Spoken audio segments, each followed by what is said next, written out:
Morning, everybody. At the start of road trip right now, yeah. Yeah, it's like 11:35. We're only 35 minutes late, so it's great. Yeah. Today we got, for our first match, we have IVC Stingrays versus the Titans of Alterna. Yeah, pretty good. Okay. Recognize some players such as Infernal, Middle Management, Percy Lloyd, Saf, and Mudkip and Neo on the IVC Stingrays. And we have Titans of Alterna having Ampri, Pinecone, Corn, and PJ.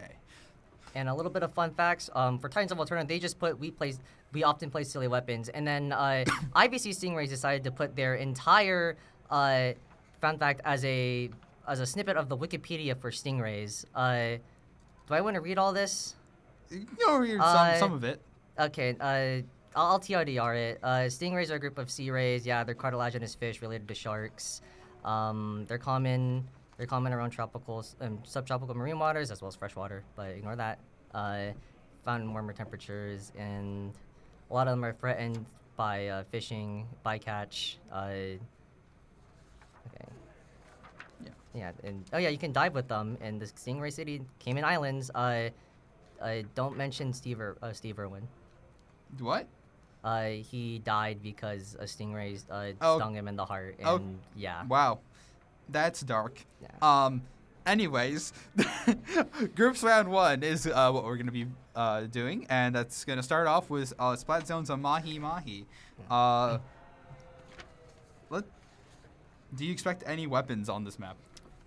If I'm correct, I think Pinecone on Titans plays Dreadringer, so I'm gonna expect that. I think. Don't quote me though. I don't remember these players quite. I think Ampri also plays Big Swig, so maybe a Big Swig you could see. I think that'll be quite interesting. I think it's gonna be a great match. Yeah, Titans of Return are gonna have a lot of paint, so it's gonna be interesting to see how IVC decides to respond to it themselves. Definitely.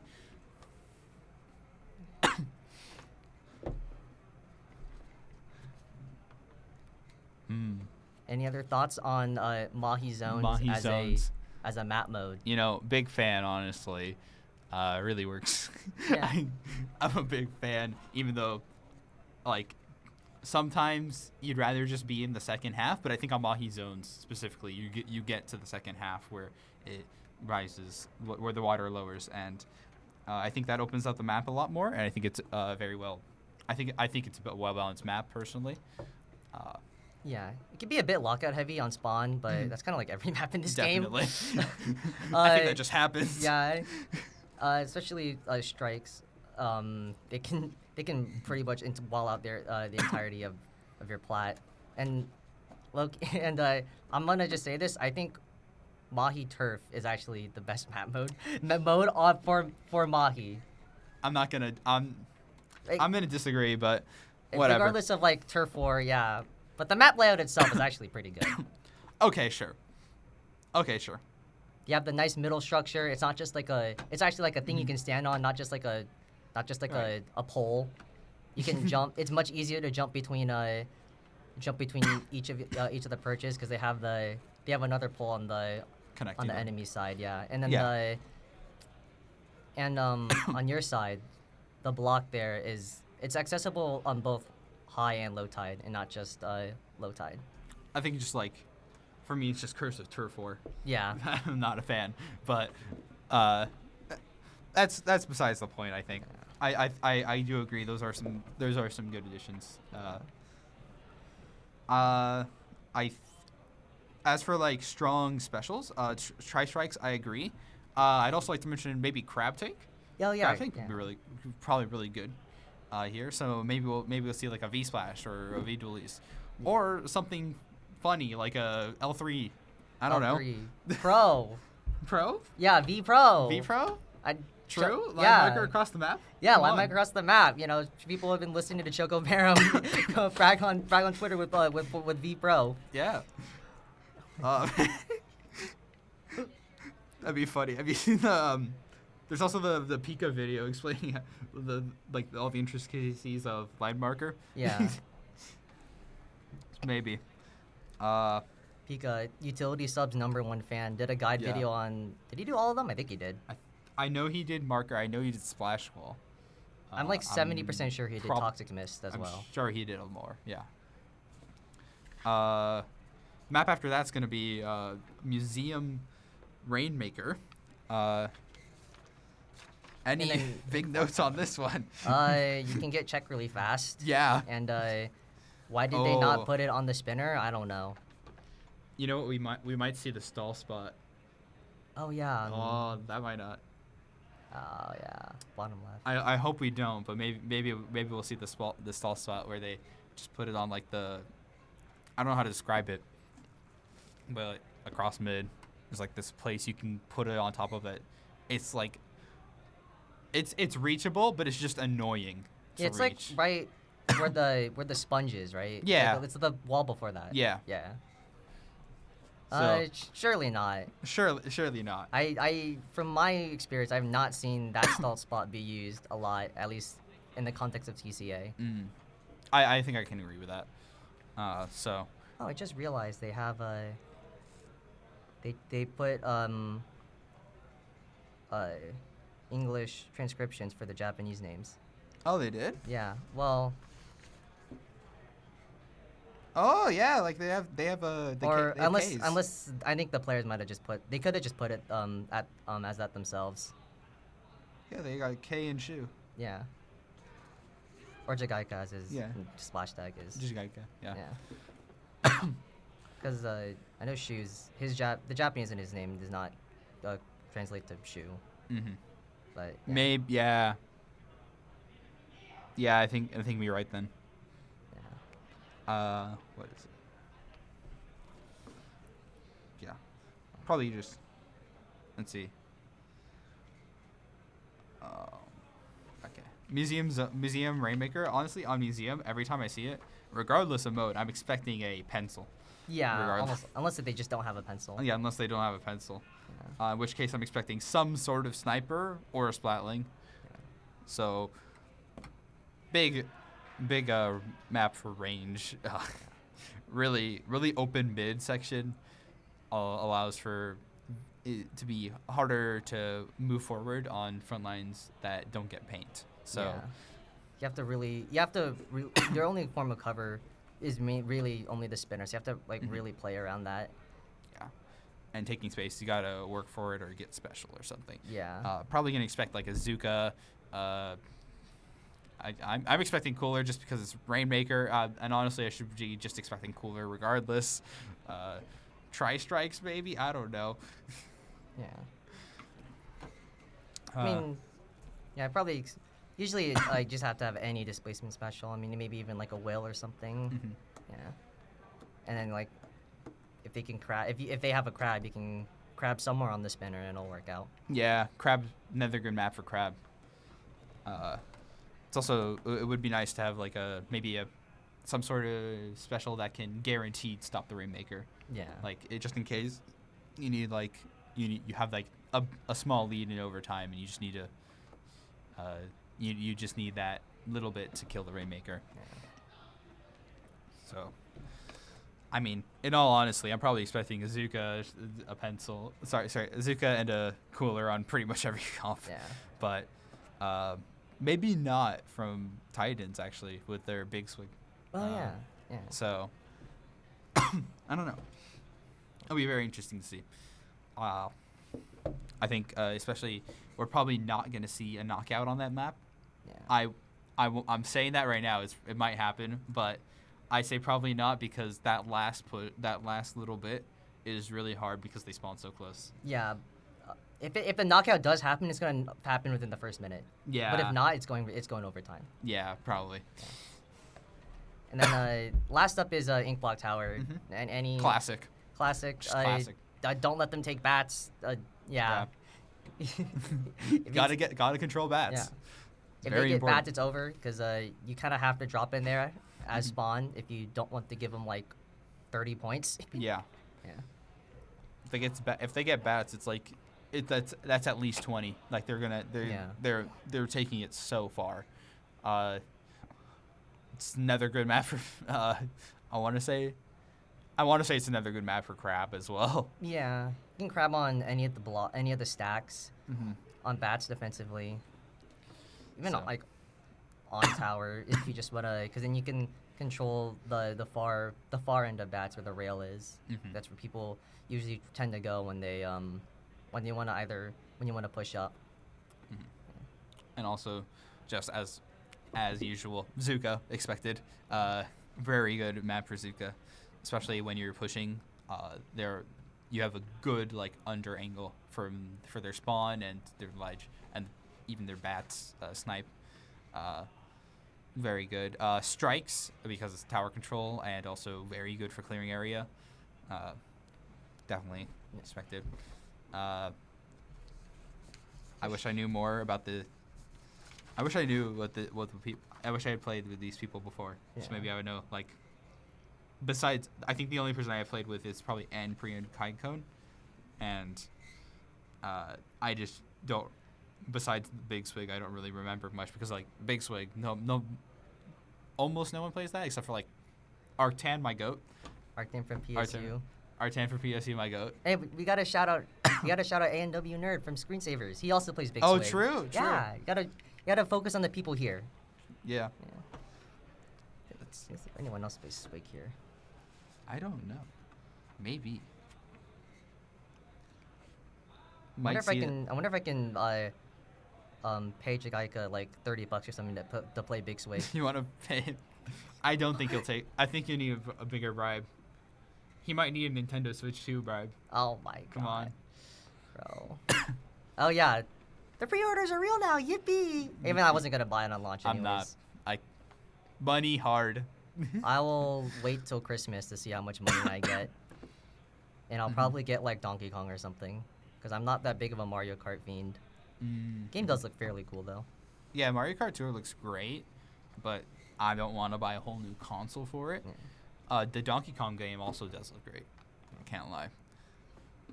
I think what they're trying to do is very like it's a great step, especially with like what shocked me most was the like being able to just tunnel anywhere. Yeah. That seems really cool. I thought it was going to be like a Mario game because, Mario game for console, pretty much. Yeah. With the last one being Mario Odyssey. But honestly, I think it's probably a good thing that they went with a DK game. Yeah. It gives DK more of a spotlight. Because they Yeah. haven't had a traditional... They haven't had any DK game for quite a bit. Yeah. They just had the re-releases of Tropical Freeze and Donkey Kong Country Returns. Mm-hmm. Yeah. And then the new Mario game will probably come out within like a year 2 of the Switch anyways. Mhm. I mean Switch 2. Probably. Yeah. Maybe later, but give them time, I guess. Yeah. Any other big... there's the... What else is releasing at the same time? There's 2 games, one which I don't want to mention, that got 6 seconds of footage, and I saw a video that was like an hour analysis on 6 seconds of footage for Silk Song. That's getting released. Let them have it. I'm Let so 'em have surprised it. it's real. Like they just actually. I think that's the best way. Just not mentioning it, like barely mentioning it at all. And then dropping it. Yeah, just dropping it. Yeah. No big reveal or anything. People had waiting like 6 years for this. Yeah. And it's like 6 seconds of footage. 6 seconds of footage. I didn't even notice it in the direct. I literally saw. It just like went by. Yeah, I just saw. I first noticed it when Nintendo of Europe posted Mentioned it. I was it. like, wait, this was real? Yeah. I don't know. I might play that. It's Hollow Knight's like it's a great game, but I don't know. I'm concerned just more about like game costs as coming because $80 is How much was not what I have. How much was the Hollow first Knight's one? 15 though. Yeah, it's probably going to So be it's around gonna the be same like- price. It's like going to be maybe 20. I would say put like an upper limit of like $30 on yeah, it. it's not Like, costing more than that. There's no way. Yeah. Oh, but there's some other game that I'm forgetting that also is releasing. And it's not the wheelchair basketball game, although that game does look awesome. Delta Room? Oh, that might be it. Yeah, I'm not going to say anything. I have no idea. I don't know anything about Deltarune, or I barely know anything about Undertale, especially for how long it's been. Mm-hmm. The only thing I most know about it is that the Stronger Than You cover of Undertale that people thought it was originally from Undertale, not Steven Universe. My bad. I'm not gonna say anything more about that. I'm gonna. Oh. Yeah. Very extreme fan base, honest, but you know, sometimes that's a good thing. Yeah. And I think with Undertale, like for the people who like it, it's gonna be great. Like regardless, I think whatever Toby Fox does, they'll be happy with, and because I think he's not a great, from what I know, he's not a great programmer, but he makes great games. So yeah, I think that's gonna be great. Any other new titles you're excited for, even inside of Switch 2? Air Ride. Sakurai is free Kirby from Air Smash. Riders. He's free from Smash for temporarily. Sakurai. Bro came back to the Kirby series because fun. Yeah, if you didn't know, Air Ride was the last game he worked on before like being in like the Smash jail for like 20 years. Yeah, 20 years pretty much. Yeah, Kirby Air Riders. That looks really good. I've never played Air Riders, but I might have to. It is very fun. It's very fun. Yeah. I'll take your word for it, honestly. Yeah. I played it on everyone's favorite emulator, Dolphin. Definitely legal copy. Yeah. Yeah.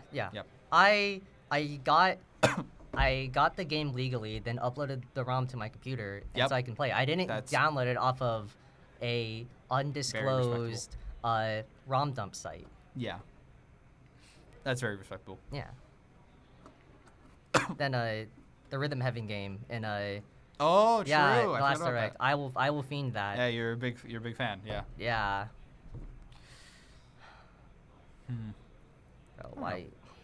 And then like there 70 other JRPGs that they're releasing. Yeah, I've JRPG'd myself out. Yeah. I couldn't even finish Persona 5.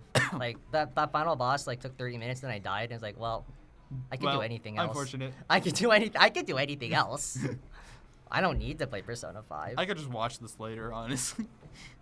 Just be like a real Persona fan. Yeah, be a real Persona fan. Don't play the game. Don't play the game. Just watch it. Come on. Yeah.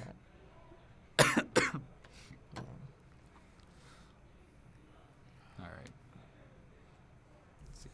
You know what? I don't know. I'm gonna keep reading this. Yeah. This Stingray fun facts.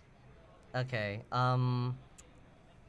Okay. So rays are general in countries such as Malaysia and Singapore. They're grilled over charcoal. Okay. They're served with sambal and goan under Indian states. Sometimes used as part of spicy curries.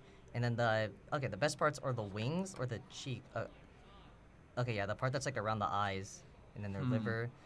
Rest is considered too rubbery to have many culinary uses. Well, that makes sense considering they're a cartilaginous fish. Same thing with sharks as well. I was gonna say it doesn't look like they have much actual flesh on them. Yeah.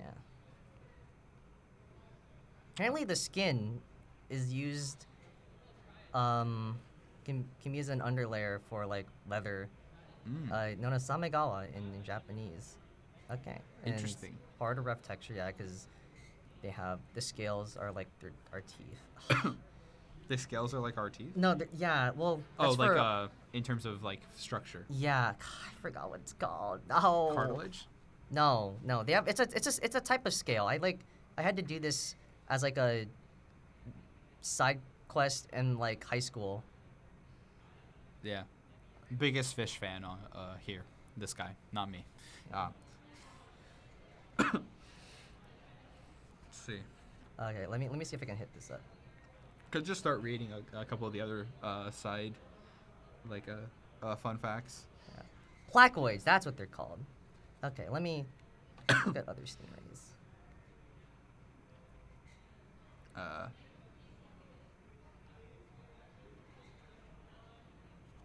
I guess we could talk about Big Man. Big Man? Yeah, because he's a stingray. He's a manta ray, but they're also stingrays. Right. Yeah, they're the biggest ones, right? Yeah. That's why he's Big Man. Yeah, they eat plankton. I love Big Man. I remember watching something that was like I'm not his biggest fan, but I am definitely a fan. Debating on manta rays' evolutionary history. I forget if like. I think they might have been in their own classification, but then they just kind of moved them back to stingrays. I don't quote me though. It's been a while since I watched that video. Yeah. Get the marine biologists on the classification. What is like what's the classic? It's like blueberries aren't berries or something. I don't know. No, blueberries are berries. Strawberries Sorry, aren't berries. strawberries Bananas are are berries. That berries. was- Because berries are defined by having a singular ovary that produces the fruit, if I'm correct. Strawberries are an aggregate fruit because their flower, Mhm. like, basically buds out into, like, many little strawberries. Okay. Yeah. Yeah. That's what it was. It's also, electric eels aren't eels. They are knife fish. Knife fish? Yeah. They're kept a lot in aquariums. The special feature about them is that they all have some type of electroreception and electric charges. It's just most apparent in the electric eel, where they actually use it as a defense mechanism. So why are Mostly- they called knife? Like, why is the classification called knife fish? Because they look like a knife. They're That- very okay. thin. I can show you a picture right now. I forgot to type in the word fish after knife, so I just pulled up pictures of actual knives. This won't get me on any list. Yeah. Yeah. Okay. I can see it. We're gatekeeping from the from the I mean, if you want to have a really low quality picture of what a knife fish looks like, yeah. Trust. here you go. Yeah, you can see that. Actually, yeah, I can see that. Yeah. Go to any local fish store and you'll probably find one. Or if not, just like ask and they will tell you about it because they're not too uncommon. Or go to the ocean. These are freshwater fish. They live Freshwater? in South I'm dumb. America. I'm stupid. You're fine. You're fine. All right.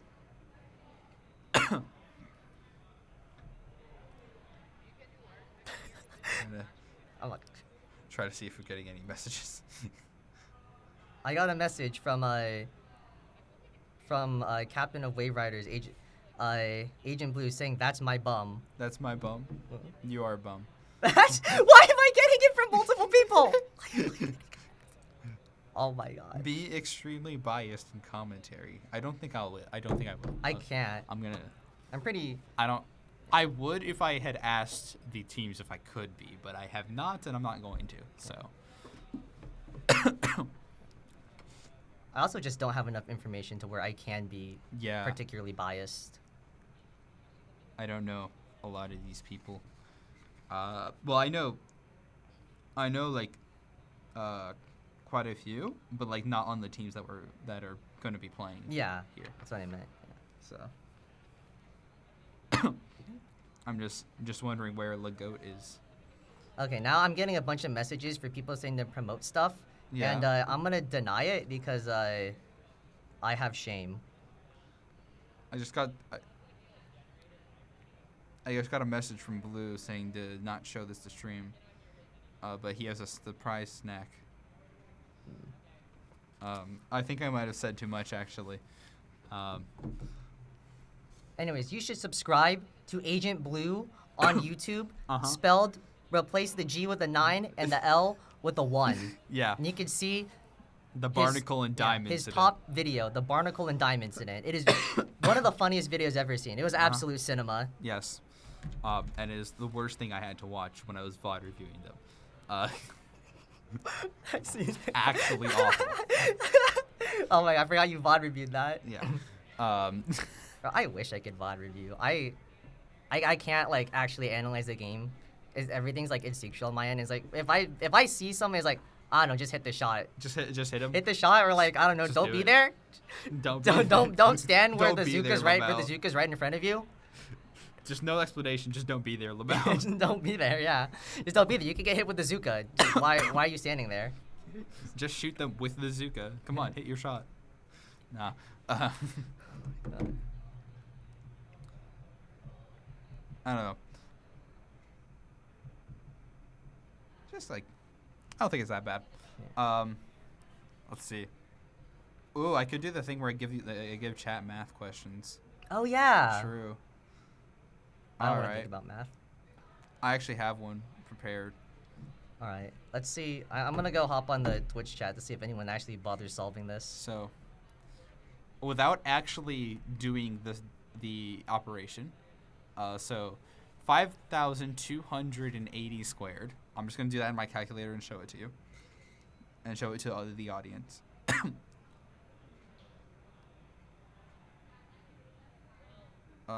Squared.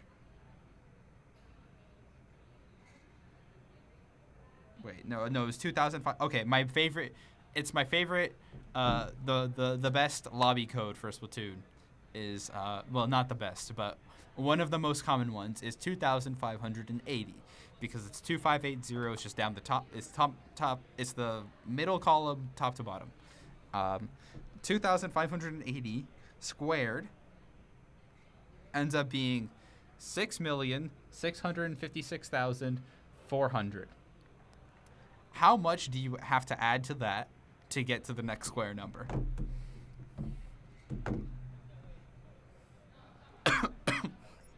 There's a trick to this. And I do not know. you do not know? I know. Yeah. So without actually without actually doing the next square number. So the next square number is 5,281 squared. I'm not going to tell you what that is, and there is a trick to finding out how to get to the next square number for any number. So I'm just going to let that sit. Yeah. I'm gonna pull up chat right here to see if anyone pull actually chat right answers here? it. Okay. Yeah. 7. 7. No. It's I'm sorry, Father Neptune. It's not 7. It's close though. I'm sure it's close. Let's see. Yeah, this is actually great for chat. Yeah. Yeah. Let's see. Could read off some quotes from Cal Poly if we want. Live Cal Poly reaction. Live Cal Poly quotes. I will Like, we'll probably vet How them much first. is this? Like, okay, 1, 2, 3, 4, 5, 6, 7. 8. So, well, like, 30% of the teams here, yeah. Oh yeah, we have 3 out of 10 teams are from Cal Poly Pomona, because we have no life apparently. No, it's because we're cool and we're dedicated. Yeah, that. Whatever you take that to mean. But no, it's great to be here. Yeah. But yeah, we have 3 teams from Cal Poly here. About I think 15 people. Yeah. Yeah, it's 15 across the team. Actually 14. 14 'cause it's across the 5-5-4. teams, Actually, and no, then- it's. Yeah, it is 5-5-4. Okay. 5-5-4, 14 across the teams. Yeah. And me and Majim are here just spectating. Yeah. And so there's 16 in total of us, and I'm getting booed off stream right now by Josh. No, it's a joke though. Whatever. I'm just gonna keep talking. But I'm getting booed off stream by Josh. There's 16 of us here right now, so all of us coming to the same location doesn't really happen that often. We do meet up quite often, but not 16 of us. And as is so, there have been some quotes so far. And let's see if I can even read any of these. Surely none of them will have incriminating information. Surely. Okay, so Taka, one of our, he's on SplatterScreen Savers today, I believe. He's gonna be. They had their match. Well, they were supposed to start their match like at the same time as this match starts. So I don't know, in a couple minutes maybe. And instead, initially the start time for this match was supposed to be 11. Taka did not get here at 11. In fact, he started driving at 9:30. Not 9:30, bro. Started driving at like 10:45. Sorry, 10:45. My bad. I'm getting my times mixed up. He started driving at 10:45. He lives far. Wait, I forget if he's actually. I think he's technically closer to Irvine than our campus. I Right, think. but it's still far. It's still far enough. It's still far. So immediately, DRF has to do some rescheduling, and so everyone's mad about this. And the thing is, when we do meet up, Taka usually comes. The thing is, he usually shows up an hour late, and Only an hour? I've seen it where he's Hour? shown up 2 Yeah. hours, 3 hours late. okay, yeah, hours late. So he got here 30 minutes late. Honestly, record time for him. And we get this quote from DRF, actually. This seems like a normal problem, and I'm sure everyone yelled, yes, it is. I don't know the context of that one, so I'm not going to read it.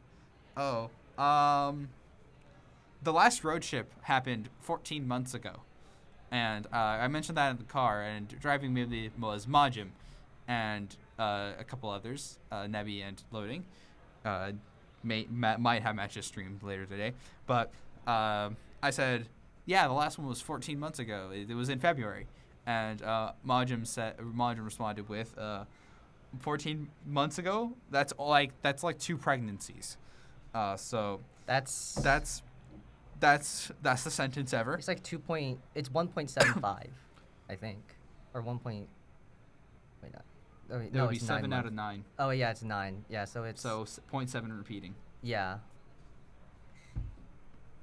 Probably about time I gave out the math. Yeah, trick. I don't think these people are gonna. So the trick to getting to the next. So we started with 2,580 squared. The amount that you have to add to get to the next number is going to be the same number, 2,580, plus the next number, 2,581. And that will get you to the next square number. So in this example, 2,580 squared was like that 6. Nope. Nope, okay, just we're out for a flickered. second. That's fine. I'm trying to do calculator stuff. Gives you this number. And then if I add 2,580 and 2,581, I get this number, 6,661,561. And then if I square root that number, or rather if I just clear and do 2,581 squared, you get 6,661,561, which is the same number. All right. So that was that mouth problem. Yeah. Let's Dualism see. responding, I did it for the content. He did it for the content. That's a bold-faced lie, because you've done it, like, I think 2-3 times. Done what? The incident. Oh, Yeah. no. No, I doubt it, Dualism. That was the first time. I doubt it. So, the Barnacle and Dime incident. So No, don't spoil it. They have to watch. Yeah. Will they even show the YouTube video? I don't think they can, but I don't just think they can. subscribe to Agent Blue on YouTube. Yeah. All right. Let's see. Well, we got time, I guess. We could go with another math problem. Add up every number between 1 to 10,000. So 1 plus 2 plus 3 plus 4 plus 5 plus everything else to 10,000. So go ahead and, if you want, go ahead and do that. Oh my god. Let's see if the Cal State University Long Beach website has anything cool to say about stingrays. I know they have a shark. Oh my like god, a someone's tank playing of sharks Bellatra. there. Are you surprised? No. You surprised? Oh my god, they got sharks. Yeah. They got Canio, holographic trading card, Cavendish, hologram, and Brainstorm. Ooh, and they looks like they got an ace build with lucky cards and red seals. That's pretty cool. They're currently on the big blind of 165,000. I believe that is gonna be ante-8. Good luck to them. Let's see. Yeah. I'm running out of things to talk about. So, we got anything? Okay. The only thing new that this is mentioning that's new for me is that the barb that's thing on their tail, it's called a caudal. It's called a caudal barb. Caudal is like referred to the tail area. Like caudal fin is like the tail fin of a fish. It's like a fingernail, because I know that you can cut it off. Okay. Because that's a lot of, like, you know, the stingray like touching areas of aquariums. That's what they do to like to prevent, like, you know, people getting stung. They cut it off. Okay. Yeah. So, but they can grow back, and they actually do replace them, and like they like shed them, which is something I didn't know until now. I thought it was just like a one and done. If you cut it off, it's like GG's. Right. But it's not. But it does grow back like a fingernail, so that's interesting. Okay. Let's see. Trying to see if there's just like anything I could pull up really quick. Oh. I don't know, actually.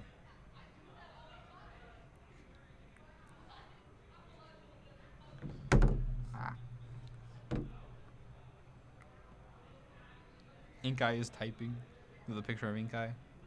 How many layers can we go through? Can we get someone from CPP? Can you like maybe take a picture of this and then like maybe how many layers can we get going? You know? Can we get Inkai on Inkai on Inkai on Inkai? Maybe. I don't know. Oh. Up. Ad. Oh, maybe. I got an ad. Oh, only 30 seconds of ads, not like 10 ads. Wow. Twitch is really improving. Really generous with this one. Yeah. Maybe if I use my Prime sub on CCA, I wouldn't have to worry about these ads. You wouldn't, yeah. This is true. Who would it go to though?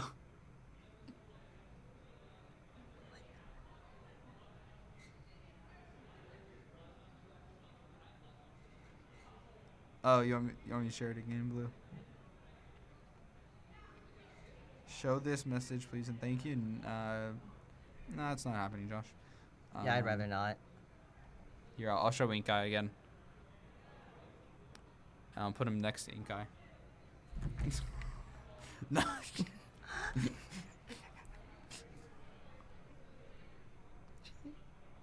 What was the last time you were here? Like, who were you commentating with? It was someone from IVC. I know. I forgot. I actually forgot their name. I'm so sorry to whoever I commentated with. He was actually good though. Show the GIF. He was actually like a real commentator, unlike me. I was a fraudulent commentator, because I never did it before. I mean, hey, it is what it is. Show the GIF. Do you mean the barnacle and diamond incident by chance, Taka? No, that is. We need to give Agent Blue more views on YouTube. True. All right. All right. How many layers can we go through? I got another picture. This time it's of me holding Inkai holding. So there's another one. How many layers can we get through? I think that's enough time. All right. Maybe we can get another layer going. Let's see. Oh, we got Smudge Inkai. Smudged Inkai. Josh just seems to have a really weird camera angle. Do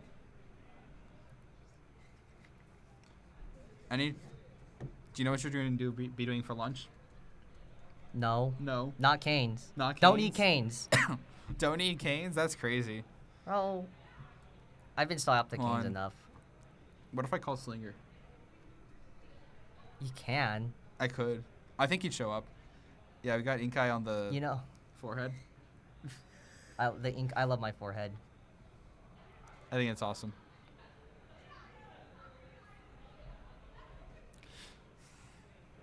Yeah, it's pretty cool. What else could I show? You know what? gonna promote that I my super awesome team charms, even though I only have Oh, like true. 6 left. Yeah. So I produced a bunch of charms for all our CPP teams plus our pickup, which is Wahoo Pole. Yeah. I would like make a real shop, but I don't do that, and I don't really Sure. feel Do you like have any dealing of with the other shipping. ones on you? I do have like 6 extras on me. So for anyone that's Like in the bag, I mean. not in this bag, Mm. but it's outside. So Okay. for anyone that actually that's in that's in at Road Trip right now, I have a couple left. They're selling Mhm. for $6 a piece if you want one. They're 3-inch holographic charms, very high quality. And which ones do you have? I have one for Reef runners. One Reef runners. Yeah, and then I have I think 2 for tentacoolers, Okay. 1 for Wahoo Pole, and then actually I think that's it. Yeah, and then the screensavers is out, and then Wave Riders is out. Yeah. Voted best logos by DRF, by the way. 2 seasons ago, I think. Yeah, and he has the shirts of True, he has our shirts. he has our shirts and he has our charms. He has all our merch pretty much. Mhm. Yeah. Wendell made the logos. Wendell 555. Yeah. Uh, Fortunately, very not good graphic not. design. yeah. He did not show up this time. But he was here last time. He's a ghost. He doesn't show up ever, dude. Last road trip. Let's see. I've seen him twice, and one time was last road trip.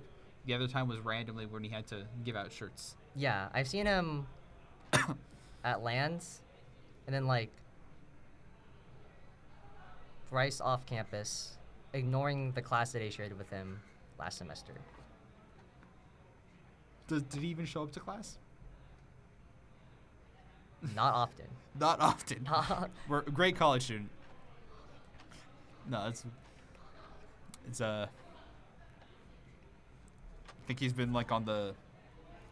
He moves his schedule around so that he can get only Tuesday, Thursday classes, and he doesn't show up to school on Monday, Wednesday, Friday, from my understanding. Yeah, or he tries not really to. funny. I get it though. Yeah. I just heard someone yell. I think that was Majim. Let's see. I guess outside of the Switch too, like any games on Steam you're hoping for, or like waiting for, or Not maybe really. like I only need 3 games at a You time. only need 3 I only need games? 3 games at a time, and one of them is Splatoon. okay, one of them's Splatoon, one of them's Rhythm Heaven. What's the next one? Right now, right now it is nothing. Although So you got free time. I need to play Celeste still. Oh my, I'm sorry, I've just been playing Celeste. Yeah, you should play I've been a Celeste. bum. Oh my god. Oh, and I need to watch One Piece. No, actually, do Maybe I? not that one. Yeah. You don't need to do that one. Yeah, bro. I've been trying to like play it, but like at my anime club, but Yeah. they always say no. It's like, oh my They- god. They've been trying to play what anime? One Piece. It's like infinite white noise, but like no one wants to play it. They want- Really? I'm an anime club. yeah, they want to watch. I thought Slop they'd be more instead. D-Gen. They want to Come watch on. Slop, like Chikawa. I don't know what that is. Is that It's better? it's like kind. Is it better that I it's- don't know? It not really. Just knowing it out of context is fine. It's like, it's just this. It's just like a Oh, short TV series of okay. like these little guys. Okay. That's not It's even- like, it's like kind of in the same branch as Sanrio. I don't know if like that'll get me killed by Chikawa fans. I don't care either way. Dude, I don't care. who's after what enemies do you got? Never mind, actually. Inkai Hater number 1. Inca Hater number 1, Inca Hater number 2, Yeah, Inca Hater 3, Infinity. Inca number 4. Is there a 5th one right now? I don't know. I know there's an Infinity if. Yeah. Yeah. It's like now that I think about it, there's this old show called Everybody Loves Raymond, but it's Everybody Hates Inkai now. Yeah. Even though I'm like the goat. Debatable. Hey, who made these? Like, all I'm saying. Debatable. Look, sometimes you got some good opinions, but other times I have really good opinions. no. Yeah, I do. I have really good opinions. Uh-huh. Inkai does not want to count his enemies. There's no point. They're a countable amount. Yeah, there's a countable. Right.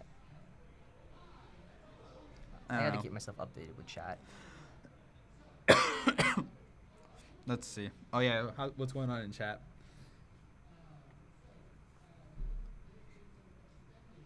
Oh, nothing much really. Yeah, I doubt. Okay. Also, probably no answers to. Yeah, no one bothered with the math question. Yeah, no one bothered with the math question. Yeah. Let me do the calculation for it really quick. Oh, I like forgot about it until now. What? Like the question that you asked. Yeah, the add up. The summation of 1 through 10,000. Yeah. Do you know the trick? No. Besides just entering it in on your calculator. Adding. You do this 10,000 times 10,001 gives you this number, but then you divide that by 2. And this will be the numbers 1 through 10,000 added up. Interesting. Countably infinity, maybe, from River. Countably infinity? True. Average math major not wanting to count. Hey, we just gotta know that there's enough of them that we can count them. Like. You're right. You know the natural. 1, 2, 3. I can count those. Yeah. But I can't count all the decimals. Yeah, because I mean, there's infinite amount of numbers you can any number. Yeah, exactly. There's an infinite amount. You could just add another spot on the decimal. Always. There's too many numbers. And at some point they become imaginary. They're taking a 25-minute break. Oh my god. What? 25-minute There's no break? set. Let's go. What? 25-minute break with no set? There's literally, y'all can yell for 25 minutes. I'm bringing the standee in. Hold on, I'm getting my food. I'll be right back. Let him take it in. Don't let him make it in, please. I do not want that shit in here. Oh, I don't know if I can swear. My bad. Come on. We yap for time. We yap for time. I don't know. This is what we do. Hi, chatters. It's me, Taka. Hi, chatters. This is Blue. How's it going, guys? We are replacing no. Galaka and Ink Eye for like 2 minutes. Yeah, just for a bit. Hi. It's not in frame, but it's here. Yeah. We Anyways, have a VTuber do y'all want to standee. know about the incident? Oh yeah, we have an incident. Do you want to share the stream? Let's go share the gift, guys. So they gotta know. I'm the captain of Wave Riders, and we had an issue that happened. When was it? It was the quarterfinals, or was it entrance exam? It was Pop quiz. It was Pop quiz. Okay. Pop quiz 2. The incident. No, why showing them that? Yeah. So we have a gift right here of an incident. There's a YouTube video link somewhere. I'm not gonna promote it. 'Cause I don't know if we're allowed to. I mean, No. it is what I'm it not gonna promote it. I don't is. think I'm allowed to. Okay. Okay. We've already promoted your I've already YouTube. We said, have? I've already Oh, said the subscribe to watch it on Agent Blue White to replace the G with a 9 and the L with the 1. That is true. That is my channel. Not sponsored. I don't know what I'm allowed to Ink say. Eye, you want to cut back in? Yeah, you want to go back inside? Yeah, you want to go? Hey, Dualism. Hey, Dualism, you want to come back in and yeah, explain come on, yourself? come on. Dude, We have 25 minutes. I can't mention rhythm games to Galaka. He doesn't know. We have 25 minutes. I mean, Yeah. you wanna go? Hop Yeah. in. What am I Hop gonna in. say? Okay, Anything. come on, Say content anything. fire. You stream. Oh my Exactly. goodness. Here. Yeah. We gotta Good waste time. practice. Here. Oops.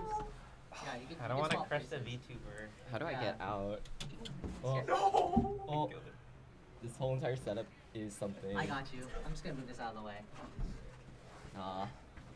Okay, I know the vision now. I know the vision now. Yeah, so what we do Okay, you is go out, we you go out. yeah, dualism, you go in first. Okay. I'll go with that. Yeah.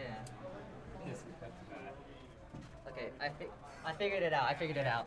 Here it is. Here's the standee. Not promoting said VTuber, but this is a standee of a VTuber that I got. For my this other club that I'm a part of. Hey, no way. My bad. I'm sorry. Get in! Dualism, get in here. Go into the other side. Actually, fine. Here, I'll sit on the right side. You sit on the left side. Oh, what? Well,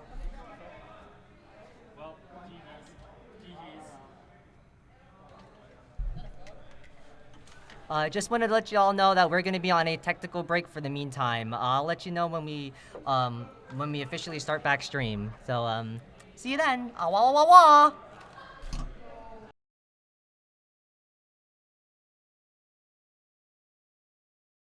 Hi, and welcome back to the CCA road trip after a very long pause. Yeah. A little longer than we were expecting. Sorry about the delay. But it looks like we are going right back with some actual matches this time. Believe me, I don't know what was said beforehand for stalling for time. Maybe it's best if I don't. I thought I heard something about Balatro or something like that. I don't remember, honestly. I don't even know. But either way, we did manage to get things working, so thank you for your patience. For those who don't know, hi, I'm Frosty. I'm Mia. And yeah, looks like we've got a pretty exciting match coming up. I believe they've already played one of the games, or I could be mistaken. But we have IBC Stingrays from Irvine Valley College and the Titans of Alterna from, I can't read Fullerton, this. I believe. Yes, Cal State University Fullerton. So, brief history about these teams that we know about. IBC Stingrays actually is a combination. They used to be the Diamond Rays and the Devil Rays, combining into one team for this event right here. Looking at the roster, we've got Infernal, Middle Management, Percy Lloyd, Saf, and Mudkip, as well as Neo.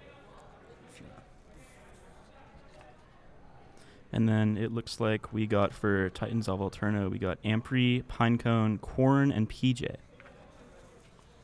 Right, and looking at this match right now, at least with their records in Season 6, I do see that the IVC Stingrays did place first second in the Division 6 playoffs. Meanwhile, Titans of Alterna Orange holding a Div 3 spot. So definitely going to be a volatile match. I'm excited to see what kind of strategies they're pulling out. Yeah, I'm excited to see what comes out here and how they play against each other.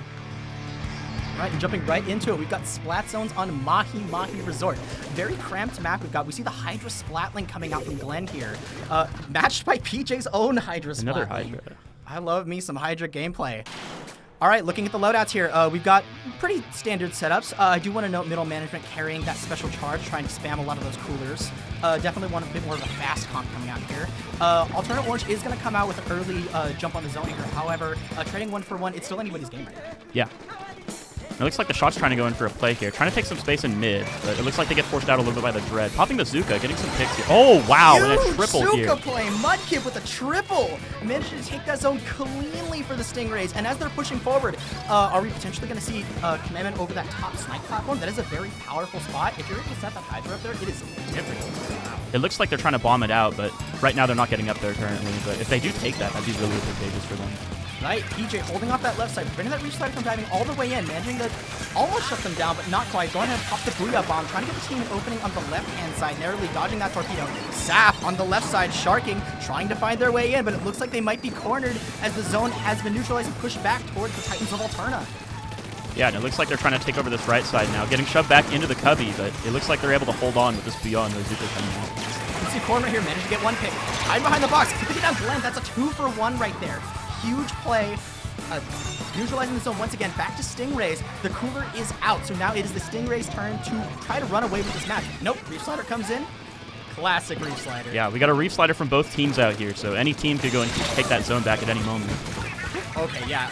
Somebody check who has a license here, because that's way too many Reefs that I'm comfortable with.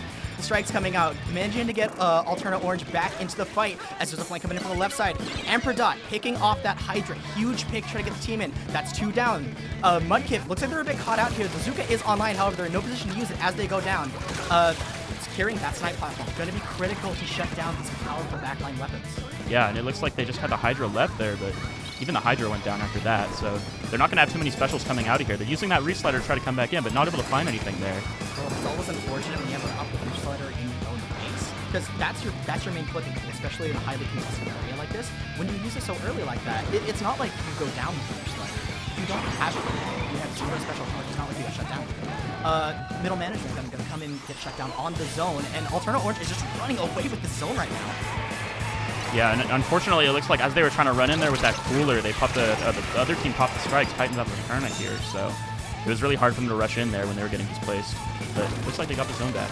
Irvine Valley College is not out yet. Bazooka going to come out, going to shut down that Hydra again.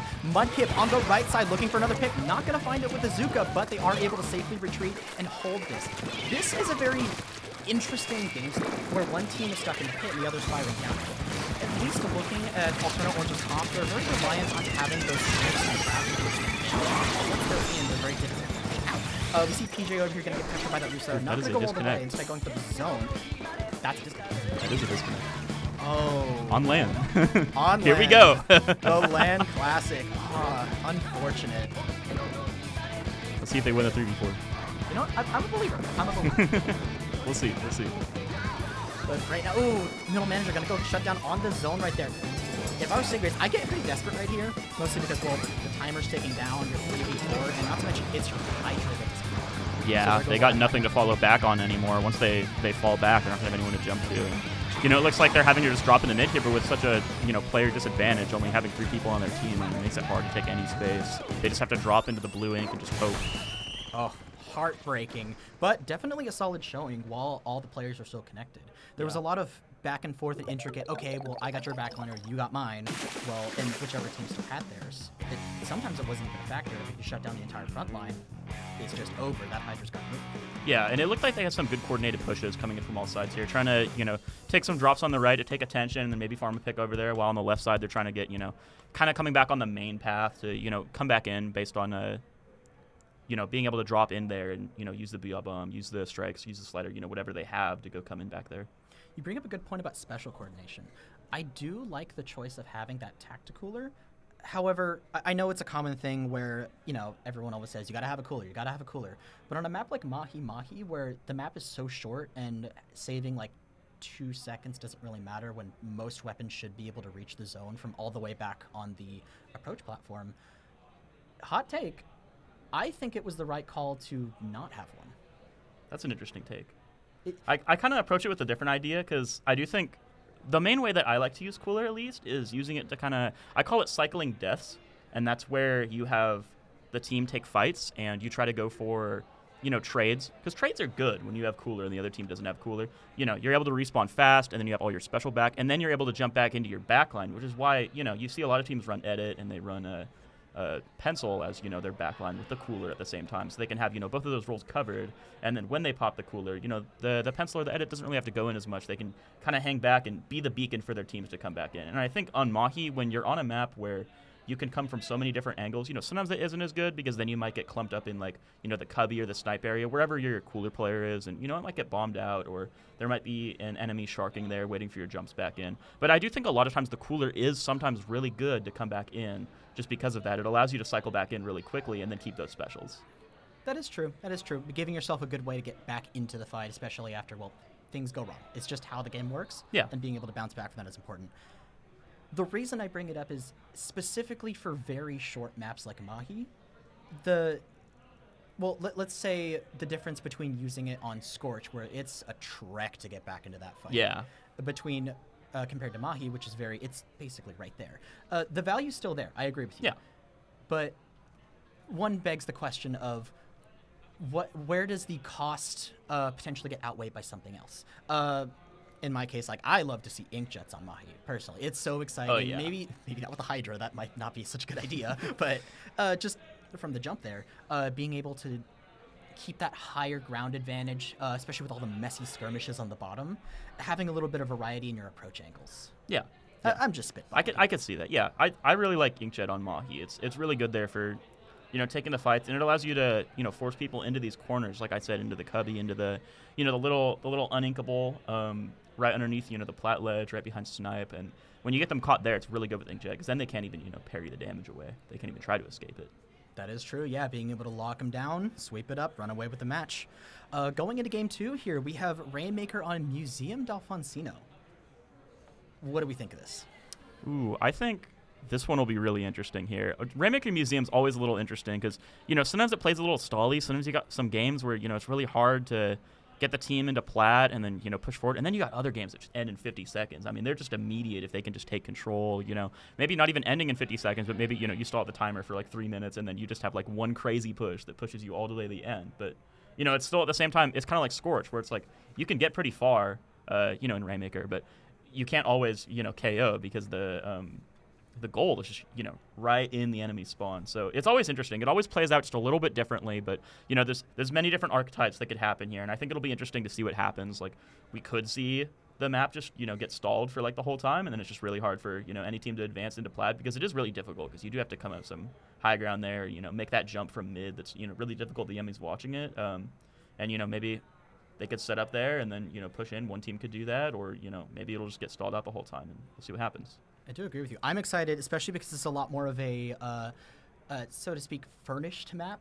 Mahi, there's like the 2 big tall points by the zone and I guess the side boxes, and nothing else really matters in the middle of the thick of it. But especially in a map like Museum, you have a lot more counterplay with like the middle spinner, the spinners and the spawns, the ramps, the pockets on the sides. There's a lot more tools and toys for those frontline weapons to play with. If they decide to keep that bucket with middle management, that's interesting. Being able to have that ability to hit over, around all sorts of this terrain, messing around with those Zuka angles.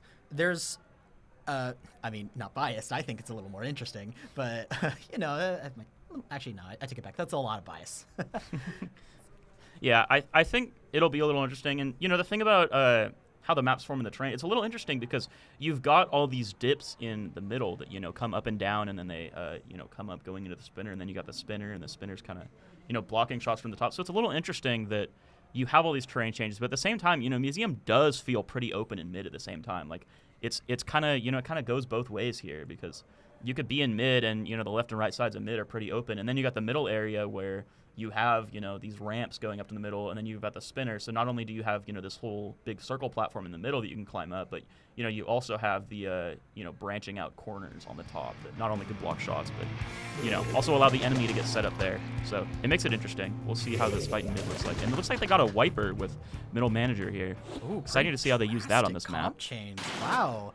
All right, IVC Stingrays coming in with the backless comp. Looks like they said, you know what?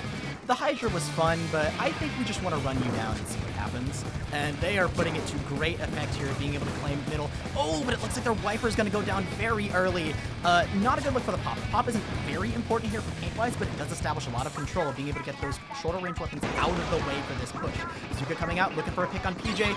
Oh, it is not going to find it. Unfortunate, as the Titans of Alterna are going to take that first checkpoint.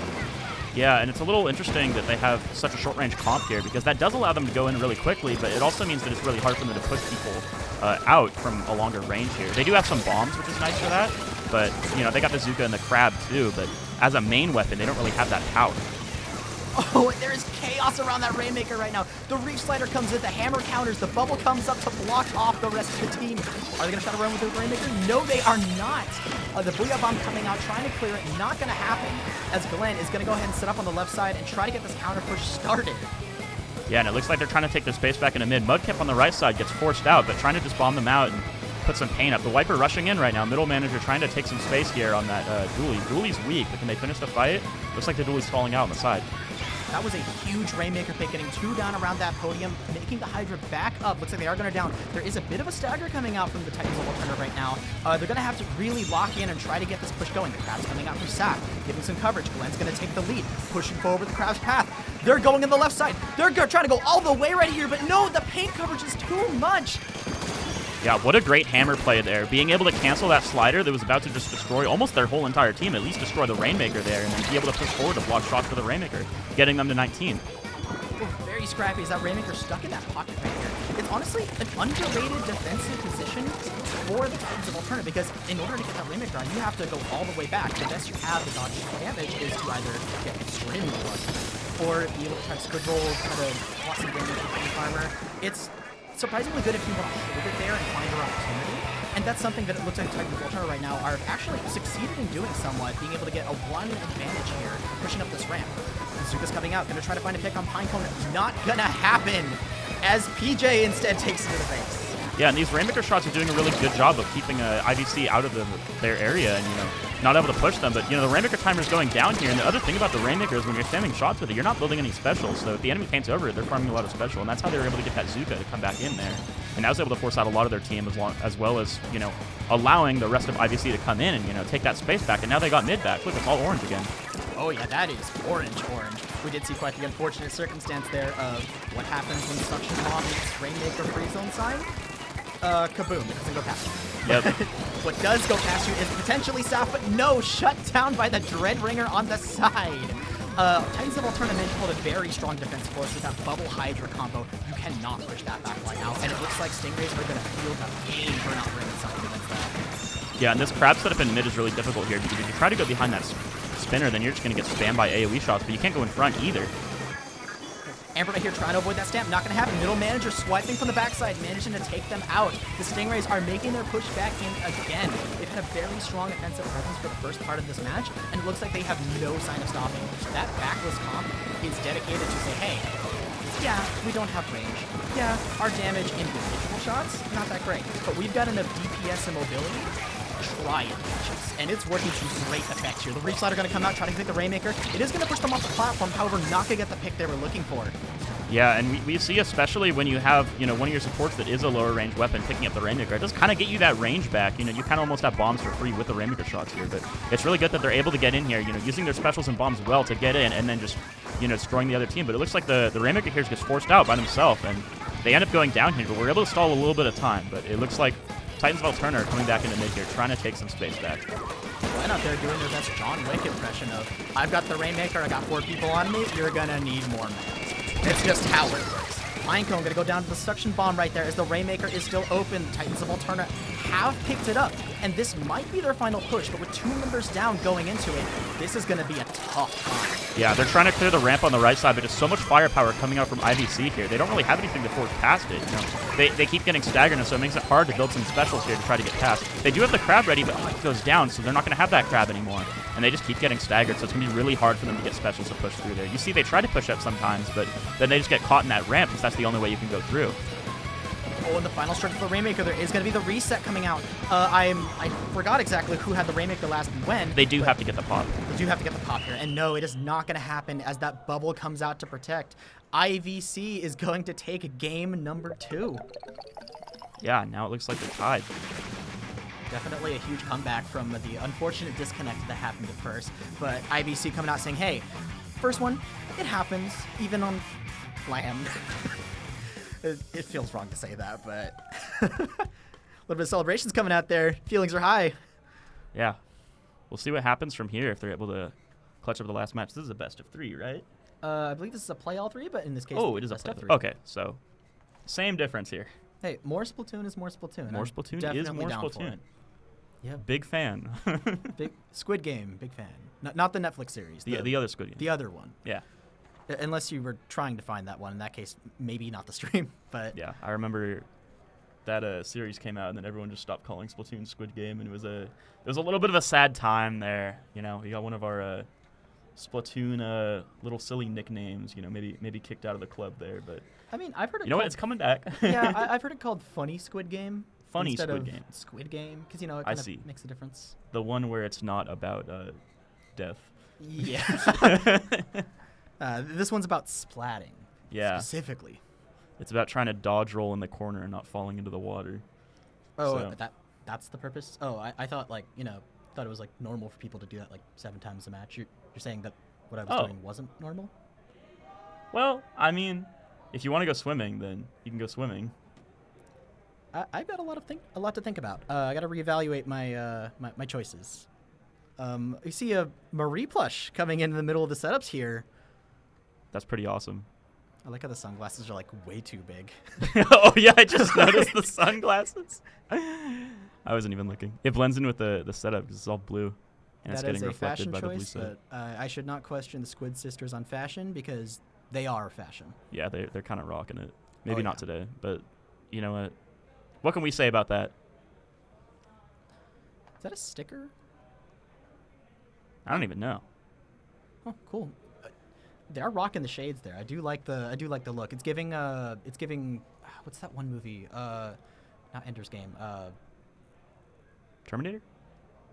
Terminator. Yeah, close enough. Close enough. Close enough.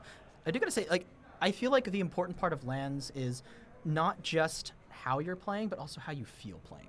Yeah. Like, it's one thing to go to a LAN and say, hey, I'm gonna play Splatoon with a bunch of people, but I gotta look cool doing it. We didn't talk about Tower Control and Black Art Academy. Yeah, and here we go, right into it. And let's see how this goes for them, how their feelings are going into this. Now that they're one-on-one, you know, this determines the match right here, or the set. And speaking of how you're feeling playing, Titans of Alterna must be feeling pretty good pulling out the double roller comp with that Carbon Deco and V Dynamo.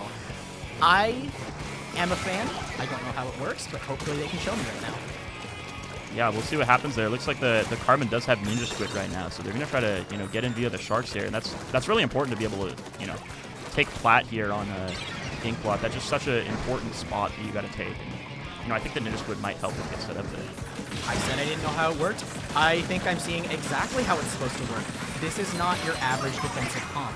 This is a slow-moving freight train. The horn has been sounding with that Carbon going out as like the warning sign that, hey, get any closer and you've got bigger problems. And it's being put to great effect here. The tower is left unattended. Pinecone gonna have to go back and keep it going. However, 49 points and counting on the first push is huge. Yeah, and it looks like they're all trying to cycle on this tower now, but, it looks like IBC isn't really able to push them off, so now they're splitting up again, but, going down to some bombs here. Trying to just keep hold of bats right now. Oh, they popped the crab to hold on to it. Mudkip might try to rush the crab from behind.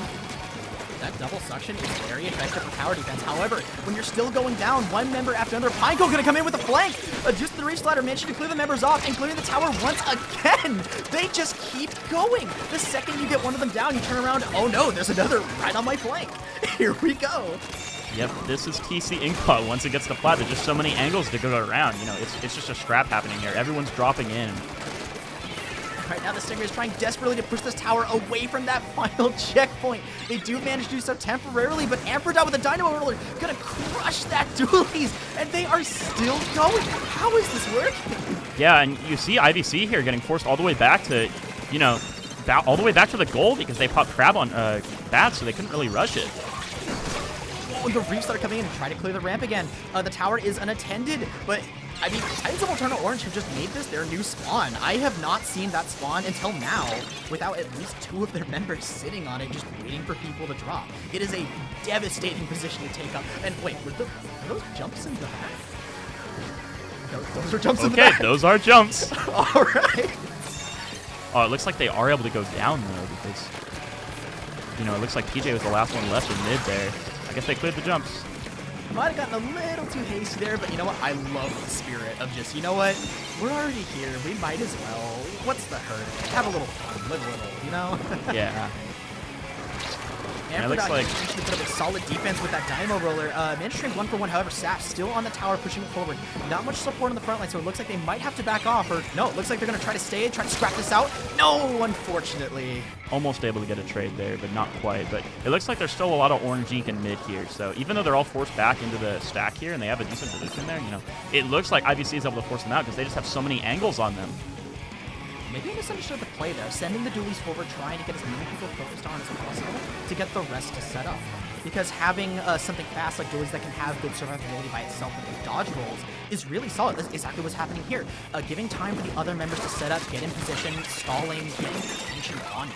That's the name of the game here. It looks like it's working pretty well for Sap right now. Yeah, but it does look like there aren't too many resources to get set up on the plat here. It's a little difficult to push that because you have to either go up the uninkable, sit on the tower there, and be a little bit of a sitting duck that someone could shoot at, or go up the steps, and none of those angles are cleared. But it looks like they're starting to clear it now.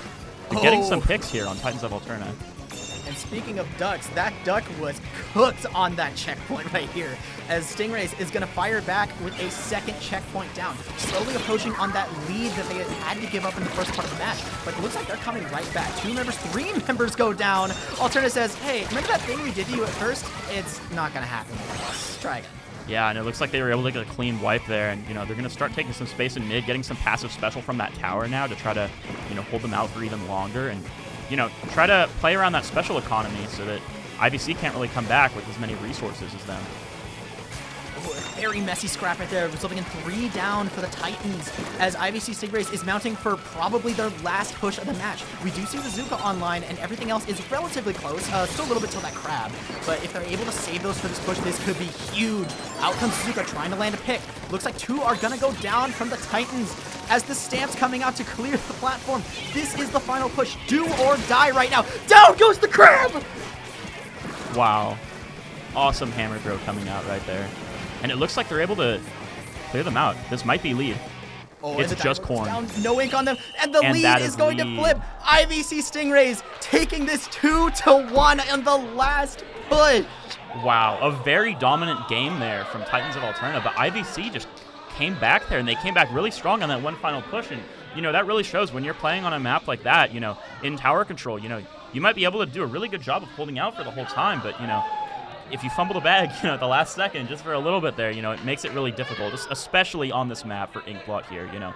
It is really difficult, and you got to commend IVC here for being able to take all these angles. You know, it seemed like every single team strat, you know, they were always just able to, you know, gang up on them and, you know, come from a bunch of different sides here, and that really helped those fights, especially when you have a wiper, being able to paint over the enemy's feet and being able to take all these angles with all the speed and having the teammates to go follow up on that. Those were some really good plays, especially towards the end, being able to stagger the other team there. I absolutely agree with you there, Mia. It's like watching a masterclass in motion, that final push. Being able to use that Zuka to clear that snipe platform, push everyone to the right, so that by the time the stamp comes out, you're clearing the bottom area for anyone you didn't catch with that. Throwing the stamp across, managing to take out the crab, which is huge to be able to stop their defense. At that point, the Dynamo is forced to drop down to avoid also going down from the members pinching in from the left side. Yeah. At that point, they're already out of ink. It's a catch-22 there. That's a GG. Yeah, as a wiper player myself, I can say, you know, when you're able to push past, get to the, you know, area where the tower goal is, the Rainmaker goal is, you know, and being able to approach that bats from the opposite side. Number one, hammer throw is obviously insane there. It got because buffed, right? Huh? It got buffed recently, right? Yeah, because you got that, you know, explosion radius buff. You got the throw direct itself. You know, it is really difficult to avoid that stamp when you're fighting other people on the other side of the bats too. But then you got to worry about a wiper coming behind you. And, you know, because of that, it was just too much pressure that Titans of Alterna, even though they did kind of have to drop into bats there, that was the space that they did have to take back. You know, they weren't able to really get it because since they didn't have space on plat, the hammer was able to go through, and now they just got these angles, you know, crushing them into, you know, into themselves as they kind of, you know, get crushed here by IVC, and that was really what helped them get the lead there, was being able to kind of surround the other team there in bats as they dropped in, because that was the only really route that they had to go. Yeah, I do like that, at least in the last match, that idea of establishing paranoia. What the Titans did on that first part where we were surprised to see all those jumps come in, they were seeding in that there could be someone behind you idea.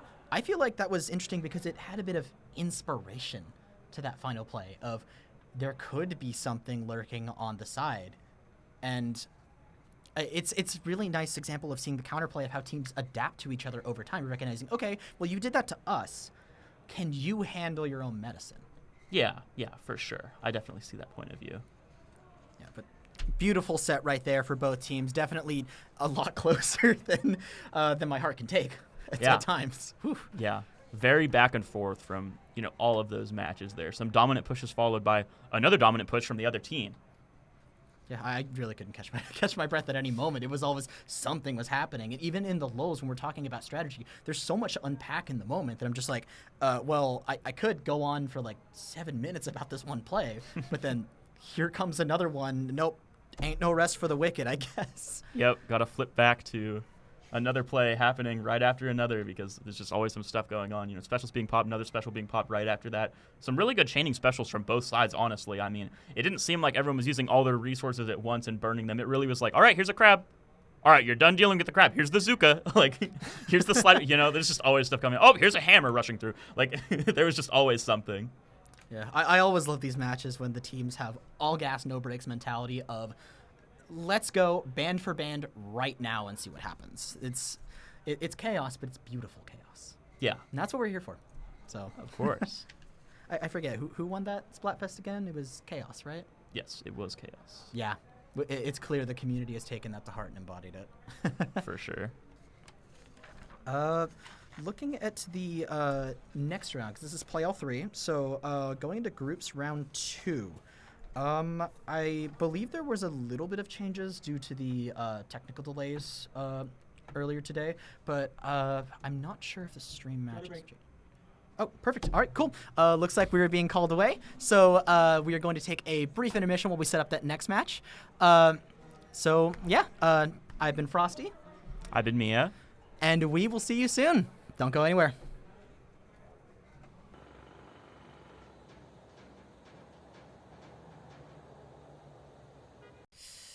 Alrighty, hello everyone. Welcome on in. Hope everyone's having a wonderful Saturday today. I am Ciberino, aka Cib for short, and I'm here joining me today with a fellow Coyote here. Hi, it's good to be back to CCA road trip. Last year was really fun, so hopefully this one will be better.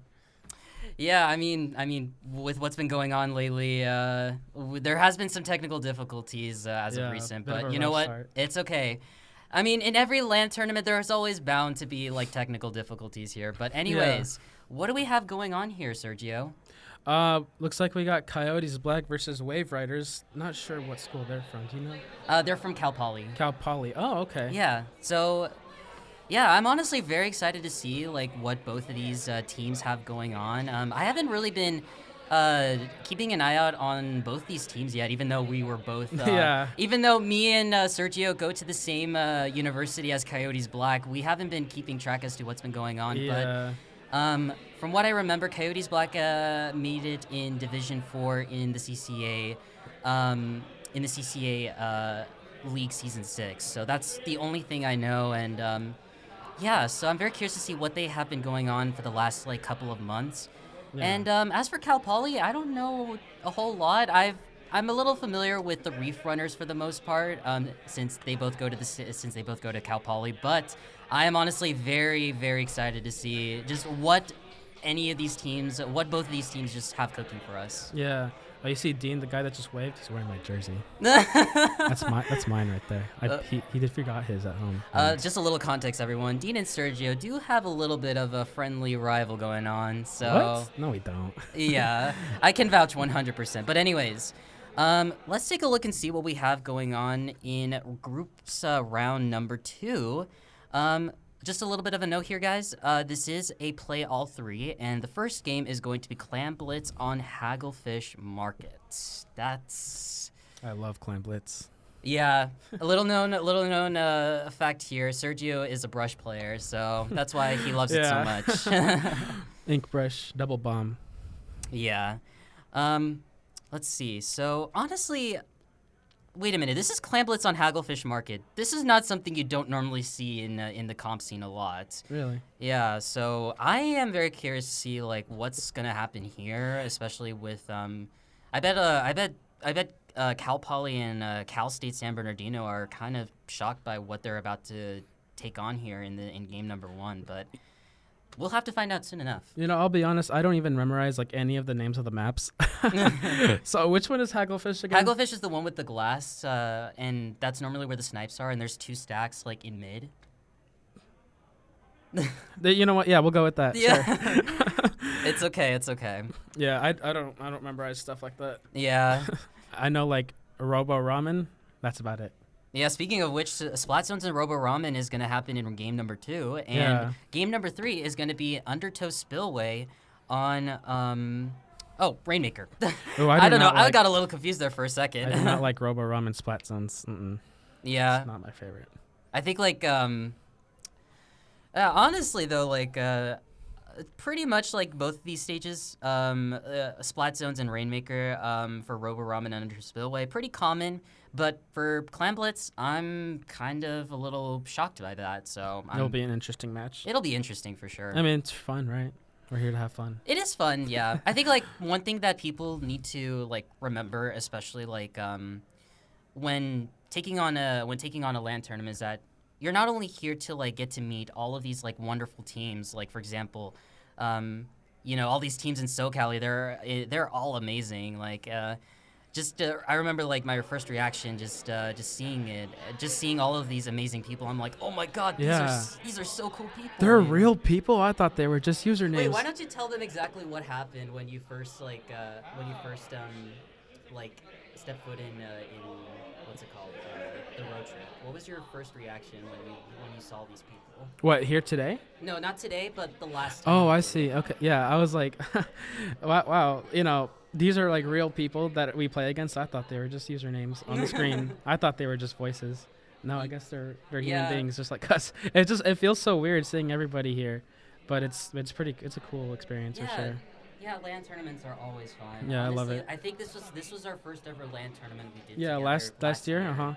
Oh my god, last year. I had trouble finding the building. And same thing with this year. I literally parked in front of the building we were at last year, thinking that it was going to be there. Yeah, in case anyone doesn't know, IVC is currently going under construction. So there was a little bit of some trouble going on with the whole, with finding the right parking lot to, settle in and stuff like that, so. Oh, this time I have to pay for my parking. $5. What can you do about it? Yeah. Thankfully, though, I didn't have to pay because I traveled all the way here by a train and a bus. Oh, And really? Boy, was it a nightmare. Actually, it wasn't really a total nightmare because I think the route that I took to get here, it was actually really nice, like stunning views. I had to pass through like a beautiful forest and a park, like really great stuff. I definitely want to go there if I ever want to, do what some more. What city you come from? I come from Fontana. Fontana. Oh. Okay. Mm-hmm. And then so I had to take the train I had to ask my ride to take me to the San Bernardino Depot, and the rest is history. Here I am now, and even though I'm tired, I am so excited that I get to be here commentating. I drove here. It was ugly freeway. Yeah. Oh yeah, has it been bad for you? Huh? What do you mean? Like getting here with the through traffic? I know. I know. Compared to riding on a train, going through a forest. Yeah. All, There's a lot of drove stops, here yeah. through some ugly ass freeway. So we're just gonna wait it out for a little bit here, folks. Bear with us in mind. There's just a little bit of some technical difficulties in. Again? Dang. Yeah, I know. Okay. I really want this match to get going, but you know I woke up early today. I'm like, wow, I'm gonna be so late. It's like, it's like an hour ride, and I was thinking I was gonna be late, but no, I guess I wasn't. I got here right. I thought at I was late too, cause I arrived here at 11:30. I got here maybe 20 minutes before you, and I was thinking the same thing. Like, no, I'm gonna be late. It's okay. 2 hours later. I feel like thanks to the technical difficulties, we are here early. I guess we no call panic, right? Yeah, no panic at all. So, actually, from what I remember, let's talk a little bit about. I guess we could talk a little bit about Coyotes Black and their comps. From what I remember, Dean's a backliner. Yeah. Dean is a Hydra E-leader. Dude on the bottom left. You see that jersey? That's mine. That's my jersey. Wait, did he actually? Yeah, he forgot it at home, and he's using mine right now. I brought mine. Oh my god. That's why I'm not wearing it right now. That's so funny, actually. I was like picturing in my head, I'm gonna be next to Sib wearing the jersey. We're gonna match. No. That's okay. That's my jersey. But so Dean is the backliner of Coyotes Black. Loves to play Hydra, E-leader, and sometimes heavy edit with the crab. I haven't really seen him play E-leader much lately. I don't know if that's just from last semester, but I think they have, from what I remember. Really? I think Dean prefers more Hydra because of. I think so too. Yeah. Yeah, Dean prefers more of the Hydra and also Wellstring, with the. Yeah, I noticed he started especially using that. Rainmaker. Yeah. And then we have Alex, who is also who is the plays a lot of the dualies. Slayer. Yeah, the Slayer of the team, plays a lot of dually sculptures, really amazing with it. Yeah. Pokey, blaster enthusiast, loves to play. You were about to say one trick. I heard that. Yeah, I didn't. The reason why I said blaster, I was about to say blaster one trick. I was like, oh wait, he also plays Luna Blaster, not just the vanilla blaster and the C blaster. So that's why I was like, wait a minute. Oh, sorry. I do Blasters apologize. are based though. I mean, not CRB. I hate that one. Okay. Also, that's Sunday, our coach. Oh, yeah, Sunday. Yeah, Sunday is. Hi, Sunday. And also, there's Brian's, the support player. He's been pretty much experimenting with a lot of different weapons. Like in the beginning, he played with glue guns, and now he's more of a support shooter.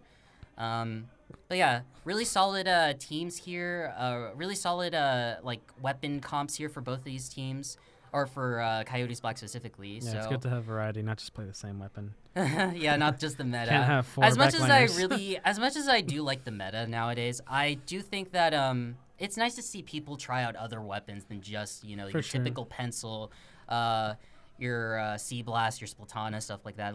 I just like it when people are very diverse with weapons, with weapon comps in there. I can't really say the same thing. I But, only use the gold arrow As spray. for Cal Poly, again, we don't know a whole lot about what's been going. I have a friend that goes to that school. You do? I was actually trapped at Cal Poly for hours one time. That was like a couple weeks ago. Oh my god, that was a terrible play, day. I don't know. But yeah, my friend took me there saying, "Oh, we're gonna be there till like 9:45." Turns out he was talking about 9:45 p.m. So I was there for like 16 hours plus. Then I had to stay in a study room with some other friend. It was terrible too. I don't have good memories of CPP, but nothing to do with the team, obviously. Yeah, but yeah. Aside from us getting a bit sidetracked, it's all good here. Yeah. But honestly though, like as much as I don't really know a whole lot about the Wave Riders, little plush moment showed. I'm honestly very excited to see what this team has Judd. cooking. Judd, oh my God, Judd. Hi, Judd. Hi, Judd. Hi, little Judd. Is that little Judd? That looks like Judd. And then I mean, he's brown. Oh, is that the? I don't even know the name of that Pokemon. Clodsire. Clodsire, yeah. Wait, is that how you pronounce it? Clodsire? Yeah. Clodsire, okay. Clodsire, yeah. Yeah, okay. Sweet. I think that's how and you then say it. Judd is waving. And then we have Marie. Oh, it's Callie! Oh, it's Marie. No, it's Callie. Oh. It's Callie because I say so. Yeah. Mm, It's green we Callie. love you. We love you, Marie. It's the green Callie. Or actually, I love you more. I think you have a... Who's your favorite idol, actually? You like Callie more than Marie, right? No, I don't. That's the other way around. Yeah. Oh. Okay. Yeah. My least favorite is Shiver. You know what? That's fair enough. I mean, Shiver is definitely overrated. Yeah, oh, yeah. 100%. It's not even her fault. It's just the people's fault. They're winning too many Splatfests, man.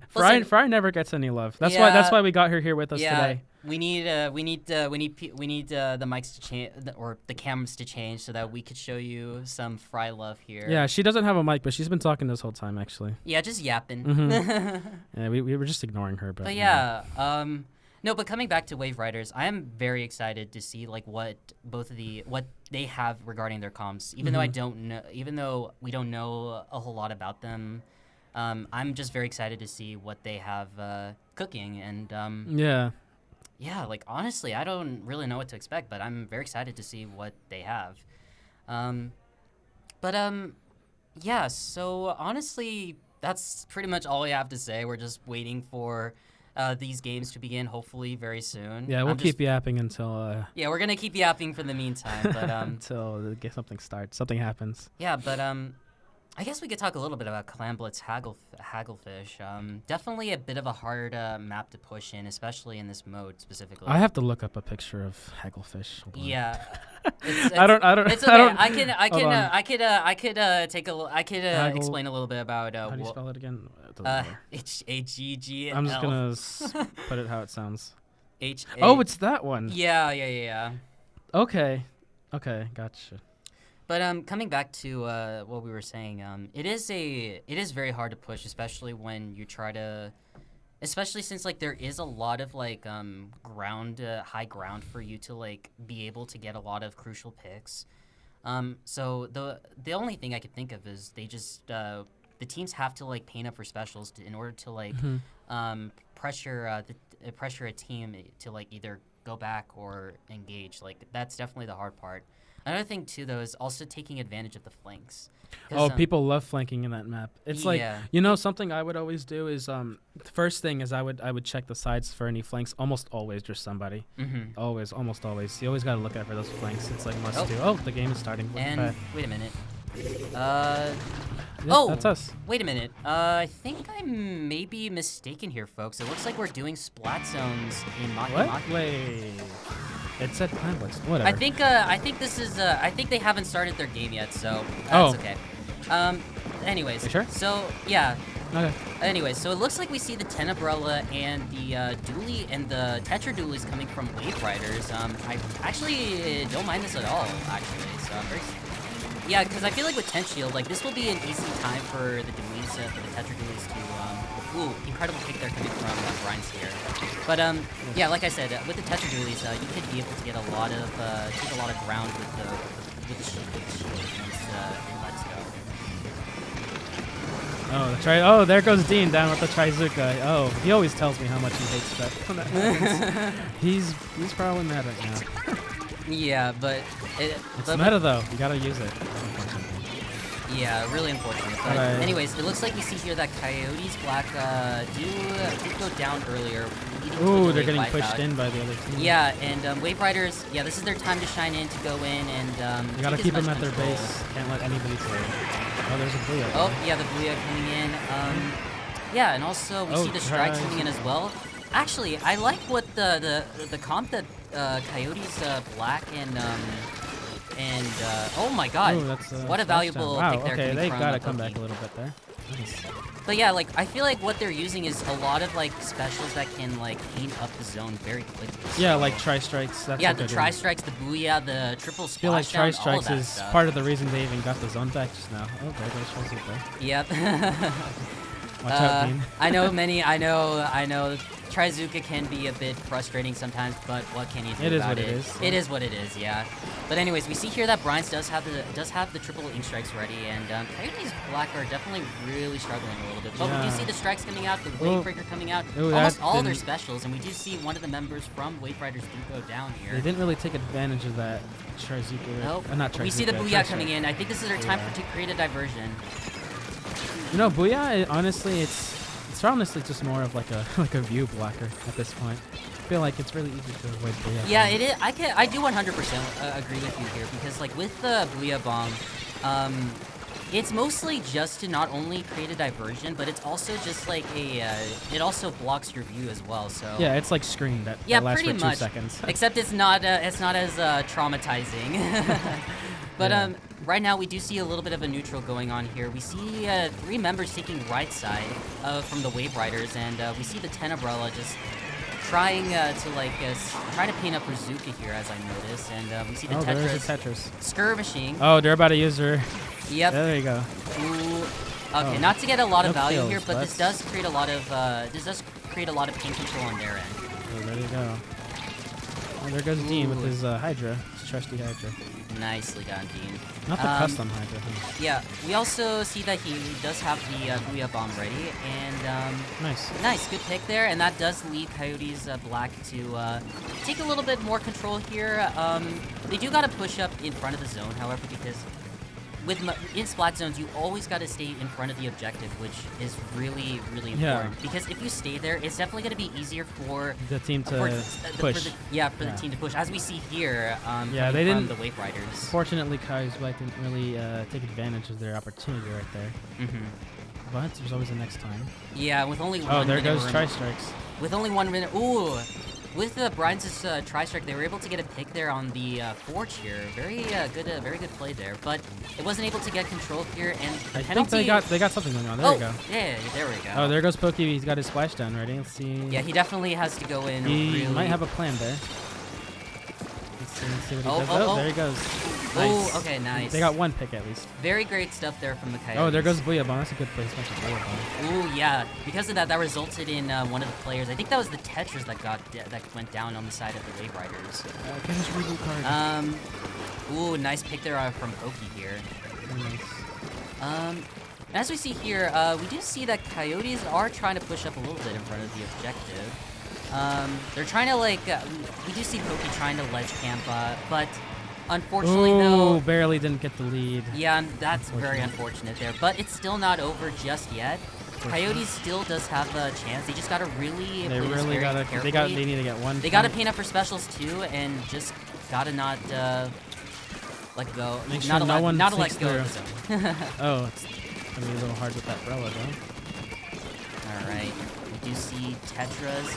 I think they are this close. Oh, and that's it. Wow. Ooh. That was incredible. That was really incredible. Yeah, I think oh, excuse you. Sorry. It's okay, it's okay.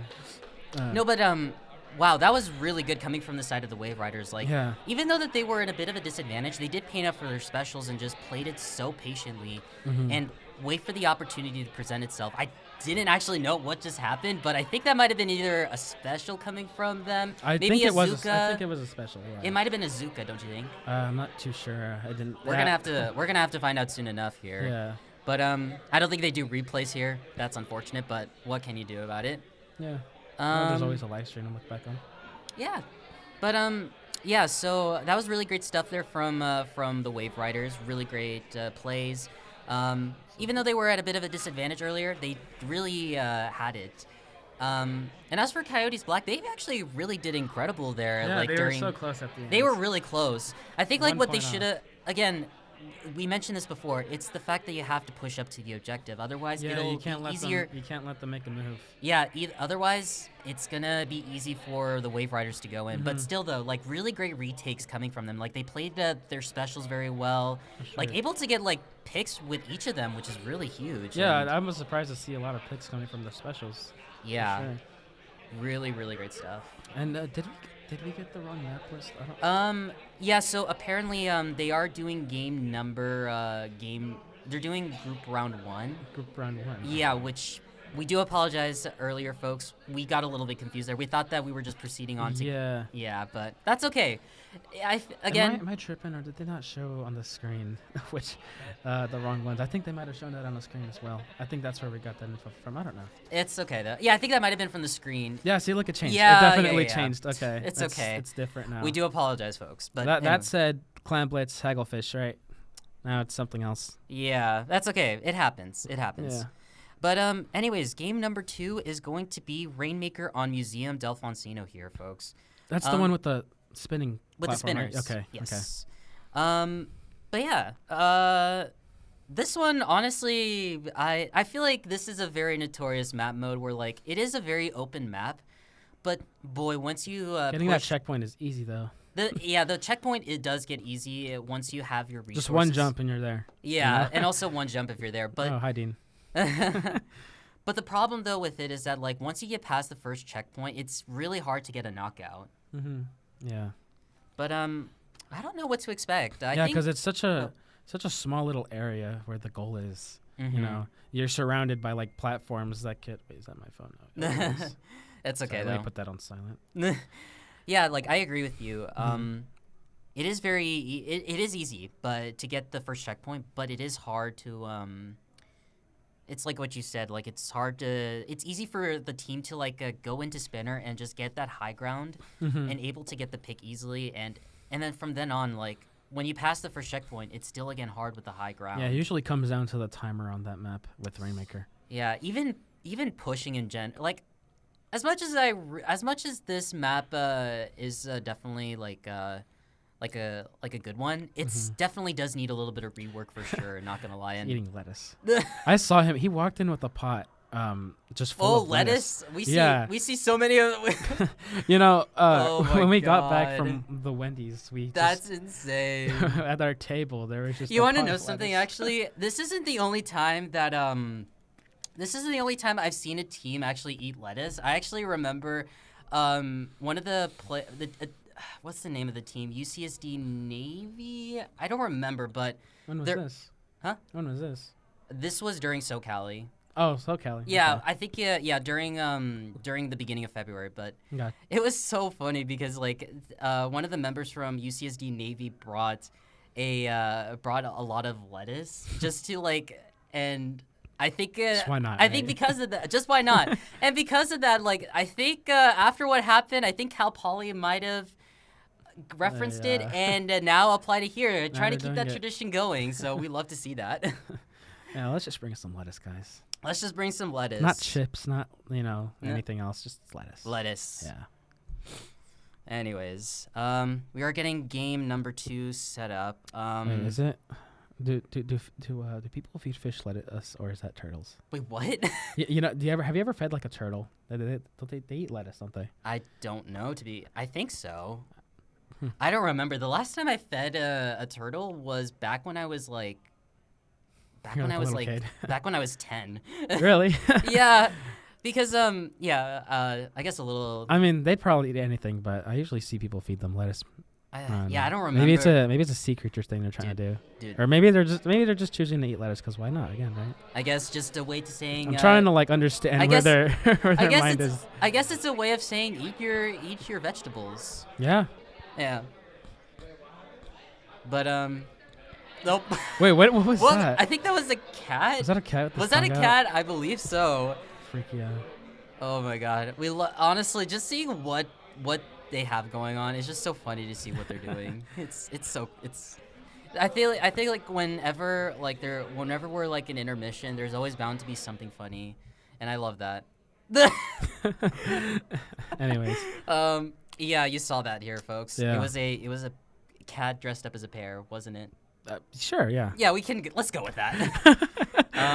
Anyways, but yeah. So after game number 2, we do have. Oh, we gotta make sure Fry sits here. Oh, there we go. Here we go. Anyways, enough of what I just said. Let's go ahead and check out what they have going on. And I do see here a lot of changes coming from the side of the Wave Riders. No, we're on Wave Rider side. Okay. Yeah. I do see here that they're running dualies. Hey, as a dualie player myself, I love to see it. And I also do see the Jet School, the C-Jet coming from their side. Yeah, ooh, Blaster's kind of stuck back there. Very unconventional picks here, but I do like it. He's good. Oh, never mind. 3 of them are dead. Wow. Ooh.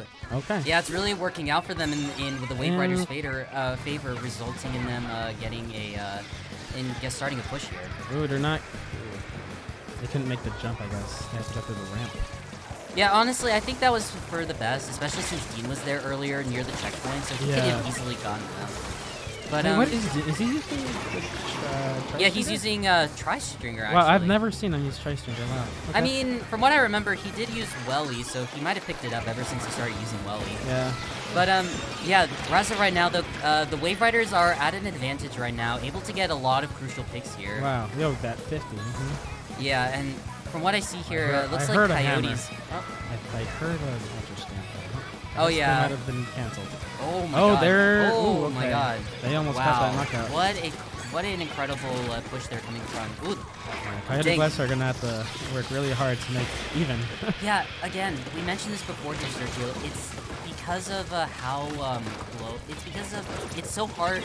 Because of how hard. Oh. What the? Wow. Okay. Oh my god, dude. Someone snuck past.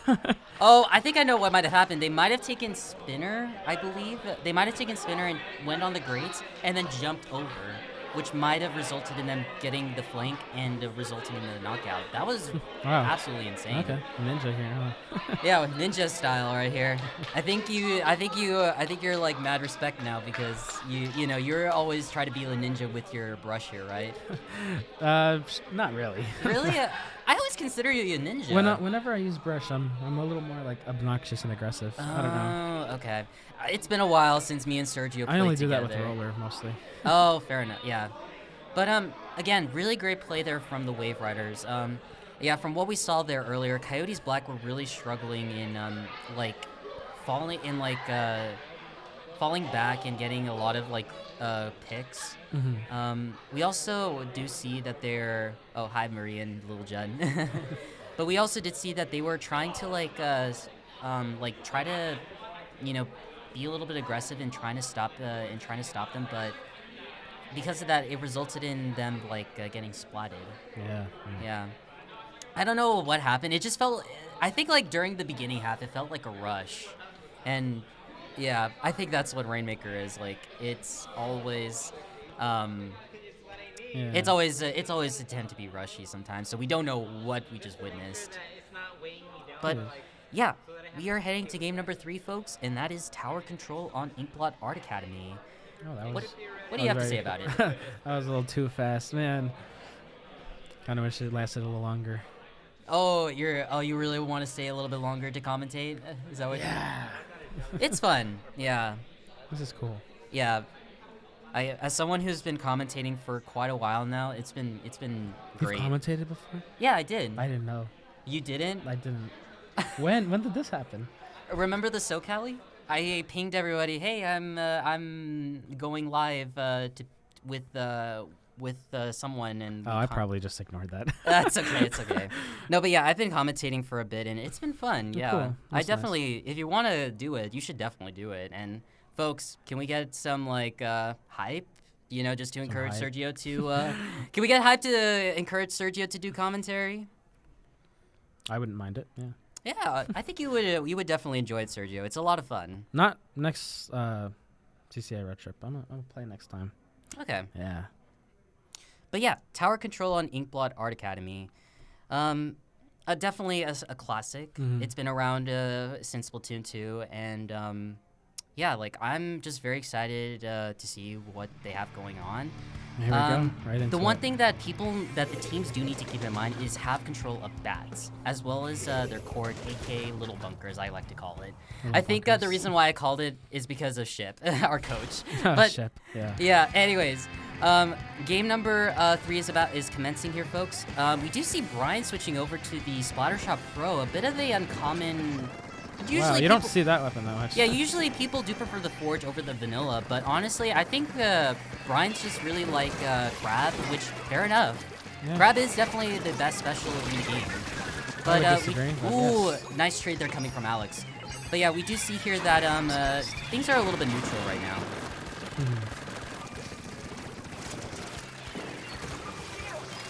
And as we see here, we do see that the Wave Riders are taking a little bit more control here, and because of Ooh, that, they got the I first think they were one. able to get a couple of picks on the side of Coyotes, and this is letting them. Players are start- gonna have to get themselves out of that. They're a little stuck in their base right now.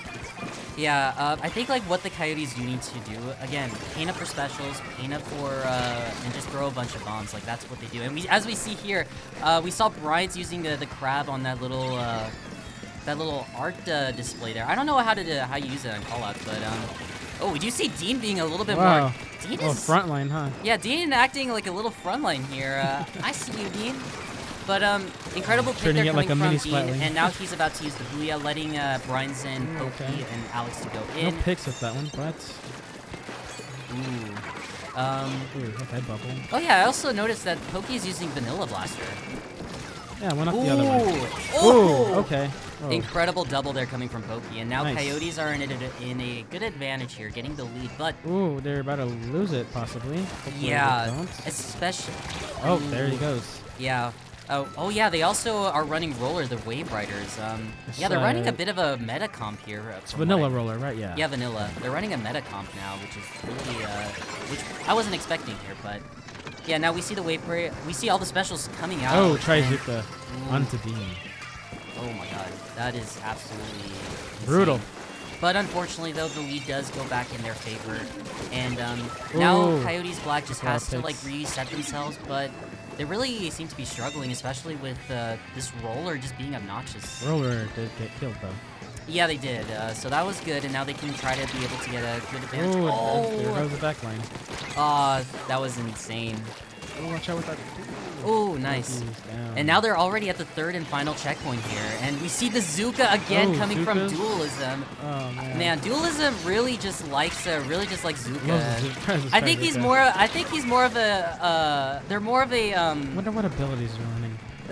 They're more of a Zuka main rather than a A Splattershot or a Splattershot, Ted main. yeah. Oh, I touched the mic. okay. I don't know if that caught that there for a sec, but anyways. But yeah, what do we see here now, Sergio? It looks like they're trying to get the middle first at least. Oh, there goes Bubble. Why the hell did he use that? We do see Pokey here trying to keep an eye out for flanks here, but Ooh, Blaster versus Blaster actually. oh Ooh, yeah, there you go. but unfortunately oh my double. god, Double. loading out here with the double, incredible Positive play. trade. But yeah, this now results in Coyotes Black to try to retake mid Yeah. and try to repaint up. Oh, there goes the Zuka again. Oh, Uh-oh. oh my god, Uh-oh. oh my god. And Oh, no not picks able that to get a time. lot of value out of it. Really unfortunate, but okay, it probably scared Dean to death. but we do see Dualism super jumping back here, and we see Brian's. We see Brian's just chilling here, trying to paint up for a quick crab. It We looks see like, it ready. yeah, he might use crab just I now. think this may result in the push, but we do see the Oh. roller Ooh, flanking. Dean saw that. Oh, Dean saw that. good eye there, good eye. But Oh, yeah, no, unfortunately. move the bomb. Oh my Okay. god, I think we got a little bit of a heart attack there. Like I was don't- like, there's no way he's gonna die from that. Oh, he just gets Ooh. rolled over. yeah, but unfortunately, they do go down. 2 members going on both ends here.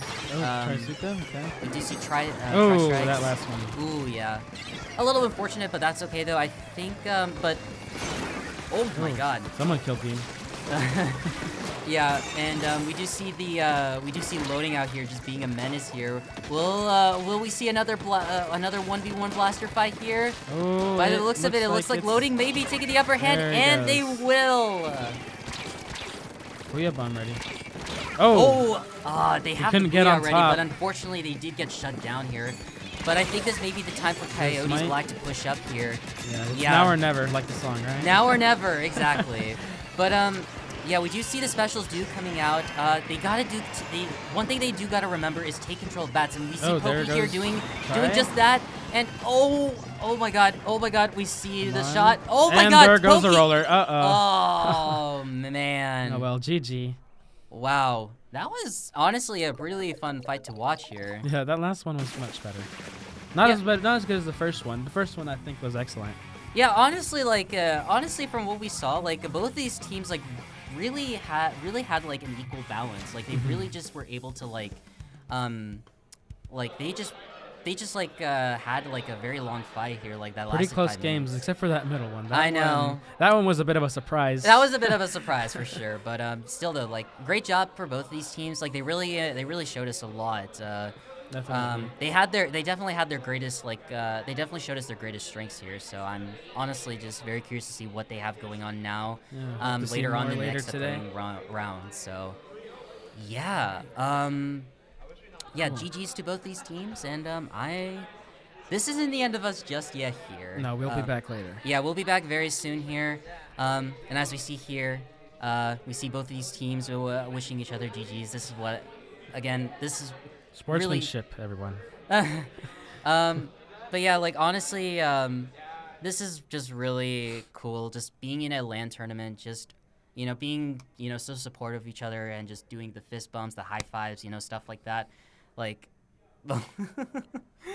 Yeah, just one more before you sign off. For now, at least. Of course. But yeah, I just love a good LAN tournament experience.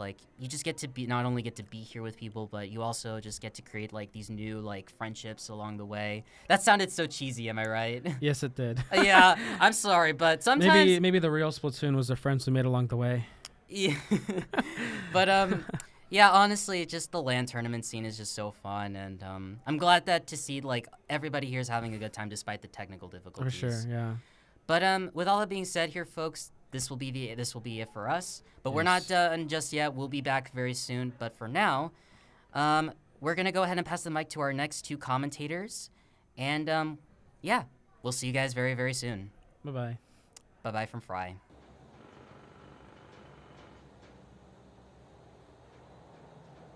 All right, we're in, dude. We're in. Look at this. Oh my goodness, here we are. Hello. This is hype. This is hype. This is hype. I'm ready for some Splatoon. Yeah, next up we got Titans of Alterna versus Wave Riders. So that's what, CSU Fullerton versus Cal Poly Pomona? Is it? I can't read this spreadsheet. That's what the spreadsheet says. I'm sure it does. There it is on the screen. Oh, game one, Hagglefish Clams. I like Hagglefish. Clams. What? Any thoughts? Hagglefish Clams? Hagglefish Clams, good map. I'm trying to remember what we saw earlier. We saw, was it Titans running Hydra earlier? I mean, we'll find out. There are a lot of Hydras in this tournament. That's true. There's a surprising number of Hydras. Yeah. I was honestly kind of shocked. I actually like Hagglefish Clams. I think it's not played as much as it should be. The basket is in kind of a weird. So okay, it's Titans of Alterna, orange. Although Wave Riders. I will admit I'm a little biased on Hagglefish Clams because I play a lot of vacuum weapons and vacuum is very, very strong on that map. I hope the Titans of Alterna orange get to play with orange ink, because otherwise that will be very confusing. True. They're all getting set up. Okay, what are the fun facts? There are fun facts here. What does it say? I actually don't know if any of the fun facts have already been said. So apologies, I guess. Stingrays are a group of sea. They probably did the first one, right? Okay, let me pick. Stingray species are progressively becoming threatened or vulnerable to extinction. That's not a fun fact.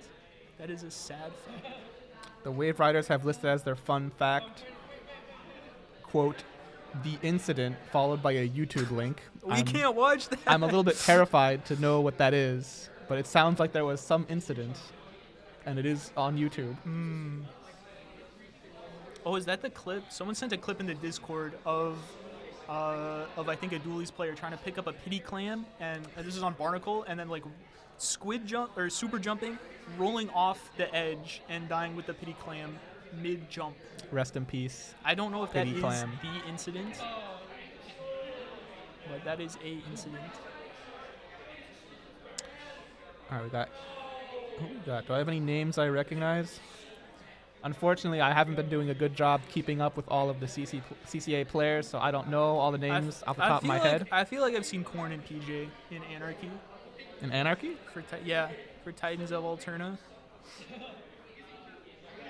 Well, we definitely saw them play earlier. We did see them play earlier, yeah.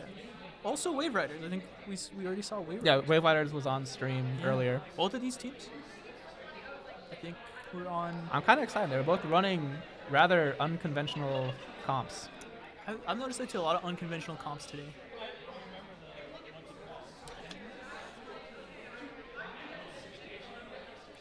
All right, there are the maps. Game 2, Robo Ramen zones. That's a real. I really like that.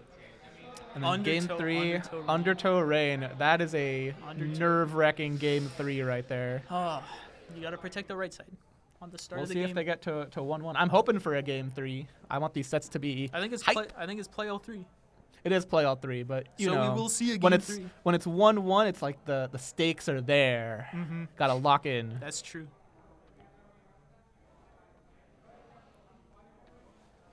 You can't see there's a Kirby on the microphone. There is a little Kirby It's out of in frame. the Can I studio. put it in the frame? Oh, look at that. Oh, look at him! There he is. That's a good Kirby. I have a couple of plushies of my own. I forgot to bring my personal plushie today. I'm so sad. I have a little green squid plushie. So about yay big. I have the pink squid plushie, the Splatoon 2 one. I was gonna bring. I have a little clay sculpture of a squid holding an arrow spray, but unfortunately, you should have brought the. no, the his aerospace tentacle snapped. Unfortunately, I Yeah. have to get him repaired with like glue.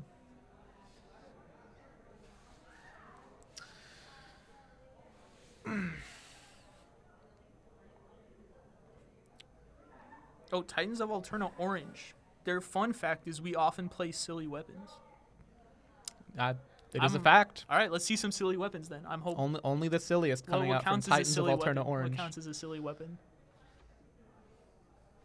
To be honest, pretty much all the weapons are silly. I mean, splatter shot. It's meta. You're people gonna sit run here it. and say 52 gal is a silly weapon? It's a paint gun, dude. That's a serious.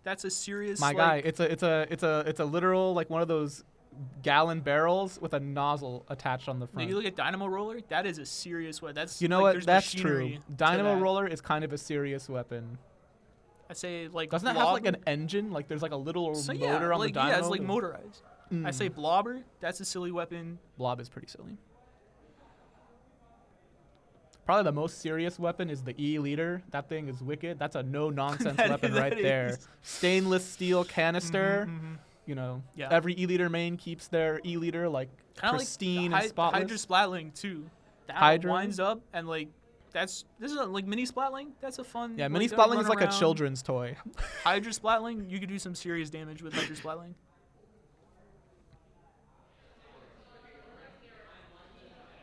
All right. The custom Hydra Splatling makes it a little bit silly because at least you have a fun sticker certifying it is indeed custom.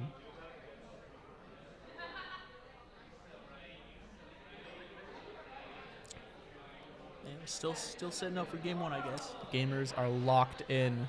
Yeah. The focus is tangible. We got the Clorox on top of the. Oh, we got PC. some cheers. Wait. I think that means they're starting soon. I hope. The Clorox for clean gameplay. I like it.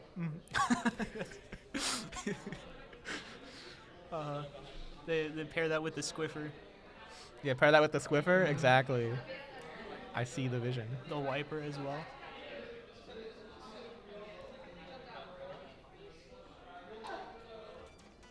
Oh, Okay. Here we are. We are seeing some Splatoon gameplay. This is good. We're just about ready to go. 5 seconds left. I'm excited on the for clock. this match. I hope PJ has a weapon. Okay, let's go. I don't know what comps Blitzu. they're going to be running. Are you want so to hit the ready go with me? Oh yeah, okay. Carbon is here. Okay. Oh, Big double carbon, double swig. carbon. Wait. Ready? Go! Okay, so double carbon. We got triple stealth jump for Wave Riders. I don't see Only double a stealth lot jump. of comeback coming out from Titans. Yeah, triple comeback. Yeah, see, there's the vacuum. Like I was saying, vacuum is strong on this map. They're going to be running kind of vacuum spam Is that the on vacuum that. big swing? That is the vacuum big swig. Is it the gal? Is that the Kraken one? Okay, Is we're that poking also out. the vacuum? I wonder how Wave Riders is going to display. Oh, they're just going to go in. Oh, there's the vacuum. Throw Try you to back. follow that up. The carbon. You got to kill that carbon. Trying No, to, couldn't cancel quite the get it. vacuum. Looks like Titans of Alterna had tacticalers, so they are coming back immediately. But Wave Riders controls mid right now. Okay, we're seeing some specials come out. The Titans trying to make a push for mid here.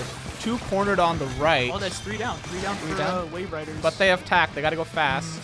It's just the swig. So it looks like they're just going to take mid control from that play. And they're Playing it look a for little bit another team passive. fight. They didn't actually move through mid. Yeah, and Wave Oh, Riders is yeah. I guess they're gonna looking take it back. to Vacuum another carbon fight. going in.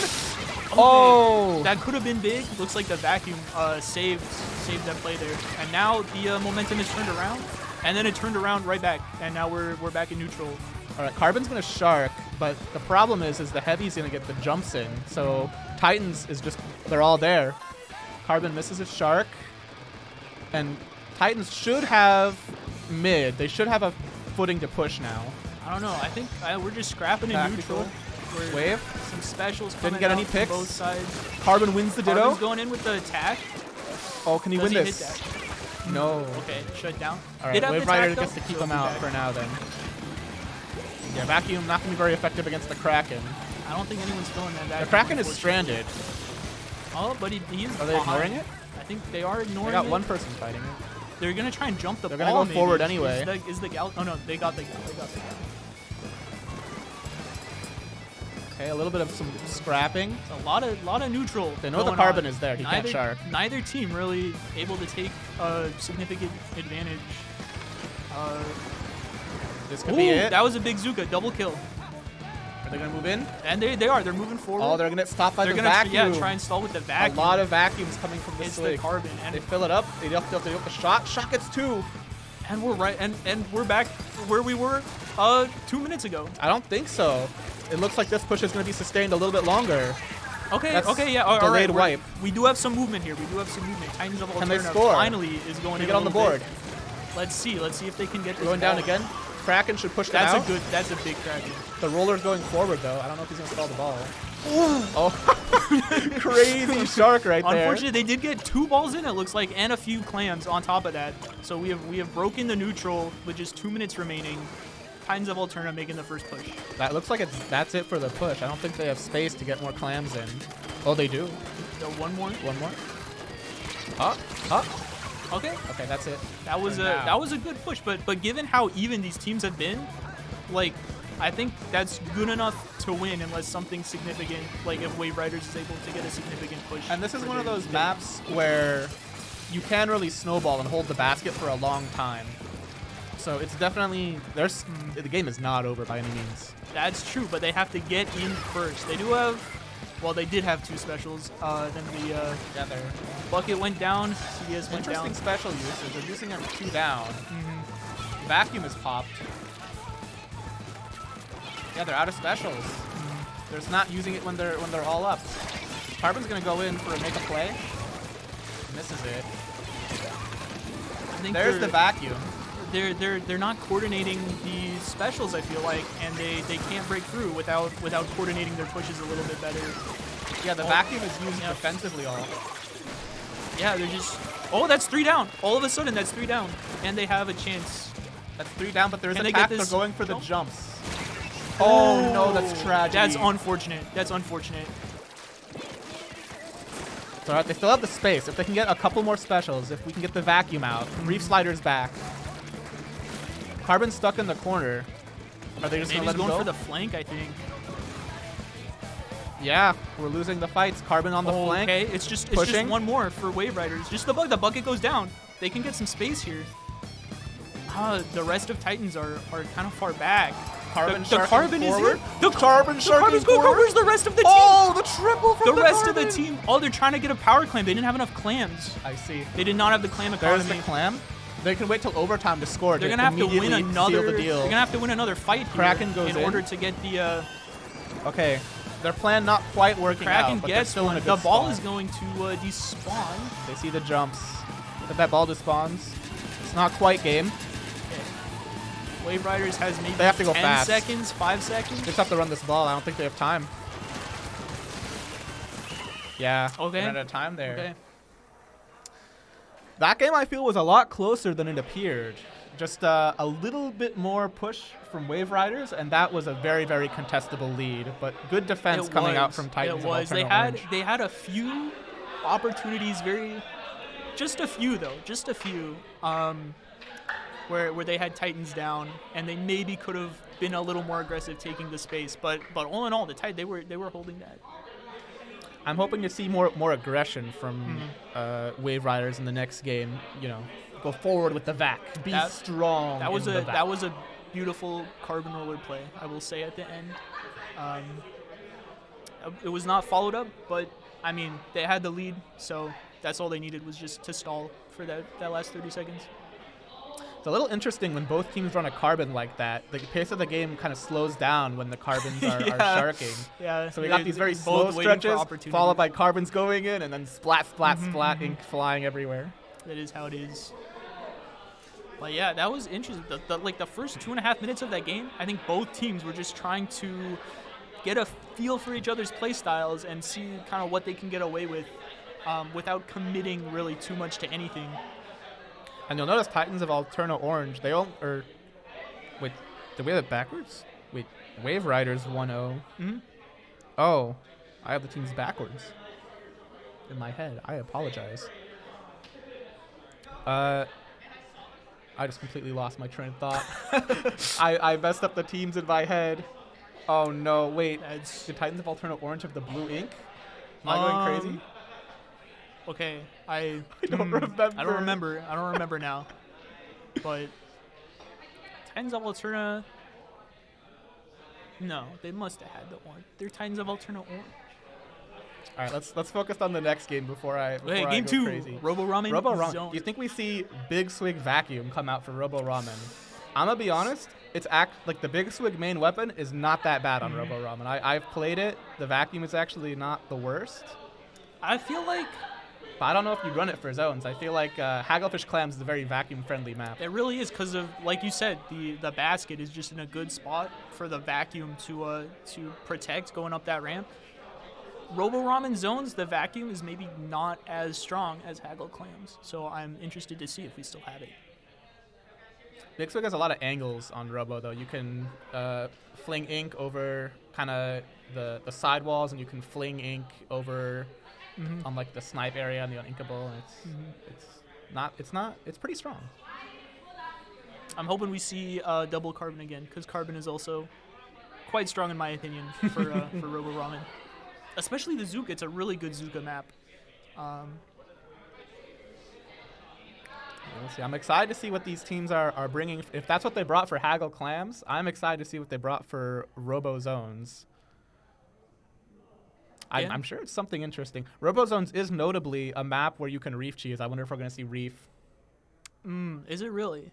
It's hard to get the Reef in the right spot. I think we saw one member of Titans running Ringer earlier. I wonder if we'll see that come out. We did. Okay, here we go. Game 2, Robo Ramen zones. That has to be Titans of Alterna. There's the Ringer, right? Like I said. Yeah. Splash-O-Matic this time. Custom Jet Squelcher. There's a weapon I thought I wouldn't see. Yeah, so we still have the C-Jet Carbon running roller. special charge for the Cloud.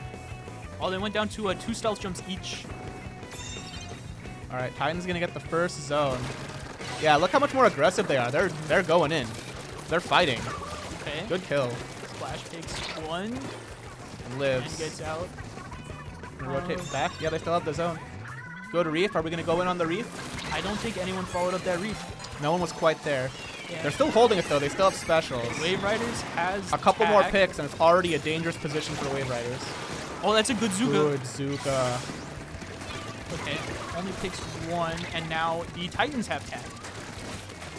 If they can hold the zone here, they're in a really good spot, yeah. Let's see, we're Specials scrapping. are flying. There's a lot of back and forth here, but Titans of Alterna is holding the zone through all of it, and Wave Riders are kind of, they're losing a lot of points, even despite. Oh no, the bomb.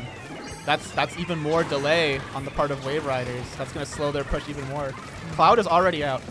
Notably, you cannot charge Cloud while one is going.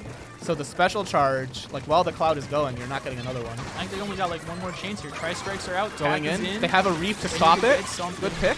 They block control. Reef 2 out. down for Titans. They got a paint. Can the Wave Riders recap? Okay. Yes, they can. Yes, they can. They buy themselves Good cap. some more time, and now it's their turn to try and lock out. This map is very famously kind of lockout heavy. What a pick. Beautiful arc on that Zuka shot. That's the kind of picks you need if you want to lock out. You need to be able to get picks on offense. The Titans just use tri-strikes from their spawn, and the Wave Riders could just back up from that. Okay, they could but we're give up fighting. the space. Slosher drops. And Reef they is still on the have table.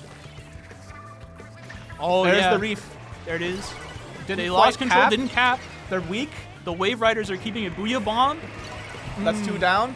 This has got to be I think that's a flip. That's a flip. That's a flip. Yep, That's a flip. yep. Okay. All right, good flip. Good job going in with the Reef. Oh, the Tri-Slosher got a little greedy there. Another really early Cloud. They are taking space with it, but they're not moving all the way into the zone. Is this a pick? Nice pick.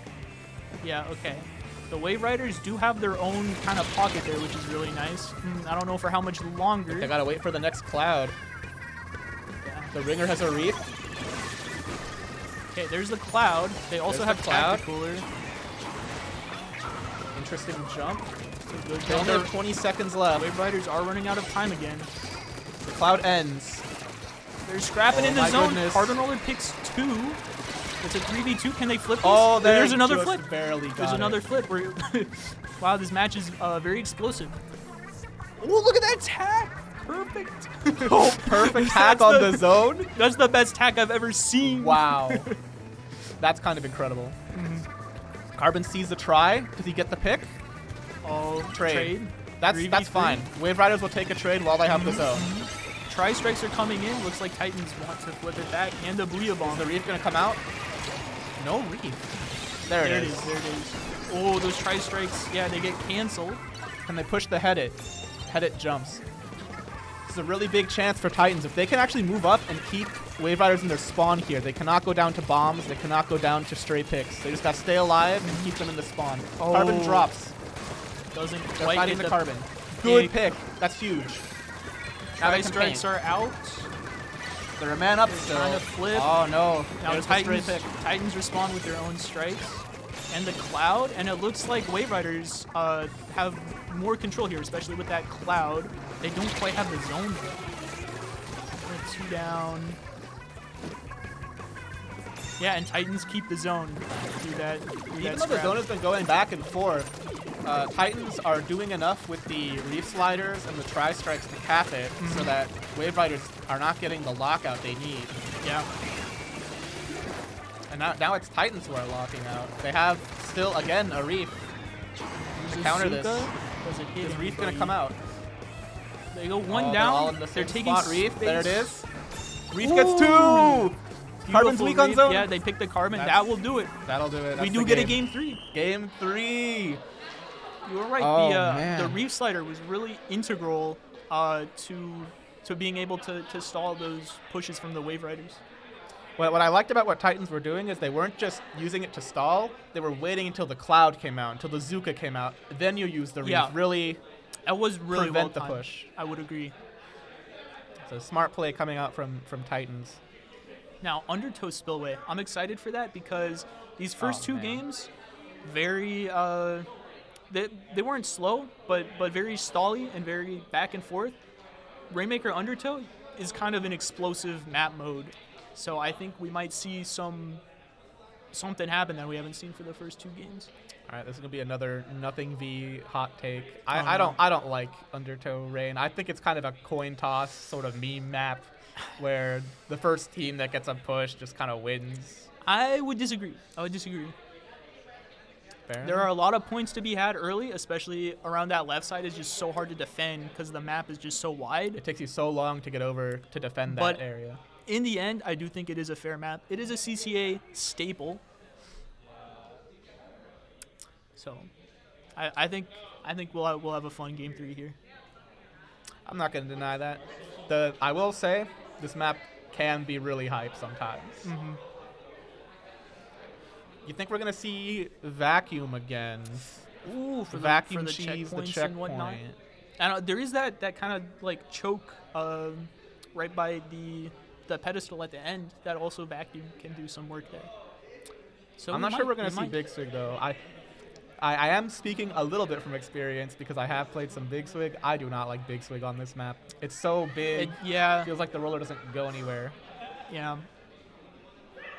That does make sense. It does have a lot of object damage though. I wonder how if they just put everything into object damage, if try and cheese some pops.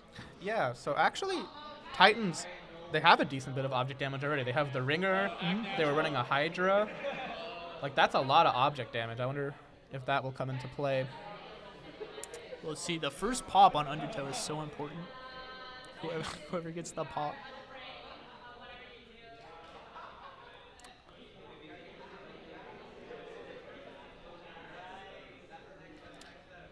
So both teams were running. Was there 2 carbons on the Robo game? No, There I was think one carbon. they had a splash. Splash, that's right.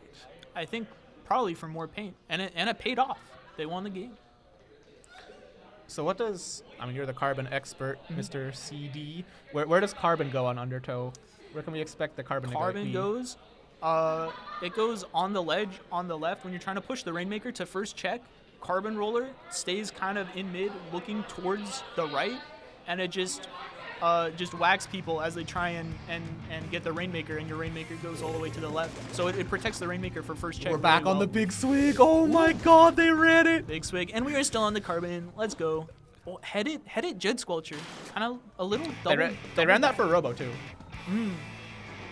They're running the Vacuum Jet Squelcher. We have a double vacuum game, ladies and gentlemen. It's crazy. Okay. We are going for pop with the Hydra and the Big Swig. Titans gets the pop with all that object damage. Are we going to move in? They can't quite yet. How do you get past Jet Squelcher All right, and Hydra? there's the tack. Now we're trying to move in. We're going with tack. I like it. They're weak. Yep, chips a few. Oh, that's a good read. Beautiful Reef Slider. Hits one. Goes They down, attack, but had though. the tack, so that's a positive trade. Tri-Slosher under there. Oh no, he's not quite in the vacuum range. Ooh, I think the Carbon canceled the vac. Is that a double from the Carbon? That was a double from the Carbon. But now Carbon Wave Riders clutching has up their own vacuum to try and just... a little bit early on the vacuum, I think. Maybe they're trying to use it go before they left. grab the range. Okay, Rainmaker stalled that heavy in mid. Carbon is in, like I said, just trying to protect the rain on the very left. They Stop got just there. before the checkpoint. So their heavy is all the way back in mid. I wonder if they're gonna regroup in mid and wait for a second push. I think so. Yeah, It looks they're like not gonna Titans fight has a this. good defense. Wait, here. one of them's going Ooh. in. Hold up. Oh. Okay, they saw almost. him. I like the thought, though. Tactic cooler for Titans. And 2 down on Wave Riders. All right, And- this can potentially be a yeah. push. The heavy is keeping them out. They need to be able to dislodge this heavy. Carbon get sharked? All right, Carbon did not get Looks sharked. like they did Gonna not back push up. off of that, but they have very strong mid The left control. side is wide open. If they can grab it and go fast, maybe. Oh, they need this pick. I can't quite get The there. shot is stalling, and here comes the Tri-Strike stalling even more. They are still holding on to mid. They're which gonna is barely. autofill the back with the Tri-Strikes. And is this a grab? It is. It They're gonna is, yeah, go they fast. have all that paint on the left. I like that. I like that idea. Go, yeah, they're go, going go, go. quick. Oh! Hit Jet by the jet, I Squelcher. think. Nice aim. But their push is not over. They have a tactic cooler Can up they there. get? Yeah, they can get the checked. They Tri-Slosher. can get checked. That's the check. All right, one check down, and the game gets a lot more dangerous after this. Booyah it comes out, does. gets absorbed by the vac. Thank you, vac. Hydra gets the phone. That's a dead Carbon. So now Titans. This is what I was saying about this map. Titans got the first check, in theory, if as long as they always keep their Hydra alive, they keep their Dreadringer alive, they can kind of just play defense, right? Just poppy guard the checkpoint. That's scary because they don't have any points past the check.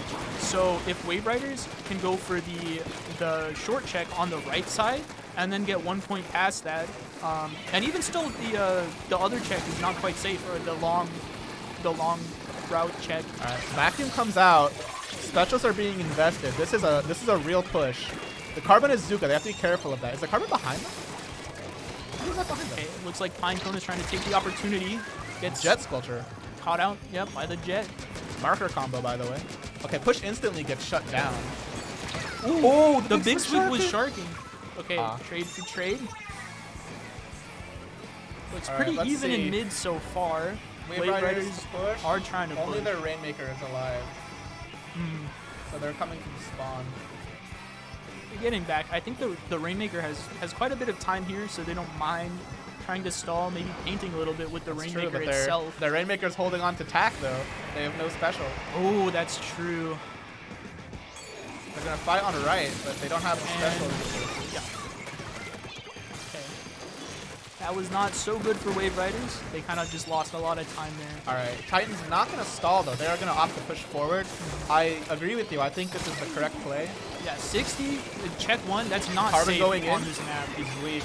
Oh, The yeah. tri-strikes. Oh, that's 3 down. 3 down on Titans. It's just the tri-slosher. And then he jumps. That's effectively a wipe. They got to go So fast. this is a push now for Wave Riders. They're going for... Oh. It looked like there was some indecision there. Mm-hmm. We're going to go fast. Left The vacuum is trying to pick up the check, and it does. But 2 go down for Wave Riders. 3 go down. It's just the headed. Shot. Where is the headed? Is the headed going all the way around? Can we get some cheese? No. Okay, headed is back in spawn. I thought for a second. So there. only 40 seconds left. Titans could try and run it backwards. They could try and stall it here. It doesn't look like that's what they're going to do. I don't think they can dive it either. It's just too far But if you back look at their in that positions, pocket. they're playing very defensively. 2 go down, but how'd they trade that out? I didn't see. They could still, with both the checks down now, this is very scary. This is what I'm saying, though. As long as Titans stays alive and... Okay, they're going to instant fill the vacuum Okay, there. there's a vac vacuum. shot for paint. Doesn't get anybody. Counter vac. Vacuum from Wave Riders. They pick Shot. it up. They pick the roller. They just need 1 point past the check. Oh my, if they can clear that The left side. Booyah Bomb! The Rainmaker needs to live. He's alive. Oh, is he going? This could be a push. The tri-slosher. The tri-slosher. Watch the tri-slosher. Oh! Oh! Wow. Oh, tri-slosher getting there just in time. Just in the nick of time. Oh Getting man, the what a kill match. on that Rainmaker. That was, I think the Rain didn't know I don't think he saw the try. where the Titans were at the end, and that one extra shot I think cost, that time Potentially. investment. Wow, what a set. What a set. Well played to both teams. GG's. I love seeing the big swig. The big swig. I love seeing the vacuum. Big swig in tournament. Very hype. Along with the Hydra Splatling.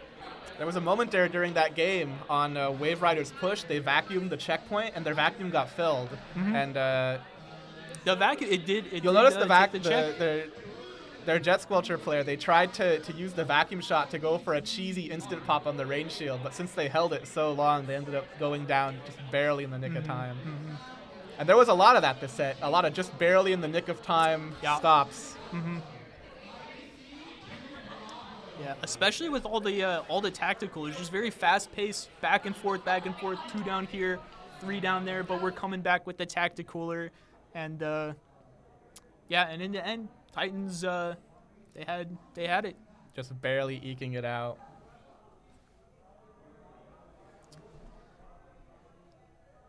Yeah, I kind of said my spiel on the game.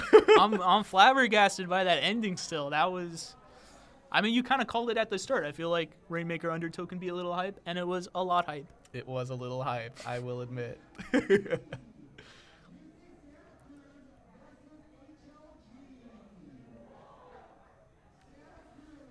Right. I actually don't know. This is my first time commentating. I don't know if I'm supposed to leave the booth or not. They'll come get us, I think. I think we're waiting for them to come relieve us of commentary duty. Or maybe we could just stay here for the entire rest of the tournament. These chairs are kind of comfy. Relax a little bit. Yeah. Show off my SoCali badge. That's so Kelly? Okay. All right. Let's go. All right, we're heading out. All right. See ya.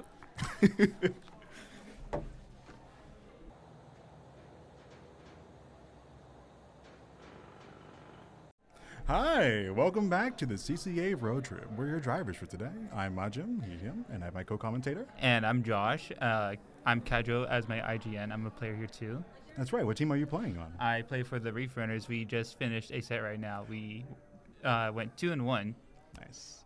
I used to play on Reef Runners myself, and unfortunately I graduated, so now I can't participate anymore. But hey, you know what? This is the next best thing.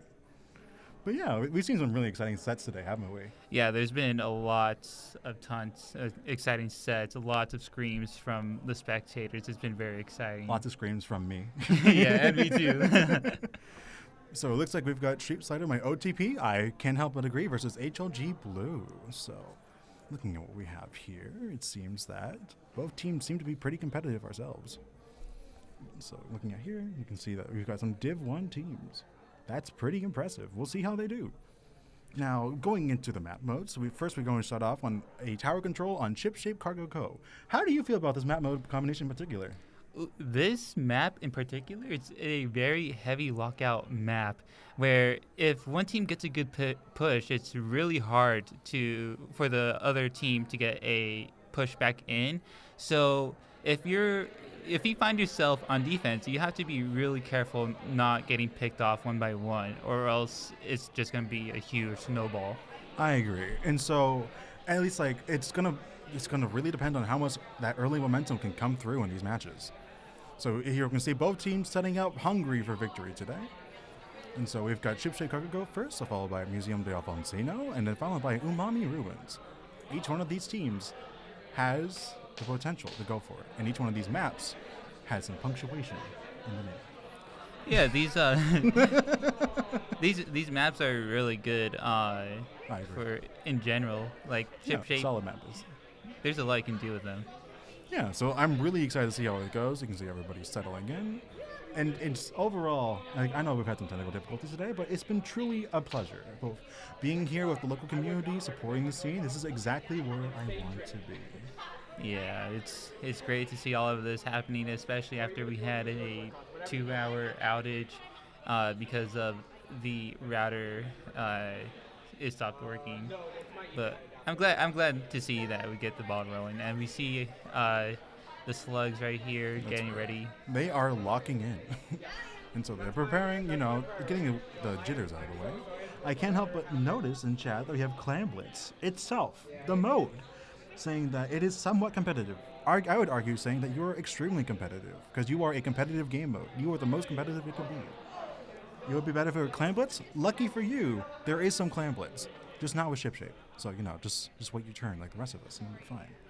I'm looking forward to the Clan Blitz mode. That mode, throughout the Splatoon community, it's one of the least favorited, just because in solo queue, it's kind of hard to excel in. So with this mode, you're going to require a lot of communication from both teams.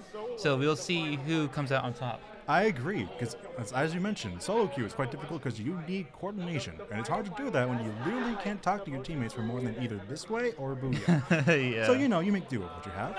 And I think actually in a competitive scene, this is where Clan Blitz really shines, because this is the mode that will make or break depending on your team synergy. Yes. And we see right here some of the members of the Street Fighter, my OTP. Some of their members are actually from different teams from their collegiate club. That's right. It looks like we've got a combination of Dew Sheep, Leaf Dream of Sleep, and then Grilled Cheese Slider teams. So it's a perfect combination. I know we have several teams here that are a mixed match of multiple teams from the same school, so that'll be really exciting to see how they synergize. Will they do better? Will they do worse? There's only one way to find out. Yeah, so let's see. And so our other team is HLG Blue.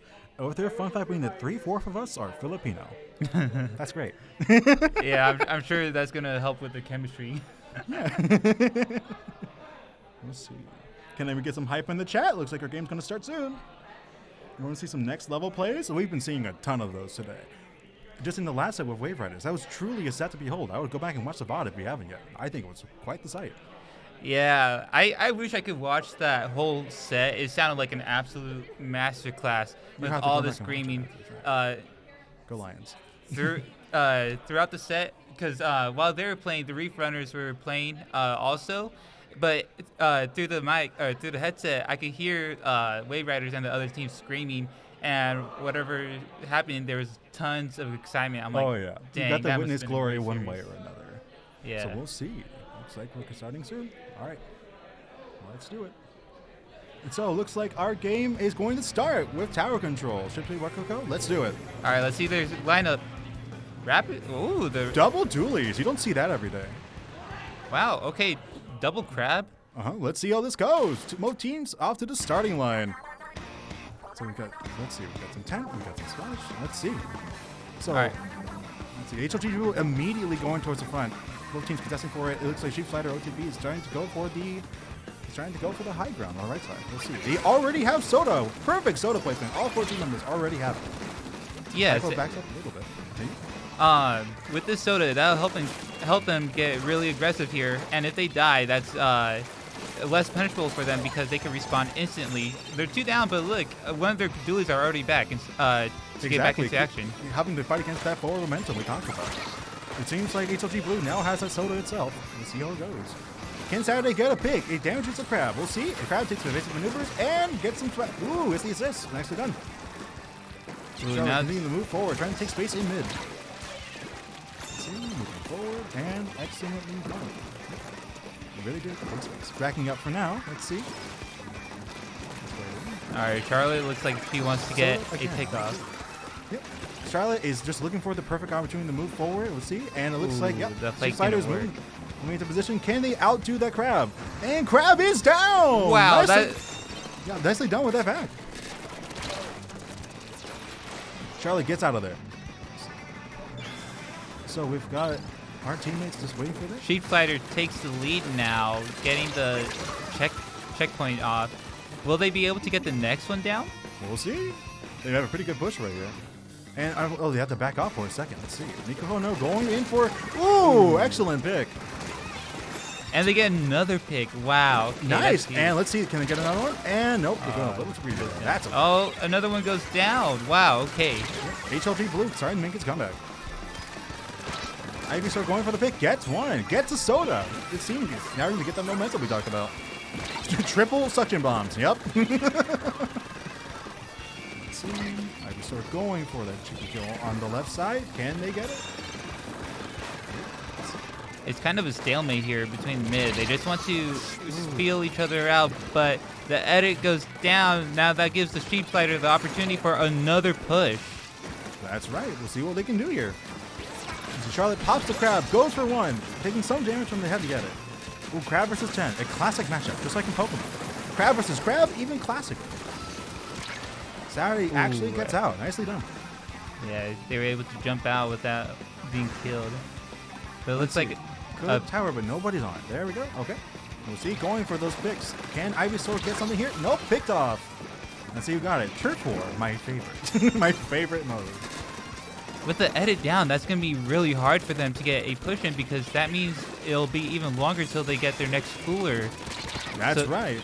So we'll see what we can do. It looks like 8, 9, 7. Oh, it's saying at 8. HLG2 is putting up a fight. Going for the Crab. Can they get the? Yep. Ooh, actually. Oh, I thought they got the jump there for a second. Yeah, HLG does not want to get swept right here. That's right. They're fighting tooth and nail to go forward. We'll see if Neko can do some damage. They have the strikes on the Trizuka, and wow, he gets many down. picks. Wow. Let's see. HLG Blue can certainly make a comeback here. Let's see how they do it. Use a 10 to expertly block against those shots. And can they get the pick? No. That's okay. Let's see. Turf War now moving forward. That's a 1v1. No, we want to get they escaped. Let's see. So as the tower is lonely, it's got no one standing on it. It's moving back towards mid, which is in HLG Blue's favor, because now it's in the middle. It's in the Turf. That's what it's called. Thank you, Turf, for the reminder. So we're less than a minute on the clock. We'll see how this moves forward. Just trying to clear some space, and Soda is on the field. Soda is destroyed! That's quite unfortunate. No, the placement, if you guys don't know, if the tower gets close to the cooler, it destroys it. That's so unfortunate. This can be used as an advanced strategy in order to get another Soda faster, but unfortunately, no players were able to pick up the Soda. So that could be the difference maker. An unfortunate wipe here for Sheep Slider, and that could be curtains. That's one down. No crowd. Let's see. Not much Soda. So let's find out. Miku on the tower for a second, backing up. Waiting for the Soda itself. 8 seconds left. HLG needs to make a big play right here. But they're down 2. Whoa, gets back on the tower. This is their last push. And picked off. Let's see. Do they get on the tower? They're trying, but they can't in the crowd. And Charlotte takes it. That's game 1 going through Sheep Slider. Wow. That was going back and forth. But it's just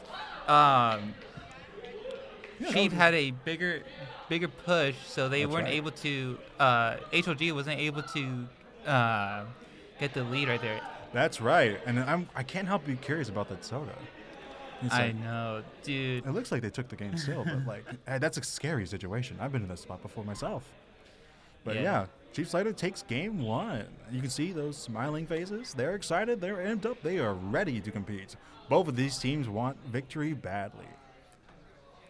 I can see in the chat the Soda is gone. Soda destroyed. I see some UCSD love. Yeah, there you go. Look at you guys. Victory feast.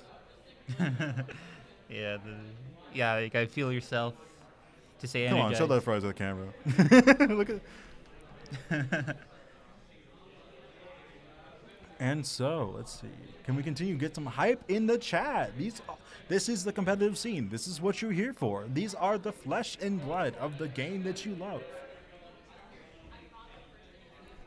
So, let's see.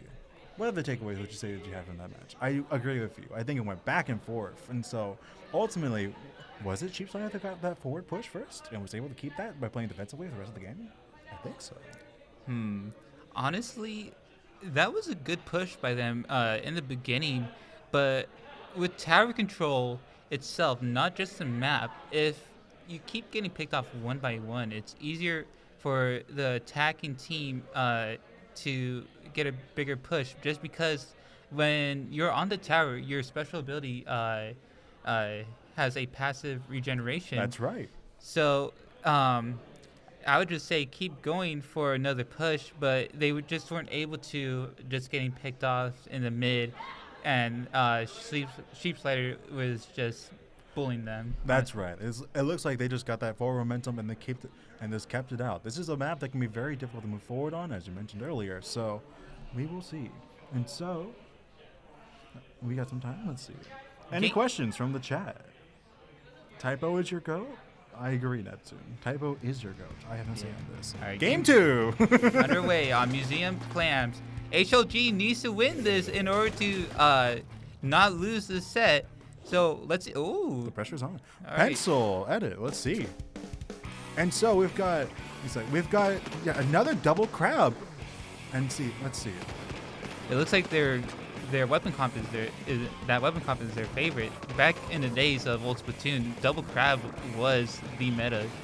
It takes me back to times. I can't say they're good. Yeah. Ivysaur already with the early Soda. Both teams just trying to get control of mid, build up the clam economy. Looks like Sheep Slider's already got quite the number. And that's a power climb on the board. Spots Typo, unable to get the kill. Let's see, and Typo is down. And so Ivysaur using that cover, trying to get at least some headway. Saturday double team. Charlotte moves forward. Does a squid roll jump and moves forward. Back, up, down, left, right, side to side.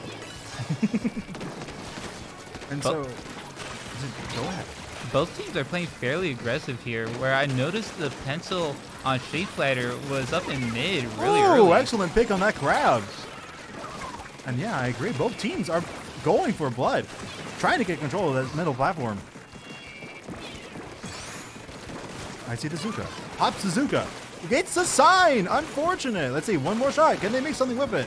Not quite. That's okay. Sometimes fear is all you need. And so continuing to use this metal platform as cover, as space, wants a kill very badly, and misses the fling! The hit. Charlotte gets away successfully, and it's just Neko alone! They're 3 down! Yeah. They're already at the basket! And so, let's see. They got the power clam off. They got 3 clams from the pencil. Let's see, where's the pencil? Where's the pencil? So they can try to get those clams in. Otherwise, it looks like, yep. HLG saved by the bell, saved by the timer. That could have been deadly push. Let's see, 2 down for Sheep Slider compared to the 1 for HLG Blue. Let's see how they do. And I agree, that was saved by the bell. They got lucky there. Or maybe. It was all planned.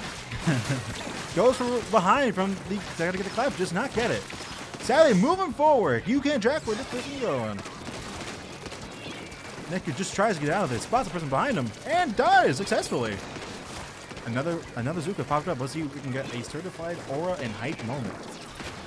We got Crab.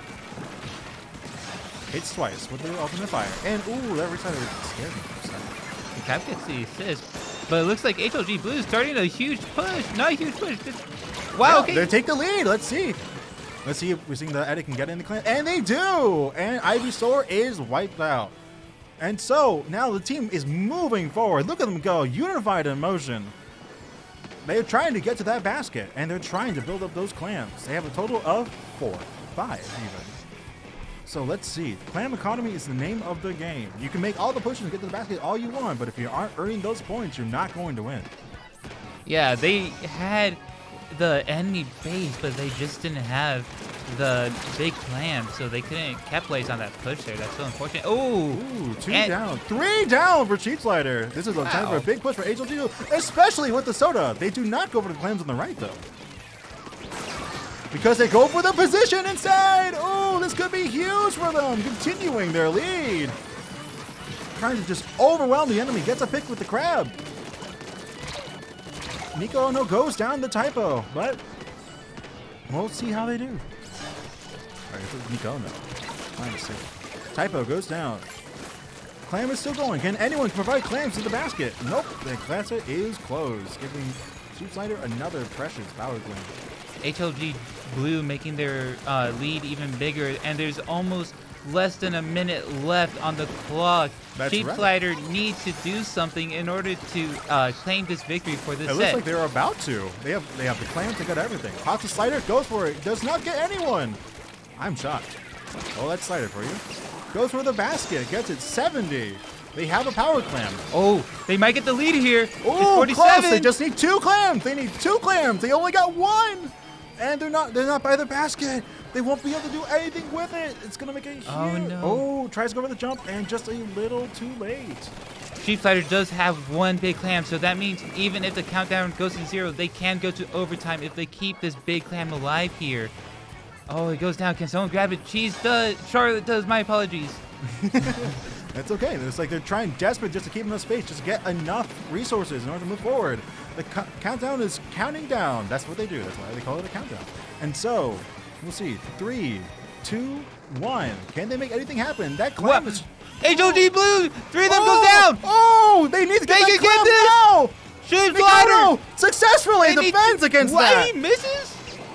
Oh, they sneak the clam in. There's something they can do here, but they don't have any clams. Oh, No. the pencil's still alive. They need But one there's more! one. They need one more! Oh, But just do Charlotte it! does it! Yeah! What? They don't Nice get to do save! it? No way! That was No incredible! way! 1 clam! Wow! What? An incredible play. Wow! Just barely keeping the team alive, and then in the final moments, clutching up. Wow! Okay. So you're gonna see that Beppo in the highlight reel. That was great. I feel like I just witnessed history. HLG Blue goes down 3 players, but then they don't throw the clam. They don't throw the clam in the basket right away. They spaced it out. They bought themselves more time. Yeah, and what it looks like, it worked out. Yeah, HOG Blue was able to gather themselves, but they just didn't see the dualies coming from that block over there. Yeah, they made the jump. They snuck in. That was incredible. You can see the hype moment just absolutely popping off. Everybody cheering in celebration for this wonderful game. Yeah, that was Chat Fantastic. is going nuts. Clip that. We've got it on VOD. Even better. Everyone's having a blast. We're all happy to be here, even if there was technical issues. Sheep Slider takes the set 2-0, but there's still one more game, and that is Umami Ruin Zones. We'll see. How do you think? What's your take on this map? For Umami Ruin Zones? That's right. Do you think it's as defensive as something like Ship Shape was, or do you think that? Because from my experience, in this map, it's pretty easy to just get walled out immediately, thanks to the. Once you get both zones, if you can just keep them in their spawn, they're kind of cooked. There's not much you can do. Yeah, and with Sheep Slider's double crab in general is really great on this map, and with zones on it, that's going to be really hard to come back from if you're HLG Blue. And with double crab, you're going to have to deal with just a crab in the middle almost the whole time if Sheep Slider is able to execute that really well. Yeah, so we'll see. Double crab could be the strategy for this map. It's a good game. We got a game starting here soon, folks. And so I hope you're having a wonderful Saturday. I would be really surprised if they didn't go double crab here. Just because some teams, double crab isn't really what most teams go for. But to not see that comp anymore, I would be surprised.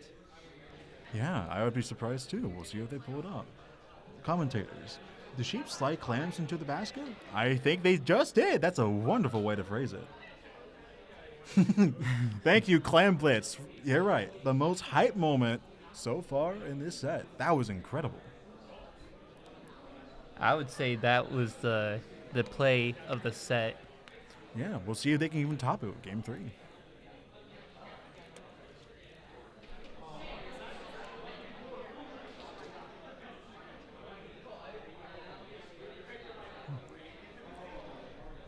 The energy in the other room is palpable. You can really feel how excited everyone was. I can also hear it because the door is open.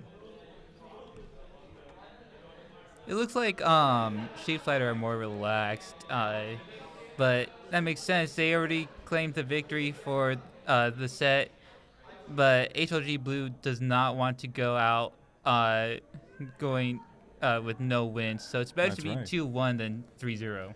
Yep, looks better for results and looks better for morale, your mental. So we'll see if they can pull it off. I'm excited to find out. Me too. Yeah, that is a tournament highlight. I definitely agree. I cannot wait to see the highlight reel for how hard these players are playing. And the LAN environment really does build it up. That's right.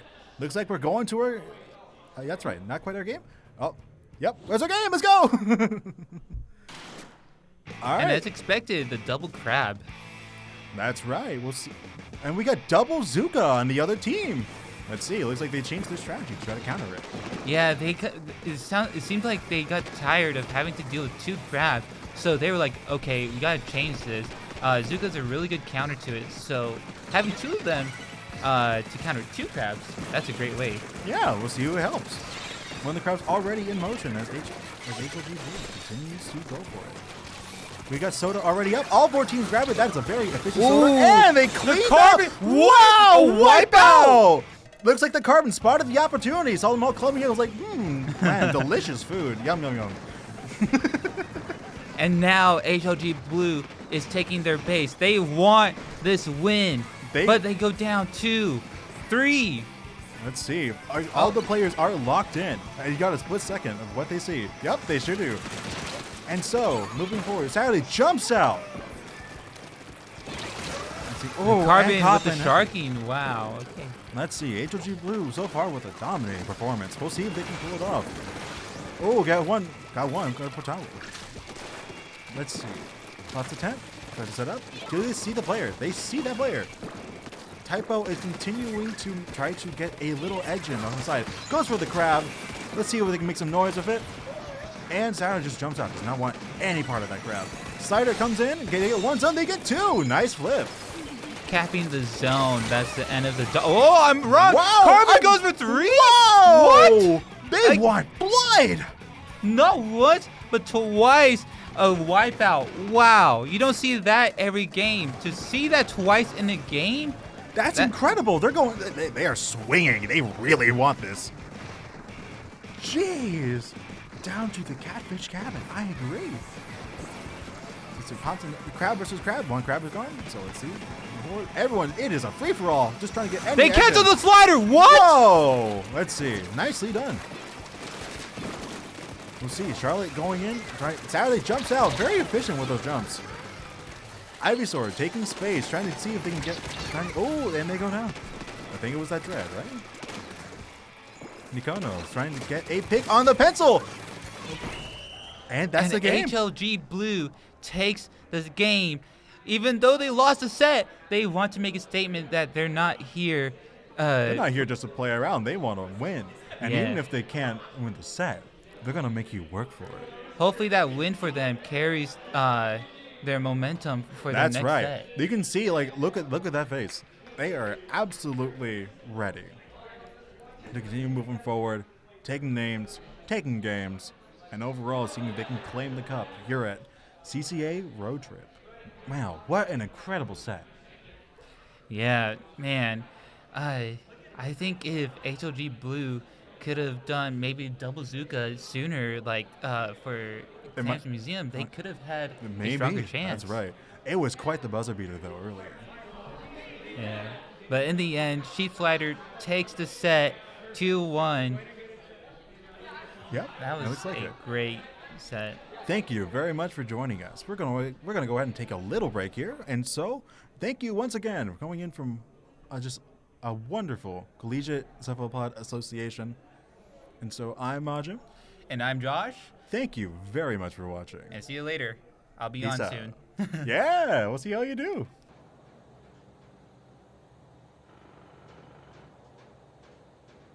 Alrighty, everybody, we are back. Wow, Inkai, what a exciting game that was the last round, don't you think? Yeah, it was insanely close. I mean, like Yeah. just them missing the dualies on game 2 allowed Sheep Slider to get the 2-0 because then on game 3 HOG was able to get a pretty solid knockout on against the Umami zones. Yeah, like really, what a show like these two teams gave us. So yeah, great job to both HLG and Santa Cruz for putting on such a fantastic show. Like we really liked what we saw, like incredible gameplay. But enough about that, Inkai. We have game number or round number 4. 4. Yeah, we have round number 4, and it's gonna be CSULB Gold versus the Splatter Color Screensavers, or Screensavers for short. Yeah. Yeah, I am actually very excited to see what both of these teams have going on. What can you tell me a bit about the Splatter Screensavers? Well, beforehand, Screensavers was our 4th team because we had like a huge influx of new players last semester. This semester, though, it's on standby. The only reason we're using it now is because all of Wave Riders was able to go, but we were only able to have 6 people on a team, so we ended up grabbing 2 people from our Div 8 team, Tentacoolers, and each team has one of those players. For Splatter Color Screensavers, it is Smuggy, and paired up with Nebby, Taka, and Nerd. Nice. As far as what I can say about Long Beach Gold, this team definitely has had quite a history, for sure. This team has been around and has made a really huge impression with not only Gold but also Black and Blue. Like these 3 teams have been making like waves ever since like they began, and honestly, like it's been really cool to see the growth that they've been putting, and even though that there has been a lot of changes with them over the past like couple of months, like with students graduating and moving on and stuff like that, they still are holding strong. So I am just very excited to see like from what I've noticed, like they've been really adapting to all these new changes, and I'm really excited to see that in action. Yeah, we both played with them in various pickup tournaments. Yeah, they've been doing a lot. We've actually, when I played with them, I was able to get second from the Ink Up. I've been working with them like for a little bit too, and I've been doing a lot of pickup teams with them, and we have gotten like first place in the Shark Tank Shallow Waters tourney back in November, which was absolutely amazing. And we also have been getting third in FTIU twice actually in Gold Bracket, which was really amazing. So yeah, like this team is just really just absolutely the strongest in regards to like these changes and stuff like that. Like they really are just like just keep growing as the time went on. So I'm honestly just very excited to see like what we are going to see from both these teams. Do you by chance know what the SplatterScreen Savers have going on regarding weapon comps? Usually we have Nebby on swords. He runs Decav and Stamper. Taka does basically just rotate between a bunch of shooters. Nerd is a Inkbrush main, because like every team at our school needs an Inkbrush main for some reason. And then Smuggy's a heavy edit / Explo player. He also picks up Wellstring occasionally as well. That is quite a comp. Like I love to see that. I love seeing that the SplatterScreen Savers are running like a comp that is like off meta and stuff like that. I've already talked about this before, but I really just like seeing the comps that are like off meta because it just makes it so unique, and it also does help identify the teams very well too. So, but from what you remember as well, Inkai, do you know anything about the comps that Long Beach run? I know, but I want I remember. Yeah, it's APOC usually on Octobrush, Film going on either Zaps, and he plays Splash occasionally. Shu usually plays dualies, but I did see him on Jet Squelcher, oddly enough. I forgot he played that. And then Lance is also is a fellow Dread player as myself, and he also secondary Stamper. And Duke, I believe right now he's been playing mainly Pencil and Edit, but he's also been doing various other AoE. He's done various AoEs. I think Blaster. I saw him picking up V Blaster like a couple of times. Yeah. But he also does run what's it called? 52 Gal, Splattershot from time to time, but I think as of recently, Film has been picking up the T-Tech and the Splattershot, so that's what I've been noticing too. But yeah, honestly, really just great like comps, really great weapon comps that these guys are running. Like, so I'm very curious to see what we have going on. But anyways, we are going to get game number 1 started, or actually, game number 1. What is game number 1? Humpback Rainmaker, very classic Rainmaker map from Splatoon 2 and Splatoon 3, with the curvature of the map really favoring AoEs. Although none of these two teams really have that strong of an AoE, except unless they have Lance going on Dread, although which I do not see. Wait, is that? I think that was Lance. I think he was it's okay. Blocked by the overlays. It's okay. Yeah. It happens. I do agree with you. Like, it is a very AoE favored map, especially with the even for rollers too. It is a playground for them a lot, especially for Dynamo and Carbon here. But anyways, I do see some interesting weapons here. What do you see here, Inkai? Okay, yes. Oh, okay, yeah. There is the Dread by Lance. So that was Lance. I was right. Right now, okay, the AMW node going the brush, alright. Taco going the Neo Splash to help with strikes and paint in general. Yeah. AMW Nerd unfortunately goes down. Two down right now as Long Beach Gold is able to quickly get check 1. Ooh. Good slider by Lance there, taking out 2 on Screensaver's side. See if Nebby tries to go in for a dive, but gets knocked out. What a great start for Long Beach. Like, they were able to, I think, like, once they got the pick, they immediately, like, started to push. But I do see that Lance does go down, and we do see that the Screensavers are trying to pick up the rhythm again. But we do see that Film carrying the Rainmaker is able to get it to 19 points remaining. Really good stuff from him. But remember here, folks, Humpback Rain is one of those map modes where no lead is safe, so you gotta really be careful about that. The Dodgers and the Dualies being able to survive the jump, and allowing Lance to also be able to get back in freely. Now they're trying to, Screensaver's trying to scramble in order to pick off everybody. He's still living. Okay, finally goes down. Now it's Screensaver's chance to see if they can get the Rainmaker out of the street. Yeah, and Long Beach is not giving up yet. They're still at a really good advantage, able to get a lot of paint control in mid here. And we do see that Shu, a little known fact, Shu loves to flank a lot here in this map mode specifically. But unfortunately, he does go down. And we do see, The nice trade. Slider, yeah. Yeah, really good trade. See if they can, maybe trying to go in right now. Just didn't pick up the Rainmaker. Get a pick. Gets a pick on Shu. There's 2 jump-ins though. Oh, Barry just mistimed the slash to kill those 2. Unfortunate. Yeah, really unfortunate. But it is 2v2 right now. We do see a couple of members going back, but by the looks of it, it seems like the SplatterScreen savers are now going to push for the first time in this game. All right, very able to very quickly clear check, and now they were able to take out 2 from Long Beach, but unfortunately that push ends there as they go 3 down, and Long Beach is able to take control of mid. Yeah, really good retake there. And we do see that Lance is using the Reef slider, able to get a double and then 2 assists out of that. Wow, really incredible stuff. And we see Lance going into their base. They didn't forget to take the Rainmaker, but since they have such a huge lead, it's not the biggest deal in the world. Nevi's trying to drop on the right side, but to see if they can catch anyone. But now they have to work on defending their elbow.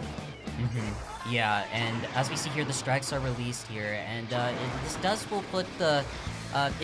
is able to get a pick off of one of the members from Long Beach here, and we see just members of them going one by one, and the Rainmaker is no longer in their favor, and now we may see another potential push coming from the Screensavers. Double suction bombs. Ooh, yeah. Very well synced right there. Oh, slider popping out, see if he can survive. Oh, unfortunately gets picked off by the slider. Oh, splashdown on the jump. Yeah. Old trick in the book right there. Old trick in the book indeed. Yeah, you gotta watch out, because who knows what could happen, especially when you're fighting a weapon with triple splashdown, because once it super jumps, it will have it ready. But as of right now, though, Long Beach is still doing pretty good in regarding to pay control. But as I say that, we see the Screensavers now retaking mid. Ooh, one of them running into a bomb, unfortunately. Hate to see it. Ooh. Yeah. Like Long Beach, they're just really doing a good job being aggressive, just taking on these solo plays. Yeah, this also does allow them to retreat back, and what a good pick they're coming from Shu here. But yeah, I think by the looks of it, they're just mostly going to focus more on pressuring the team rather than making a push. They're at a really good lead advantage. Yeah, combination of splashdown and Reef Slider right there. Also going to be really useful for having quick stops to any team pushes, making Screensavers scramble once that is popped. If they don't want to go multiple down from one special. Yeah, and we see the Brush just like flanking in and able to get 2 picks. What a good shark there coming from the Ink Brush. And we just see them activating the Whale here, and this does now push Long Beach back. But wait, I see Shu flanking. Oh, goes down. Okay, goes down. Nerd's able to pick it up though, but he's all by himself. Yeah, unable to get the pop, and this pretty much secures the game for Long Beach Gold right here. Wow, that was absolutely incredible. Yeah, like again, Long Beach just doing an incredible job, able to keep the pressure going, not keep putting up that pressure against the Screensavers, and yeah, this really made them struggle a lot. But it's not over yet, though. It is still there's still 2 more games remaining. Yeah, this is a playoff 3, not best of 3. Oh, did I say that? Oh no. Oh, okay. You said you have 2 more games left. So yeah, we have 2 more games. Okay, No matter I what. was kind of worried that I said it out loud. Yeah, I was just clarifying. But yeah. So what do we have for game number 2 here, Inkai? Tower control Manta Maria. Ooh. Yeah. Very important to get. Very important to take bunker. Very important to be able to pressure street. Because after you get the tower through street, it's pretty much a straight shot to KO and gives a very good advantage for the attacking team, because the defending team does not have much high ground to take off of. They only have the one short drop on left and the grates, which is very easy to pressure. Yeah, high ground is the most crucial thing that you have to really take advantage of, especially in Monte Maria. With tower, you can easily get to some of the enemies like snipe areas, and even on bunker too.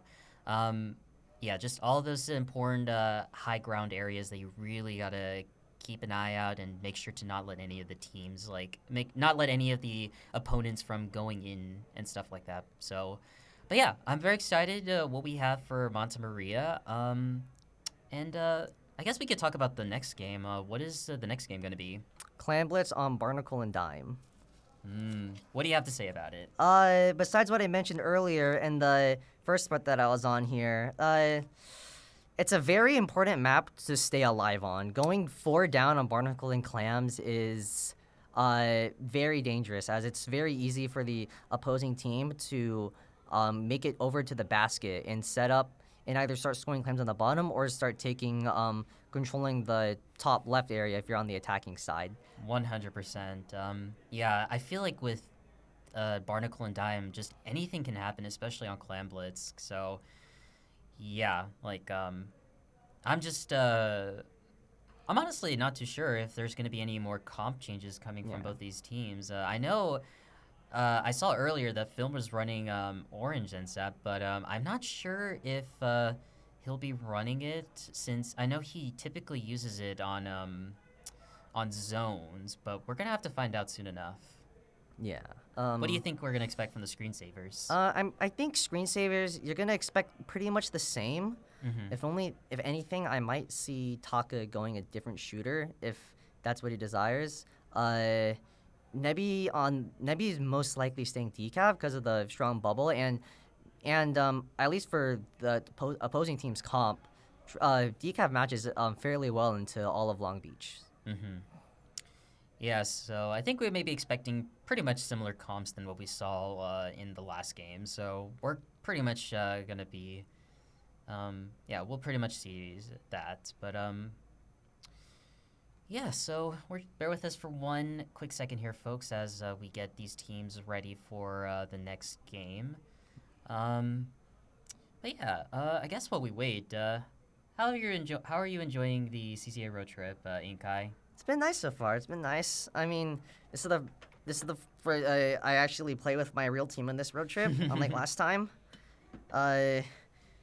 No LDE moments. If you guys stick around, then you may know exactly what Inkai is talking about. There's a little bit of a joke running in the Cal Poly server, if I remember correctly. Oh, only one of them. We have like 5 different jokes. Yeah. For context, last road trip I was on Tentacoolers with Taka, who's also on Screensavers right now. Okay. Oh, we'll talk more about this later. But anyways, game number 2 is about to begin, and I see a Nautilus coming in from the side of the Screensavers. Okay, interesting pick, if I say so the least. Very good that they're able to pick the Nautilus, because it's gonna do a good job at catching APOC sharking. Yeah, with the double spotling, it really can slow down APOC. But yeah, so I don't see any changes coming from Long Beach Gold. I do see Duke running the S Blast, which I don't really see him use that often. I think, for what I remember, he do use just the C Blast. Yeah, S Blast has been getting a very big resurgence lately because of the usefulness of Burst Bomb, and since it's a lot of the small buffs it got, such as the 50 radius change, getting the thing increased to right at half of its short range mode instead of a little bit under, being 2 units instead of 1.8 units. Yeah. And I do see here that Long Beach Gold are now in an advantage here, able to get to the second checkpoint, I believe. Yeah, so far they're doing a pretty good job. From what I can see, it looks like the screensavers do need to figure out something in order to stop this push from going. Yeah, Long Beach is about to hit second checkpoint right now. Screensavers is 2 down. Is able to catch catch the zap going out of position there. Yeah, and we see the specials going out from the side of the screensavers, and now I think this might be the end of the push for Long Beach here, but they're still not giving up, or as I say that, all the members do go down, so that's like a delayed wipeout. Oh, wow. Duke out here on a roll, just able to get a pick. Nice quick pick, get ready to pop the Booyah. Pressuring Street, that pretty much takes up the entire street, making all of screensavers forced to reposition, and leading to 2 going down. Yeah, and I think this is where they are still trying to keep the push going, but in come the hammer coming from the side of the splatter screensavers. God, that's such a tongue twister. But anyways, unfortunately though, it wasn't enough to get the neutral back, as Long Beach Gold is still returning, is still keeping this push alive. Yeah, screensavers are starting to stagger a lot here as they try to find anything they can do in order to stop this push before they break third check. They're 3 down right now with everyone up on Long Beach Gold. Ooh, not looking very. Oh, only 2 1. Okay, nope, and they get the knockout, unfortunately. Yeah. I feel like with tower control on Montemaria, it's a map that a lot of teams tend to struggle, from what I remember, even me specifically. Yeah. So yeah, honestly though, it really is unfortunate there, but still though, like the screensavers were able to like just keep giving all the energy they have with all their might, and yeah, unfortunately though, it wasn't enough. Yeah. Most tower control maps, especially Montemaria, are quite snowbally. So once you're able to break past that street second check, as I mentioned earlier, it's an uphill battle for the defending side. Yeah. Well, we have one more game remaining in round number 4 for these two teams. As we said earlier, Clan Blitz on Barnacle and Dime. Actually, this is your opportunity to talk about those little jokes that Cal Poly has been having. So for first road trip, this wasn't on stream, but this was actually me with Taka against CSULB Gold. And it was game, I forgot, it was like game 3 or something. It was on Inkwell Tower. And I was telling Taka to go LDE on Zap, because, because it's LD's, pretty good on Zap, allows you to have more ink efficiency. I believe this is before it got nerfed too, so it was even better. And to my knowledge, much to my surprise, he did not know what LDE was. So he kept screaming to me, "What's LDE?" And it's like, what? I was like, I thought he was joking, 'cause this is like something that he would joke with. But like, apparently he didn't. And then I was just screaming at him to go LDE. It's like, you don't know what LDE is? And like everyone in the venue heard it. Oh my god. Oh my god. And then I think today, if I remember correctly, you then I think you started bringing back the joke to Taka, and then Taka's all like, "Shut up," you know? Like, I'm gonna kill you.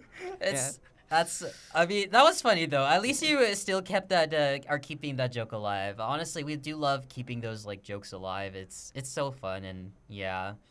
I think like the CCA road trip is always is a LAN tournament where there's always bound to be a lot of chaos, like in a funny way, in a humorous way. Yeah, it's exactly. Oh, and hello Hydro. Yeah, hi Hydro, how you doing? Hydro is a member of Coyotes, not Coyotes. No, what am I Beach saying? Gold. What am I saying? Sorry. I'm just thinking like a Coyote right now. But anyways, yeah, Hydro is a member of Long Beach Gold. Unfortunately, he is not here with us. So yeah, it's okay though. Next CCA road trip tourney, we don't know exactly when that's gonna happen. But hopefully we'll have Hydro in, and yeah, we would love to have you commentate. Because Hydro did commentate for I think like during season 5 of the league season. You think it was season 5 Season or 4? 5? I Yeah, forget. season 5. Oh wait, it's season 6 right now, right? Yeah, it's season 6. Yeah. Oh wait, yeah, the circuits aren't considered. Yeah, the circuit. That's not a real season. Yeah. That's yeah. But yeah, bear with us for 1 second here, folks. We are getting game number 3 all set up and ready to go. I guess I haven't talked a little bit about my experience in the CCA road trip. Yeah, honestly, it's been a really fun. Oh, look at Long Beach. They're doing this for Neptune. That's really sweet. For those wondering, Neptune is Long Beach Gold's coach. Yeah, he's been helping them get on top, and yeah, that's really sweet. I love that. He's staff, right, for CCA? Yeah, he's also staff for CCA. Yeah, I was right. We love you, Neptune. Yeah, shout out to Neptune, everyone. He's in chat right now. Yeah, he's in chat right now. But I guess I could talk a little. Yeah, back to what I was saying earlier. The CCA road trip is a really just a wonderful like.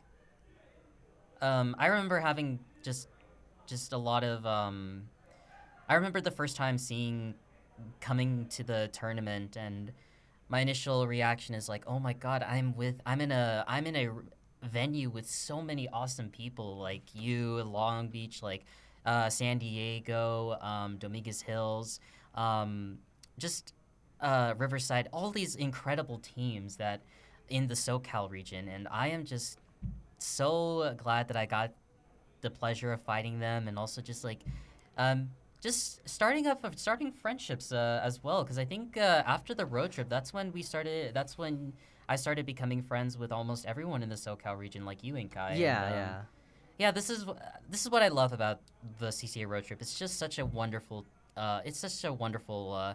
LAN tournament where you get to meet players from across the SoCal area, and also just like fight them as well, just to get the experience and stuff. Like that's what my mindset was. Like I just was so excited, and yeah, here I am getting to see all these wonderful faces here. I'm sorry if I'm being cheesy right now, but I just like to gush over like some of my favorite people here, and it's just so wonderful to be here and just get to reunite with them after a while. And yeah, it's also like a reunion too. Yeah, it's great to have these like LAN tournaments. They're not too common around here. Although I guess for SoCal, we are like California does have the most, because we have SoCali, and we have SoCali here. Then we also Alterna when South Cali was in hiatus. And then we have Genesis up in north, but and then recently Booyah Bay, also NorCal. which is like a NorCal tourney, but still it's a Californian tournament. And then there's also Calterna, which is sadly no longer. I think Calterna is no longer doing Splatoon tourneys anymore, from what I heard. I don't remember, but if that's the case, rest in peace to that. But still, though, yeah, there's just a lot of wonderful tourneys that in LAN tournaments here. But anyways, we are getting game number 3 set and ready to go. What do we see here, Inkai? Alright, change up from Smuggy going Zap and Nebby switching over to Stamper, running the Stamper is running a very short range comp, but the only thing that has any type of range is the Stamper, while Long Beach is going something similar, but they have an AoE option and a 96 to have some mid-range pressure as well. Yeah, I didn't expect Duke to run the 96, but honestly, I love it. Like to shake things up a little bit here, but anyways, we do see a neutral going on for a second. Cooler special just coming out, and we see one member on the side of Screensavers going down, and it looks like this is now Long Beach's time to make a push. Reef is able to pick out Nebby, trying to get some zip picks, and then 2 of Long Beach has power clams, and they're able to take their flat whip with the crab on it. This is going to be a very big push for Long Beach, with 3 of Screensavers going down right now. Yeah, we did see the Brush trying to get a pick, but unfortunately does get the trade, and yeah, unfortunately it wasn't that valuable. And we did see the Splash here trying to get a pick here to push off one of the members from Long Beach down, but it didn't work out. So right now, Long Beach are still in a pretty good advantage here. They aren't able to get the push going, but still, 48 is a really good push. Fortunately, messes up the charge / direct right there, and is unable to pick up the duels without going down. Now Long Beach is able to get another 2 power clams, and are just biding time so they can make their next push. Yeah, and yeah, screensavers right now are just trying to like are trying to retake their plat here. Plat is actually one of the most crucial areas to take in Barnacle and Dime. But as I say that, one member does go down on the side of Wave Riders, not Wave Riders, Splatter Screensavers. 2 going down, and now it is Long Beach time to shine, able to get a wipeout. Go with another 2 power clams, being able to break the score again. Now going down to 25 with another 2 power clam with 2 normal clams at bay, but does end up getting picked off. Now they have 0 clams left, with Duke having to retreat to the added drop on Barnacle and Dime. We did see Shu here able to like drop roll down, able to do a surprise attack, and actually I just realized that Shu is running vanilla dualies. Yeah, Crab is a very strong option on this map to either put on your own snipe or on the opponent's plat as well once you're trying to start a push, because it holds off it can hold off that entire area from snipe all the way to your opponent's right side. Yeah, for sure. And we see here that Long Beach again is still keeping this push going here. Only 20 points remaining here. Now 17 here. Wait a minute. Do I see something? Do I see a power clam? Oh, wait. No, just a normal clam. Ooh. No, I saw like. Oh, wow. Okay. Okay. So I saw that the screensavers were actually sending one of their members to go all the way to the end of Long Beach's basket, but unfortunately though they did go down.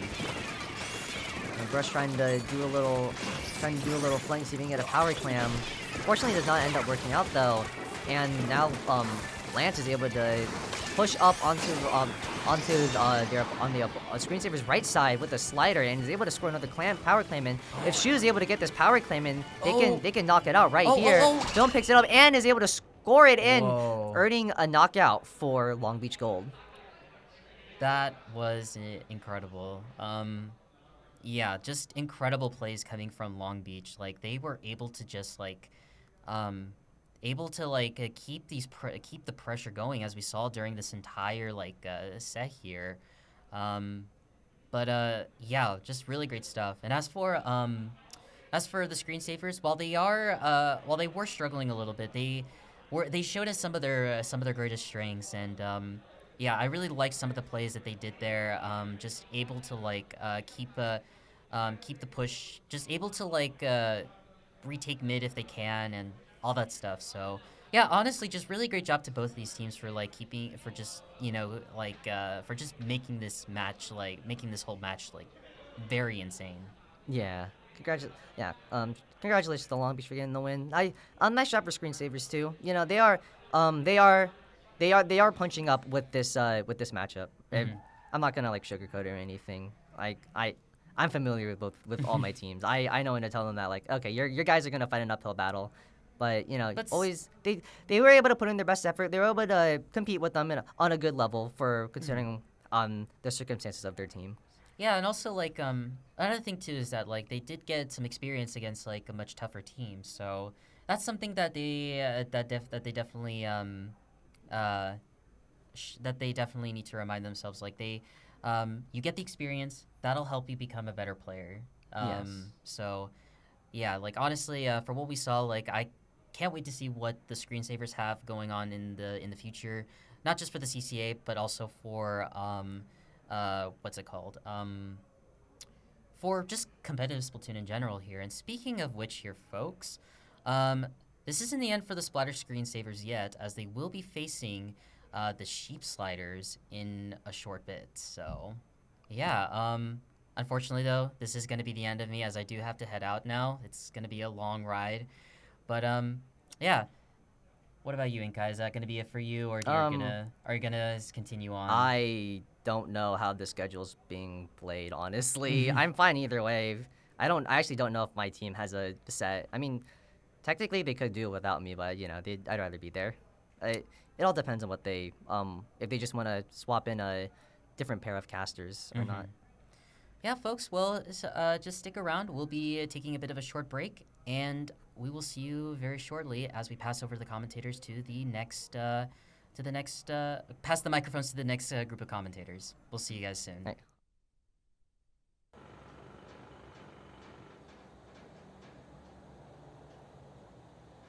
We're up. Oh, hey. That's us. Hey. That is indeed us. Yeah. Welcome Hello. back. We're Welcome. going to have, I believe it's SplatterScreen Savers versus... Oh, I don't remember who. I think it's Santa Cruz. They're playing against someone. I'll tell you that. Yeah, definitely. And SplatterScreen Savers happens to be from my college, so I know quite a few of these players. Nebi is our local like stamper decav player. Taka will play our support shooters, and MB A&W Nerd is kind of has an odd weapon choice list with Big Swig and Brush. And I like Big Swig and Brush. Which brush Yeah. is it? Huh? Which brush is it? Ink Brush. Okay, that's based. Brush. Yeah. Yeah. Uh huh. Very, very, very funky weapon I set. use those I two love weapons. They're it. amazing. What are you talking about? Yeah. They're cool. They are. And Smuggy plays Headit, Dynamo, a couple other things. I don't know. He doesn't really play the game that often, but when he does, Feel that. he does play the game. I think some of these people play Splatoon. You know. Yeah, maybe. I feel like most people here play Splatoon.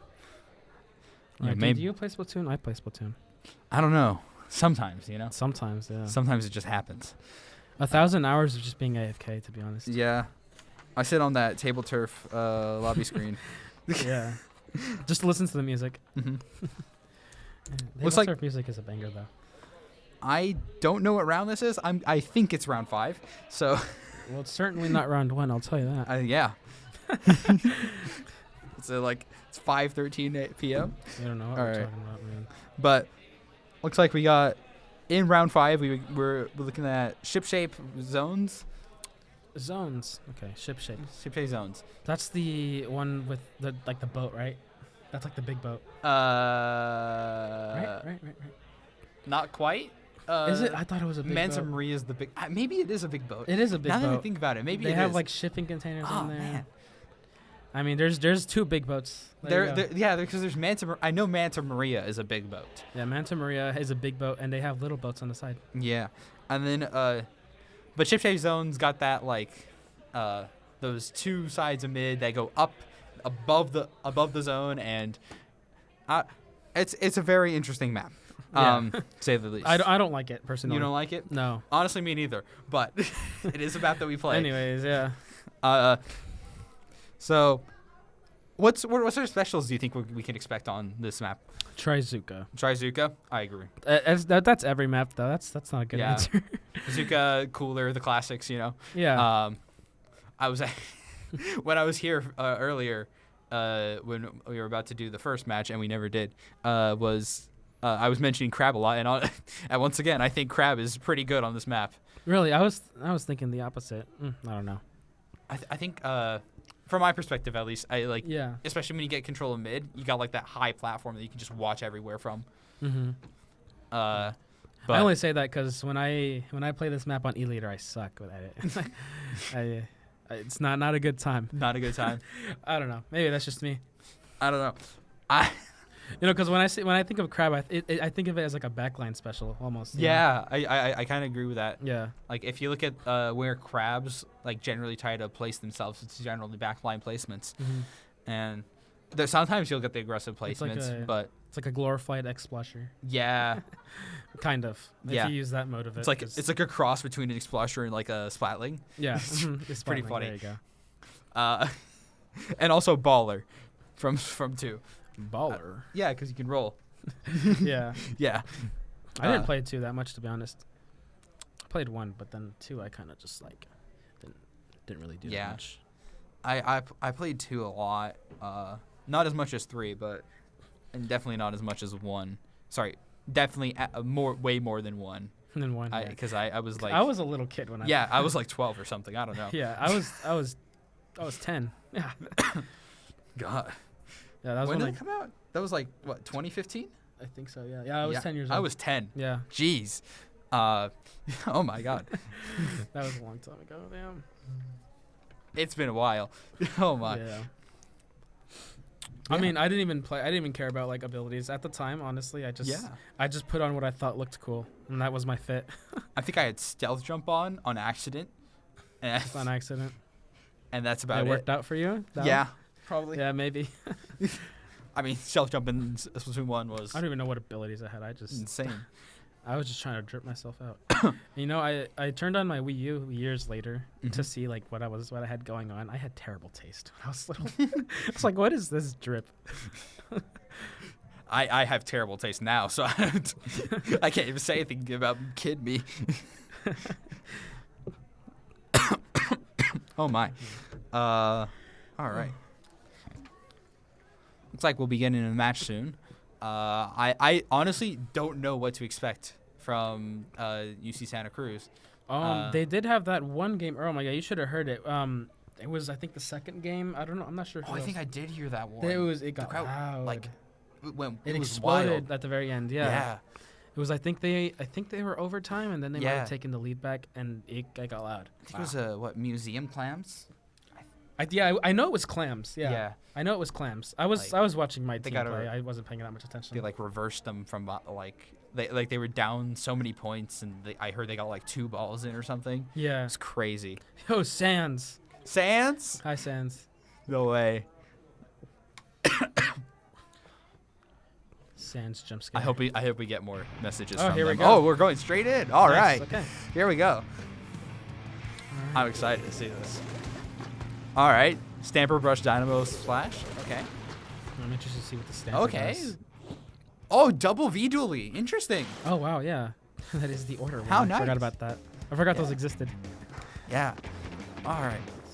Looks like we got. Yeah, we're trying to take both teams trying to take their own platforms. Pencil, of course. Wonder if the pencil was by choice or by we need the cooler. Oh my. Yeah, that's always the question, isn't it? Yeah. Every time I see pencil, I'm like, do they really want to play that weapon? Yeah. Chances are probably not. Yeah. But No. you know. There's just one person that gets pencil duty. Yep. It just happens. Oh, there goes Crab, like you mentioned earlier. Yeah, double. There's 3 crabs. No, 2 crabs in this game, and both of them are on one team. Yeah. Looks like Nebi's alone on mid right now. Just got shot by the pencil. We got our jump. Hopefully We're trying. Jump. They need a retake because they're already down 40 points. There goes Cooler. Oh my! That crab. And Ooh. it looks like UC Santa Cruz just keeps locking them out. Damn, they cannot take mid back. Oh, unfortunate. Yeah. Just special after special, especially with the Cooler. Oh, but they got 2 down. I feel like Cooler is missing on the other team. They have a Dynamo that has Cooler. Does it really? Yeah. I didn't know that. V Dynamo has a. Wait, no, that's a lie. I did know that. I was thinking of the gold one. Oh yeah, that's a Spot Bomb Chumps, I think. But it looks like I think it has chumps. Yeah. Oh, Yeah. I think they're not. Okay. UC Santa Cruz got the lead back. Got the zone back while we were talking. Yeah, And it was the zone back there. looks like SplatterScreen Savers barely got the zone back, able to stall for a bit longer. Let's see if they can capitalize off of it. Yeah, they're just keeping them in their base. There's not really much they can do. And they just keep having special advantage. Yeah. Like, what are they to do? You know? Yeah. Oh well, they can push in with specials maybe. Specials? Oh, Yeah, they got something going on. Let's see. They got a bunch of things happening. Oh, and we got Cooler again. Oh Yep. boy. They gotta take zones back fast. Like though. right now. Oh Uh-oh. no, I don't. Oh, it did happen. Okay. Here we go. Nice. Oh, there they are. Oh. Okay, nice. They got Pencil that got 2, strikes. unfortunately. But could not keep it for much longer. yeah, it looks like not tentacles. Sorry, SplatterScreen Savers just can't seem to hold the zone for very long. They have the huge disadvantage of their weapon choices here. Yeah.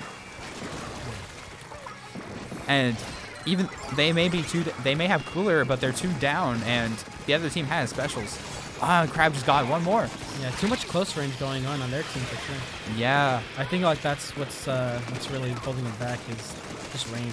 Yeah, honestly, the pencil's just got putting them, putting so much pressure. I don't think they died and that game. crabs too. And the crabs, yeah. Mhm. Absolutely. Well, GG. Yeah. It's a learning experience, you know? Yeah. You see one of SplatterScreen Savers shaking their head. Yeah. High fives, yeah. Yeah, high fives on the side of Santa Cruz. Yeah. All right. Looks like we're going into Rainmaker Robo Ramen next. Robo Ramen. Oh, there's Sands again. Look at that. Sands, even closer. Oh my God. The camera can't focus. So. Yeah. I can throw the game. Looks like. Yeah. So 0-1 on the side of, or rather 1-0 on the side of Sheep Slider my OTP. I don't really know what that means, but I don't know either. What does OPP stand for? I don't know. I have no idea. Okay. But looks like we're going to Robo Ramen next. I know and what honestly, OT stands for. Original Trainer. Original Trainer. It's just Pokemon. And honestly, I don't really know what to expect on this next map. What is it again? Tell me. Robo Ramen. Rainmaker. Rainmaker. Oh. And Robo Robin Rainmaker's a weird one. Yeah. It's not really like weird, and I feel like I never see it. That and Tower. Yeah. Robo Ramen. And Tower feels like a successor to Muscle Forge Tower. I don't know if you remember that one. Well, I don't think I do. No. It also had a part where you would go under grates. Really? Yeah. Yeah, I don't like that going under. Yeah, I don't. That makes you very vulnerable. The only thing that would like really protect you is maybe a crab. Maybe. Or a bubble. Yeah, even then. I wonder, maybe a bubble would get broken by that because maybe it's like too big and it just gets. Well, wouldn't it like just be small? Maybe. Right? Like if you pop it under, yeah, but like what yeah. if you pop it before? I don't know that sure. interaction. Yeah, but it looks like got Robo Ramen Rainmaker right next, and honestly, I don't. Hey, at least it's not Splat Zones. I don't know what to expect besides Cooler and Zuka. Yeah, well, we'll see. All right, Decav. And Got a we bubble there. Pencil again. Yeah. Oh, it looks like they're running the same comp. It's the same comp on the side of the UC Santa Cruz. It's not a bad comp. Yeah. I'll tell you that. I guess if it ain't broke, don't fix it. Yeah, exactly. Looks like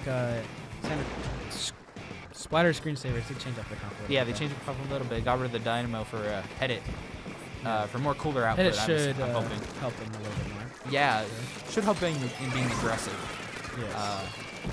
We'll see how it goes. It's not super close range like what they had before, too. Right, but they still don't have anything to really deal with that pencil very effectively. Yeah.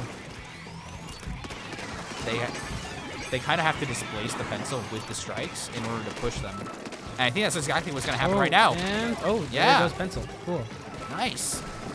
Neo Splash. And they went in for the jump, too. Usually seen as like support shooter, but can be aggressive in the right situation. I feel like the pencil was a bit of a distraction for this splash there.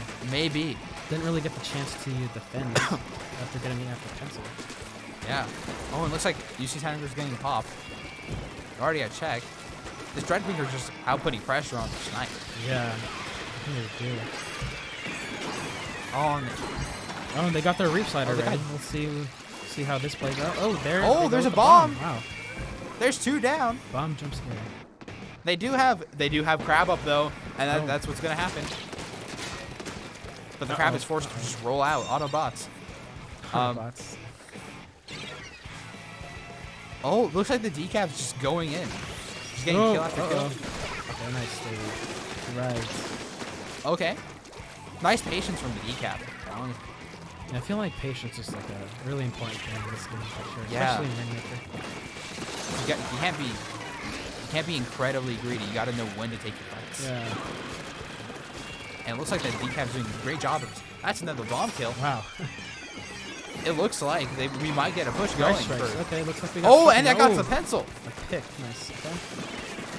This is going to be checked. Oh, okay. It might even go further. Tied. Oh, maybe not. They do go 2 down. Or they get lead. Nope, they got lead. They got lead.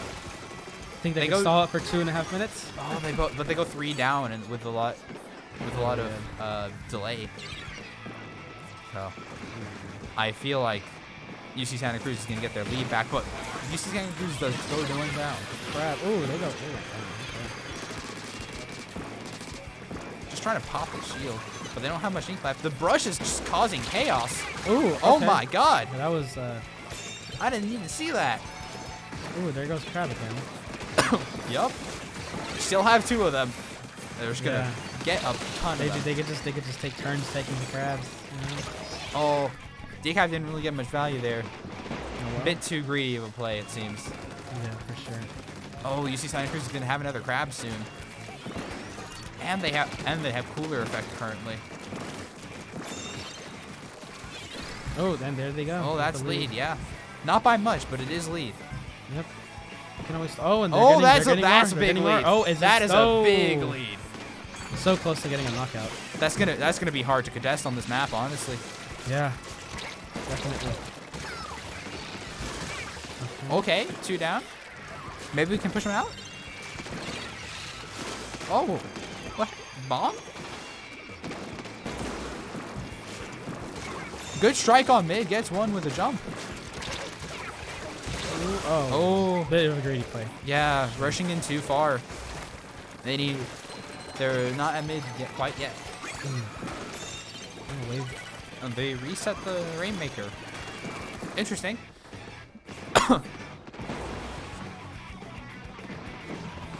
Oh, no, that Reef Slider is going to get value. Oh, that's 3 down. This is going to be a hard one to get through. Oh, wait, but maybe the... Oh, wait, there is... unfortunate. The pencil sees him. Yeah, and honestly, they have 50 seconds. They have more time than the game's left, so they could just stall out for the rest of the time. Yeah, for sure. Oh, it doesn't look like they're going to be able to do that with all these bombs, though. Oh, bombs just left and right. Yeah. No satisfying knockout, but wins the win. Yeah. So we went out to the last second. So. We'll see if SplatterScreen favors to try to bring this back. It's definitely not. That was a little too greedy. They should have waited for their teammates. Yeah. It's not impossible, but it's definitely going to be hard. They have a crab behind them. What? Oh, wait. Wow. Where did that come from? What the heck? Oh. Oh, that's going to be game, though. That looks like it'll be game. Yeah, they can't pop fast enough. Unfortunately for them. GG. Yeah. GG's. I think that game was a lot closer. Yeah, for sure. Yeah. Yeah. Like, I feel like on Robo Ramen, once you get like a good push, it's hard to get another one, and it's really hard to come back. Sands. Is this the whole bit? Yeah, I guess so. Sans Undertale on the screen.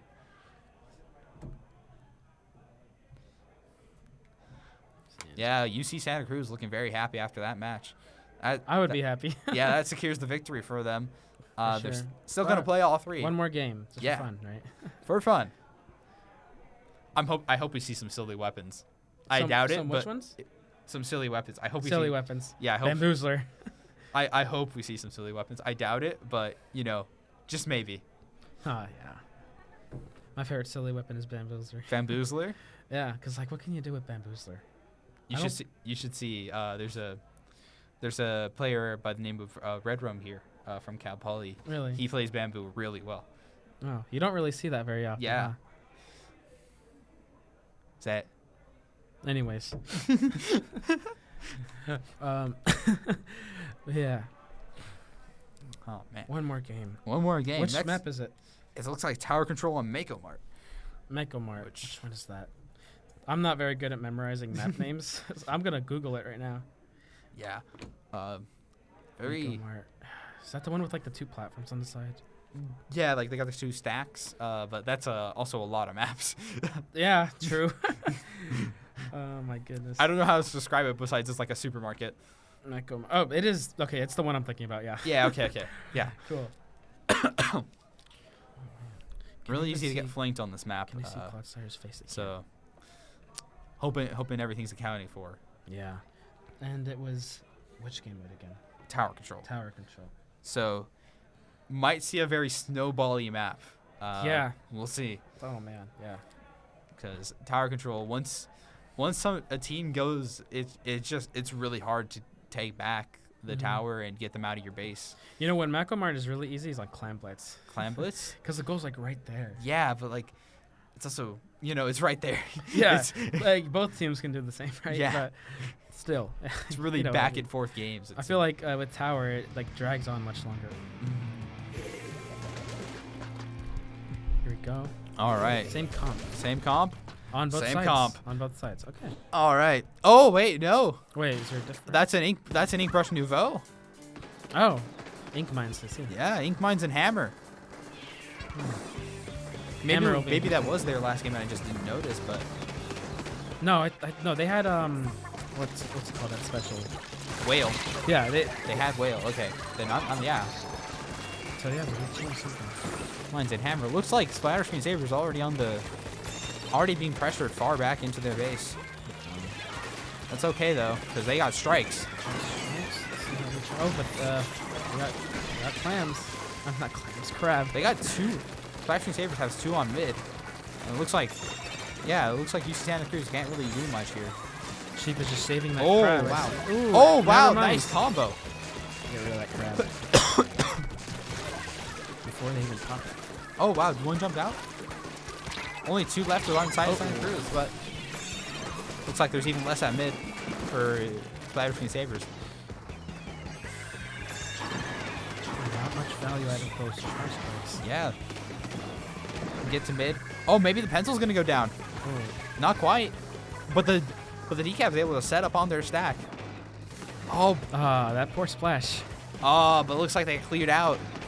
Oh yeah, they're cleaning. Oh, up. that's a jump though. Oh, but that wipe out. Rip. Bit of a risky jump. Yeah. Stealth jump could have been nice there. Yeah. Do they have stealth jump? You know, I wish we could see their abilities. Maybe. I think they showed it to us at the start of the game, but I just don't remember. Yeah, but then they can change that gear. Yeah. Let's see. Yeah, it looks like There's cooler again. just Good bombs old on cooler. tower. Really gonna be hard to get past this next checkpoint. Yeah. Yeah, especially with that heavy edit just pressuring the tower. Oh, but they get past it anyways. Sort of. The checkpoint is gonna be a bit farther, but yeah. Oh. They get past that I don't remember little what their section. idea what that reef slider was. And they just keep getting these crabs out. There's just so many of them. Crab spam, I guess. Uh-oh. Oh, no, never mind. They survived. Oh, but... Ow.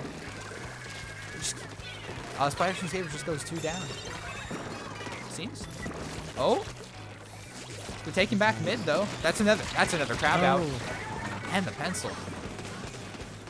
That pencil. Really Silver is. X pedals. Yes. That's how you know. Yeah, that Serious. pencil has a lot of patience. They're just able to hold positions and just chip people from afar. Yeah, which, like I mentioned before, this game, if you're patient, you'll go really far. Yeah.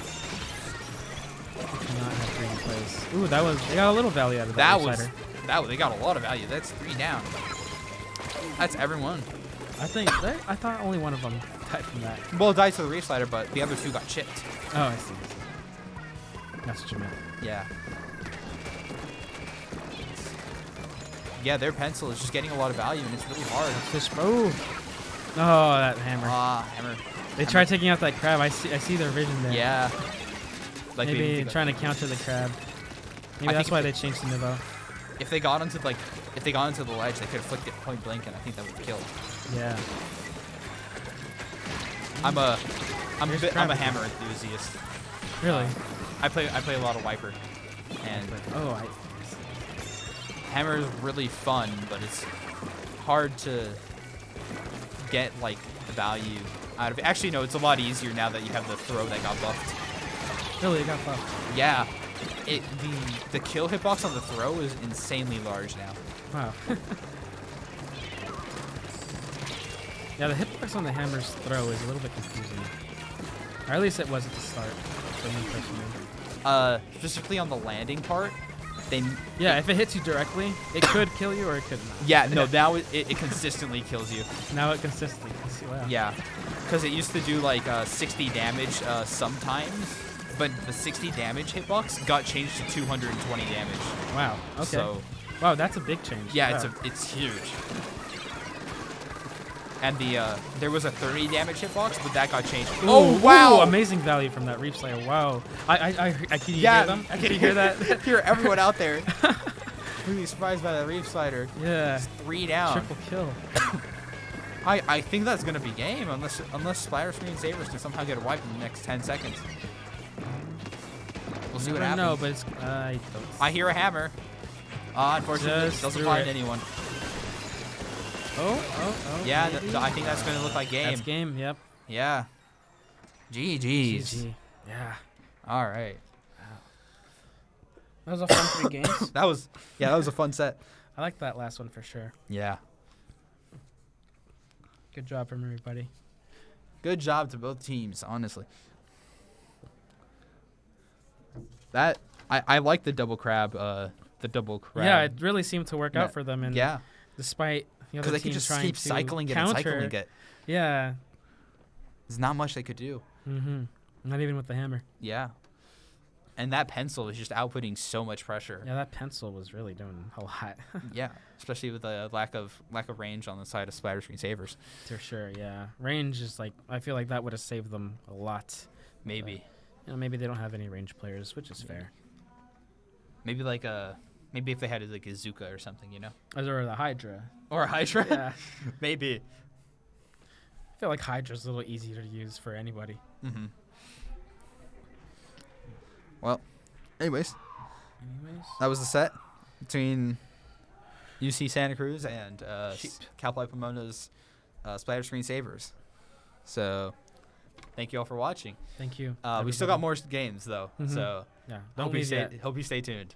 Hopefully. All right. Bye-bye. Well, see ya.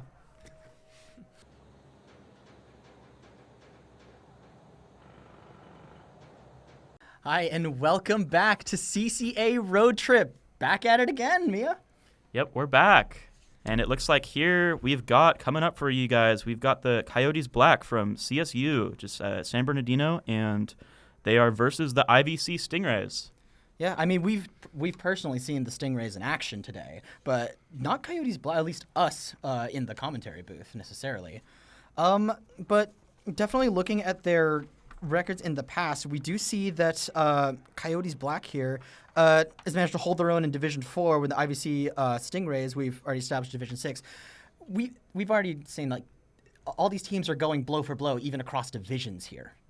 Yeah, it's really some interesting matchups that we're seeing happen here. Sets going back and forth between, all these teams meeting up here. It's really cool to see. Just who's coming out on top. One team might win one game and then it goes to the other team, the next team. It's a lot of back and forth here, so it'll be really interesting to see what happens here. Or in the case of DC's on the LAN, I know we've had a couple, nothing major, thankfully, but a couple hiccups that have happened. But yeah, hopefully no more DCs from here on out. I'm just doing that now for the both of us, right? For the both of us? Yeah, just getting the knock on wood done. I see. Okay, so that being said, game 1, we're looking at Splatzone Ship-Shape Cargo Co. That is, at least from my understanding, is one the community generally thinks is pretty solid, right? It's a little interesting map because it's like really dynamic. It's one of those maps where you can set up a really hard lockout, but it's also hard because when you're on the offense, there isn't really a spot to push up, so you kind of just spam bombs at them and stuff. I mean, if they're able to get if they're able to get the Splatoon 2 Stingray into this match, I mean that's one way to push into zone, right? I suppose it is. Yeah, I mean, I'd be impressed and want to know how you did it, but I mean, if it works. I have a love-hate relationship with this map mode. A lot of my time playing on it, it's been drilled into my head and my team's head to take advantage of the left and right. What do you call that? Call-out-wise? It's not a stack, but... I don't remember. I call the right one pit. I call the left one court, I believe. Yeah, but Something like the that. two It raised works. areas above the zone. Yeah, that area. Yeah. Or the left and right, above the zone. And Yes, you yes, mean? in the Okay, middle. I see. Yeah. Yeah, those taking in back those particular really are important. just... Their importance can't be understated, but also I've seen a lot of teams that end up trying to hyper-focus one and leave themselves open right down the middle. So it's a delicate balancing act with a lot of this. Ship shape, I think that's probably why the community likes it so much, because it's a real test of kind of weighing your priorities and situational awareness to where you can recognize your win condition without making it your only focus at all, right?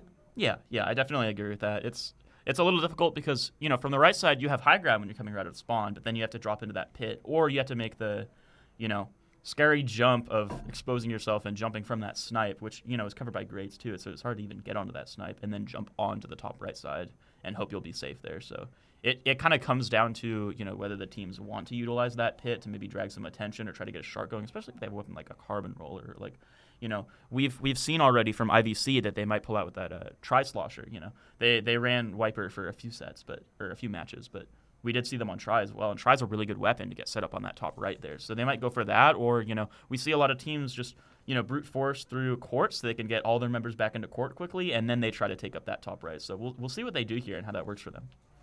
Yeah, definitely. I was trying the whole time to think of a fish pun to make there.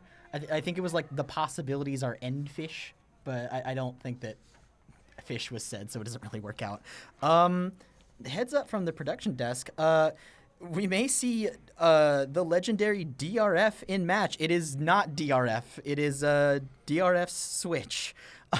So, no, we do not have DRF playing on the set. It would be awesome to have him playing on the set. We saw this earlier, I think, at Station 2. I was watching it from, you know, the middle of the venue, and I saw TZS DRF was the name in the match, and I'm like, wait, DRF's playing? I look at the players. I'm like, no, that's just UCSD. Like, so we might be getting some problems with switches on LAN here, but you know what? As long as they're working, as long as they got the players in the game, here we go. Oh, DRF's okay. playing Hydra today. All right. We're getting lucky with all these Hydra v Hydra matchups today, aren't we? Yeah.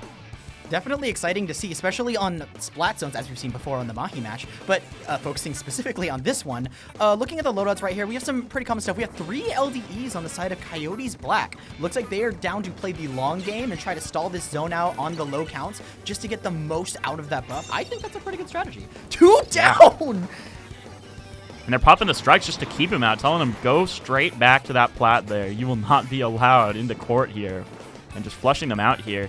You know, Saf trying to drop on that pit here, but, you know, the whole team sees them, but all the team is focusing on them, so that might let them drop into court. But it looks like IVC here is trying to come from the right side. They got all 3 from the right side. And, you know, like we said earlier, you know, they might be stacking the right side here, but are Coyotes Black able to go through the middle? And, you know, it looks like they were able to take some space, but then they all went down to that.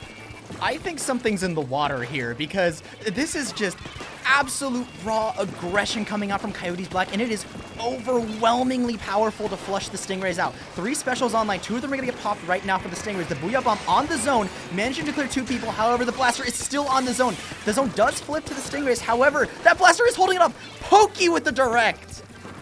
Yeah, and that might take them back to the zone here. Oh, again over that middle bumper, being able to get a pick on middle manager. Right now, Brian's managing to get up on top of that left stack. We talked about that earlier. Being able to control those 2 upper areas is key to zone your opponents out, especially on this mode when the lockout is devastating to your game plan. Yeah, and it looks like we got Coyotes still set up here on the top left, and, you know, it's going to be hard for Stingrays to get in when they're set up on that top left, because if they go through mid, then they might just get dropped on. See, as we can see here, the Hydra was already trying to poke them. Good Zucker out there from Mudkip, being able to get that pick onto Alex T. Gonna loop around, get 2, going for the Hydra. Yes, they're gonna get it. That is a triple kill right here, as Stingrays is starting to get the points on the board. Coyotes still have a massive lead, but that 50-point penalty, it doesn't look like they're gonna be able to get very many points that soon. They're gonna have to try to do the exact same thing they did at the opening of this match. But the way that the Stingrays are setting up their defense, playing very cautiously, another pick for Mudkip there, as the zone is still very much blue. Yeah, and it looks like you can see here, Coyotes are trying to come in from this side here, but they don't have too much space to be able to take here because some of their team went down. They might be able to get a cap here, though, and enforce the penalty, and they get it. All right, that's a good swap, giving that 44-point penalty. That is, once again, devastating, but looks like the Stingrays have a lot more to climb through if they want to be able to take this match back. Mudkip retreating with that Zuka, still holding on to it, taking a shot at the Hydra. No, not going to land as they are picked in the corner. Brines, we see jumping off of that top stack, trying to zone out Saf from being able to rush them down. Hydra set up on the right side as more fizzy bombs. There's a lot of pressure on these top 2 areas. Yeah, and it looks like they're just trying to take over, you know, the other side here because they both look like they got their own sides here. The left versus, you know, the right side right here. We're just seeing them try to take it back. You know, they got the strikes to put out the pressure, the Booyah Bomb, the Wave Breaker. They're using all the resources to try to get it back, but they have 2 down, so it's going to be really hard for them to get in on this. I don't know if you noticed it, but that Tacticooler in the middle, that is an interesting position. It's able to get your team greatly because if you gather around the bumper, you're able to get those coolers. However, if you're zoned out from the zone, it's not exactly going to help you. We saw there only 1 member of the Stingrays managed to get a cooler from that. So, good idea, maybe not the best timing as 2 go down, and it looks like the Coyotes are on the back foot. And that's a full Mudkip wipe. once again. And they're saving the Zuka, you know, especially on this map. It's really scary because the areas you can go on retake here are really predictable, and you have to drop areas. So this Zuka might come in clutch here. Finds one.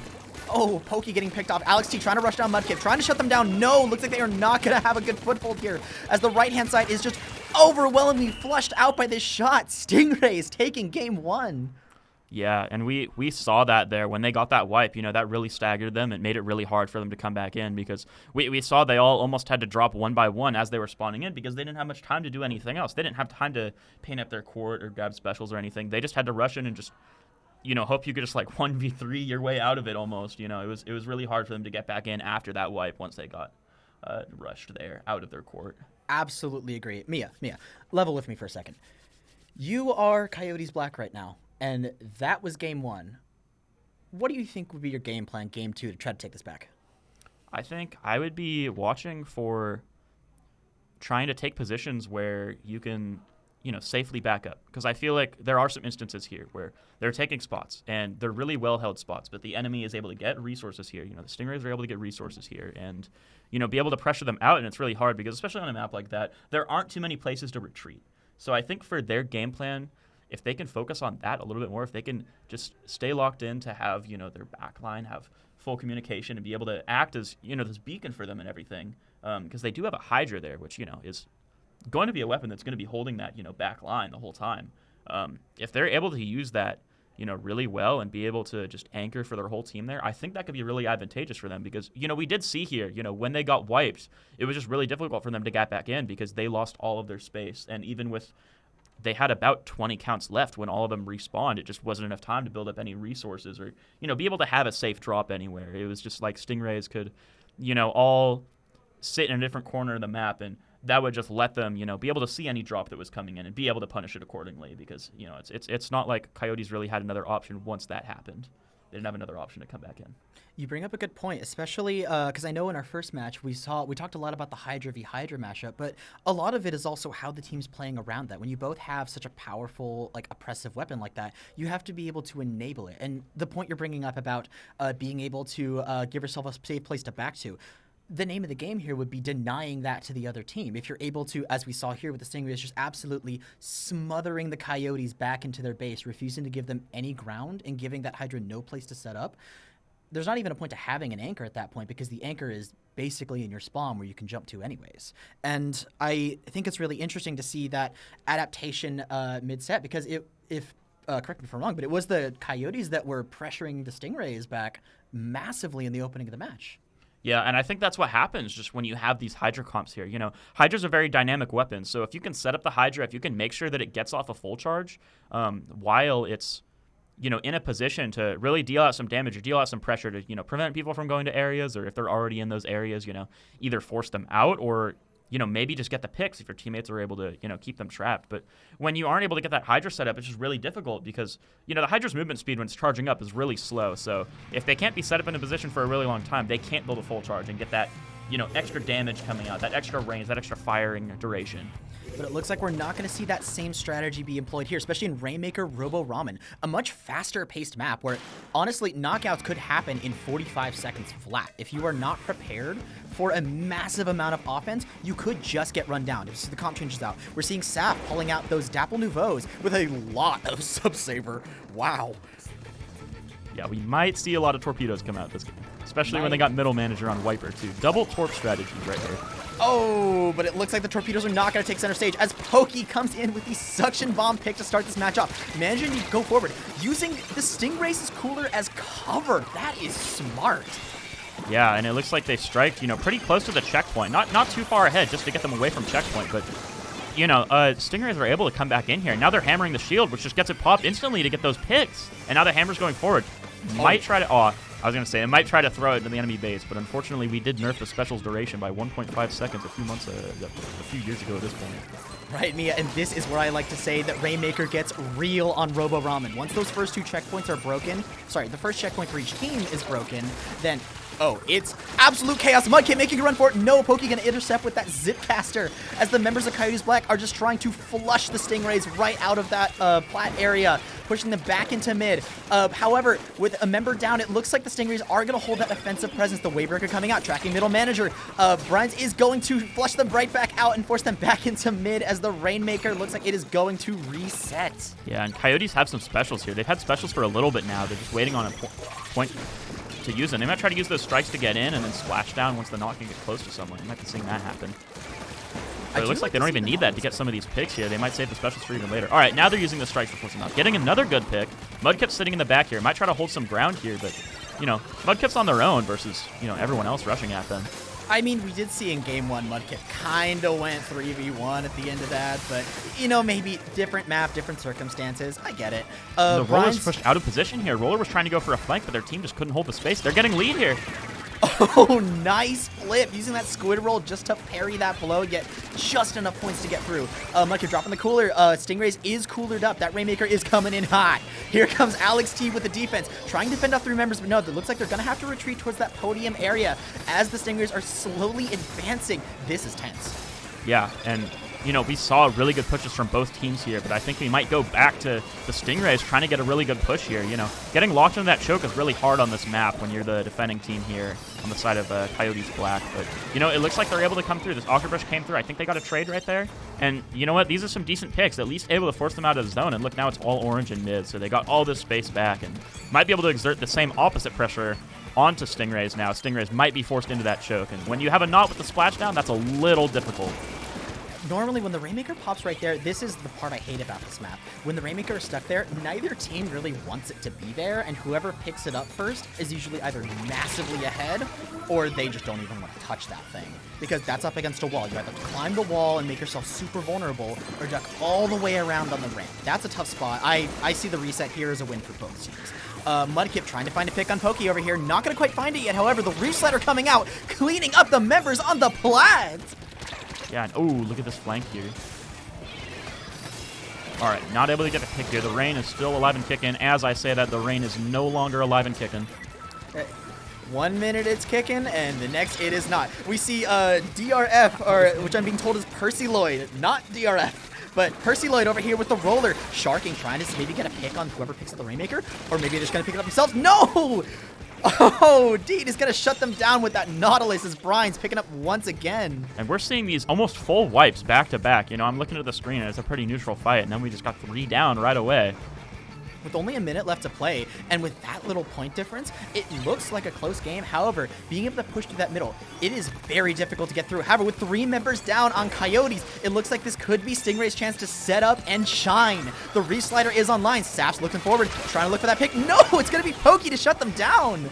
Yeah, I'm hoping to see Stingrays able to push through that choke and, you know, be able to get a flank on that right side there, because you saw that with the Roller and the Dapple collapsing with each other, you know, and they got a Wiper to distract some attention here. Their comp is going to be really good for getting someone onto the side and being able to distract and then collapse, because Roller and Dapple, we all know, will not only distract people, but just, like, destroy people really, really quickly. Oh, looks like a little bit of discord there as the wipeout comes through. Coyotes Black, ready to rock and roll. Alex T in the front, painting up for Dean, carrying the Rainmaker. Pokey zipping. Oh, DRF's on the right side, looking for the pick. Manages to get Alex T. Dean is caught. It's time to go. Time to go. No! Oh, and that is so close.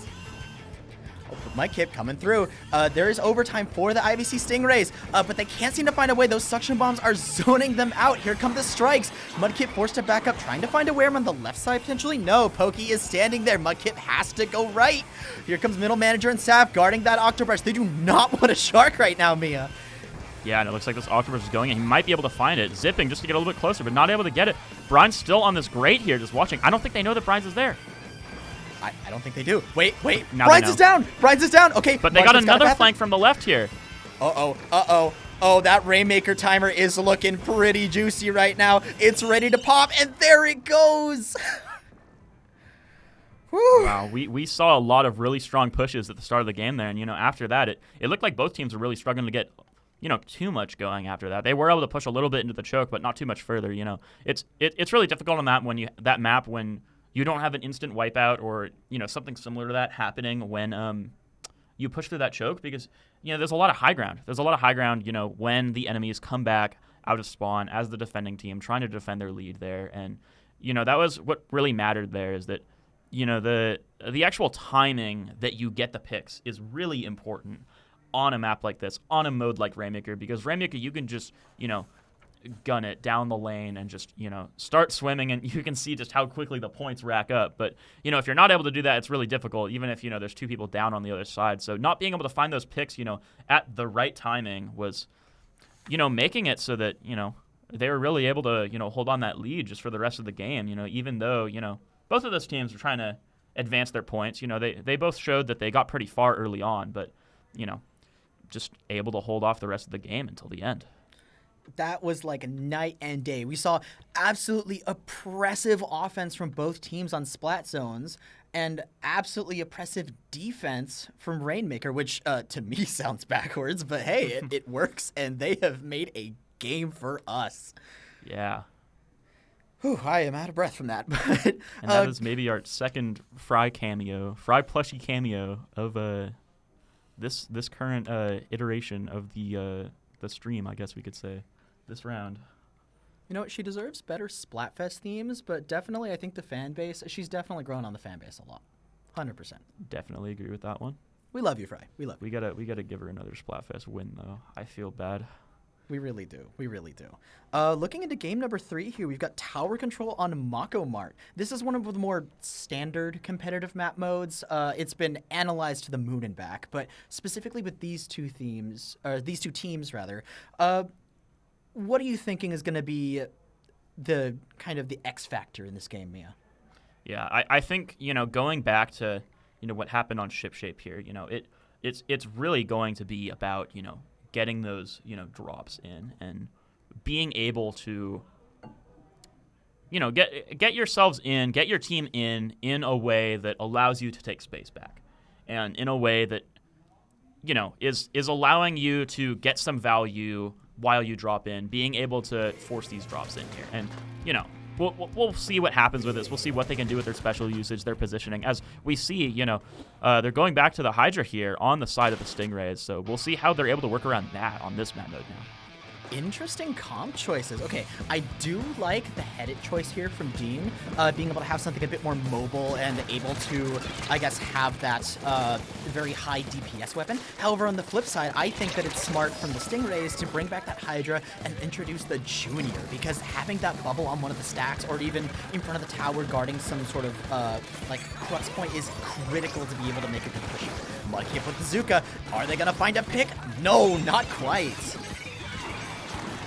Yeah, and they launched these strikes here, but unfortunately for Coyotes Black, as they're launching the strikes to push them out, they can't quite do that because they only have 2 members to follow up as they just go down.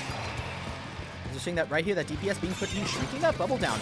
Putting the bubble on the tower does limit inspiration. I believe they cut it in half from 10 seconds to 5. Yep. So in the right moment, putting that bubble on tower could be the difference between a win and a loss. However, this early in the game, maybe being able to put it in like the corner in front of a checkpoint would give it a bit more mileage. Or maybe that was the intention, to not have the other team throw bombs at it and potentially pick the team.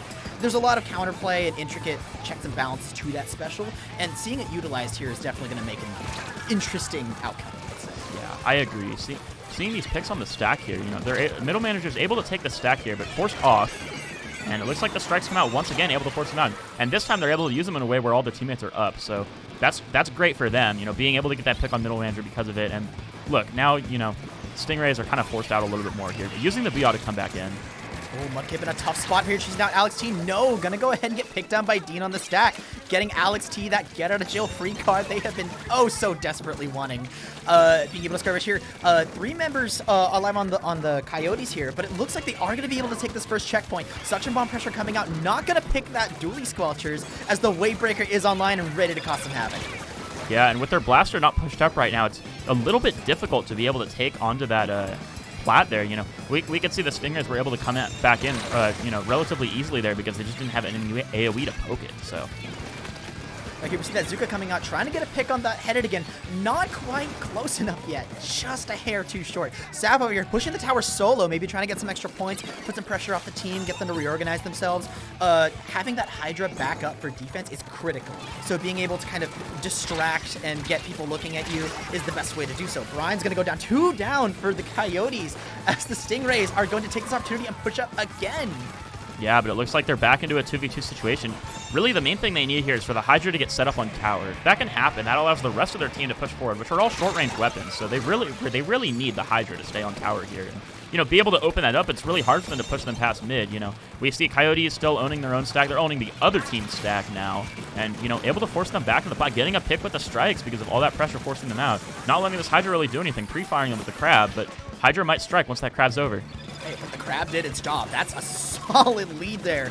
Going down 40 and taking. The Coyotes are absolutely dominating this offense. Saf forced to play very maneuvering, trying to get around Alex T. That shorter range is really going to be punishing. They are got 2 people on them, but the push just keeps going. 15 points. Yeah, Saf having a really good distraction there, being able to take two of the enemies out of the match, but we see still it was pretty difficult for Stingrays to come back in regardless of that, just because of how much pressure that the Coyotes were able to put out being on that tower so far in front.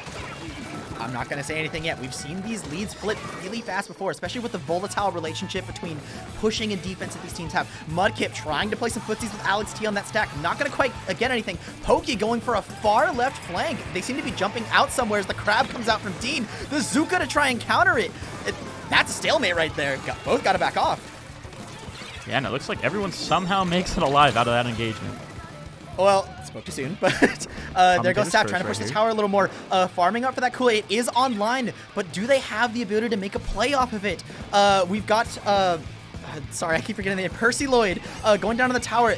The cooler is going to go on to Sap. However, they are going to go down. That is 3 down. That is a big stagger, and with 37 seconds left to play, this is starting to get scary for the Stingrays. Yeah, but it looks like they're trying to make ground back in mid right now. They're getting a little bit more of orange paint on the field. Mudkip trying to find a way out right here, but there's just so many enemies. Having to fight all of them right here, but able to come out victorious. Mudkip, buddy, you can't keep getting away with this. What was that? That's insane mechanics there, being able to pop and weave like that. That is enough to get the Stingrays back into a position where they could make this final push. 10 seconds left to play. Saf getting on the tower. The cooler is out. That's 2 members of cooler. Make that 3. The bubble is online. It is time to make this push. Do or die. Cover that stack. Mudkip skirmishing with 3. Gonna trade out here. Brian's on the left side, waiting for the tower to go in. They're sneaky. They're sneaky. And they're coming from both sides right here. No, they got to get back on tower. No! Yeah, that was really difficult because, Brian's was there, sitting there, being able to wait for the other teammate to be able to, drop in the, what we call freezer there, that ramp coming up into the middle of the map. And, because of that, that got them onto both sides. And, Coyotes Black were basically forced to leave the tower there. Oh, yeah, that was a tough situation. But with how many people are swarming that tower, it's impossible to figure out what's going on without having that top-down view that we have. Like, we saw everything, but in that moment, absolute pandemonium. So definitely kudos to the Coyotes there for managing to have that swarm tactic to overwhelm the Stingrays. Good set there. My blood pressure's through the roof. Message from the production desk. We have an interesting scenario after this game. So we have a tiebreaker best of 1 with HLG versus Sheep Slider My OTP coming up to decide the final playoff spot in their group. That's possible? Best of 1's a little interesting. We'll see how that goes. Okay. This will be a little interesting. Stay tuned for that. 100%. Don't go anywhere.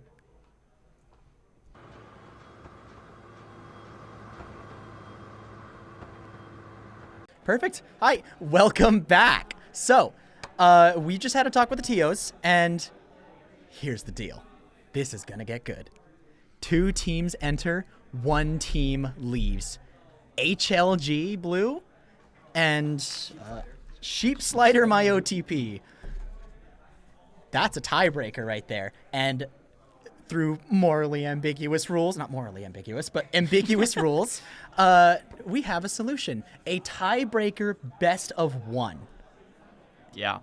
And 1 game, whoever wins takes it all to advance into Top Cut and, get their shot at, being able to push further in this tournament. So this will be a little crazy, and, it's actually, we'll cut to the chase right here. We got coming up pretty soon a wheel that we will be spinning here to try to figure out what map mode might get played. We have every single map mode that is on this map list as it tries to come into focus. There we go. the Wheel of Destiny. All of our legal map modes are on here, and the one that is chosen will be the best of one map mode. And these two teams will duke it out. Winner moves on to playoffs. So, would our lovely head TO DRF please spin the Wheel of Destiny? The wheel. Spin the wheel. Spin the wheel. Spin the wheel. Here we go. What'll it be? I can't read it. All right, we are going to Clam Blitz Umami Ruins. This will be really hype.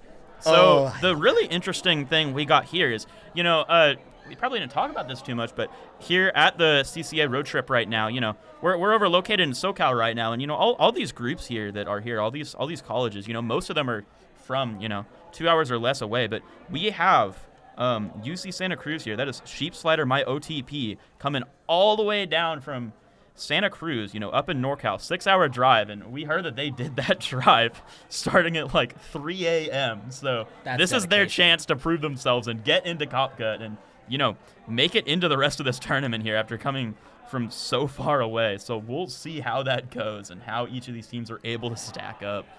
I do see that this is a combo team of their teams Do Leaf Sheep Dream of Sleep and Grilled Cheese Slider, which I love both of those team names for the record. I think that's amazing. And the fact that they're here today is amazing. Thank you so much to UC Santa Cruz for stopping by. Love to have you, and thank you for making this a possibility. I've always wanted to do one of these like sudden death best of one matches, and you've helped give me this. This is important to me. Yeah, this will be really intense here. Best of one. Winner takes all. Well, not all. I mean, well, we have the winner takes the whole set. The yeah, set winner is takes all the in this little situation here. That'd be wild if we just said, you you win the tournament. There you go. There you go. Here's the prize. We're handing it to you. But looking at HLG Blue, they've had a pretty good run here too. We've definitely seen them do some serious work on that stage. Their fun fact, 3/4 of us are Filipino. So, not so much a team naming thing, but hey, that's cool. That's pretty hype. Pretty hype. But Clam Blitz Umami Ruins. I want to go back to the glorious battleground that the Wheel of Destiny has given us. That is a very scary map mode for highly aggressive teams. If you're able to do a lockout, that's 100-0 in like 50% of matches, right? Yeah, and Clam's Umami is always interesting because in order to push into that clam basket, you have to go straight through that choke point. Where that block is, people call it chair. That's what the block is called, apparently. You have to pass through that block. That's your only cover option. You could use the block to get onto the grate and get onto the enemy's, dome area to score the clams and, have an advantage up there with high ground. But it's really difficult because you have to get through this choke. And this is really just, a battle of who can push that choke. And we've already seen, I'm a little less familiar with HLG Blues comp here, but we have seen, throughout this tourney so far, Sheep Slider my OTP running the double V dually throughout basically this entire tourney. So, very likely to have these suction bombs coming out, the crab tanks, and there's a little bit of high ground you can get on Umami. Set up on that dome, set up on, the top mid area, and, we'll see how they're able to use that to be able to, either clear the choke or be able to hold that choke back. I'm sorry. I think I might need to pinch myself here. Did you say double V dually?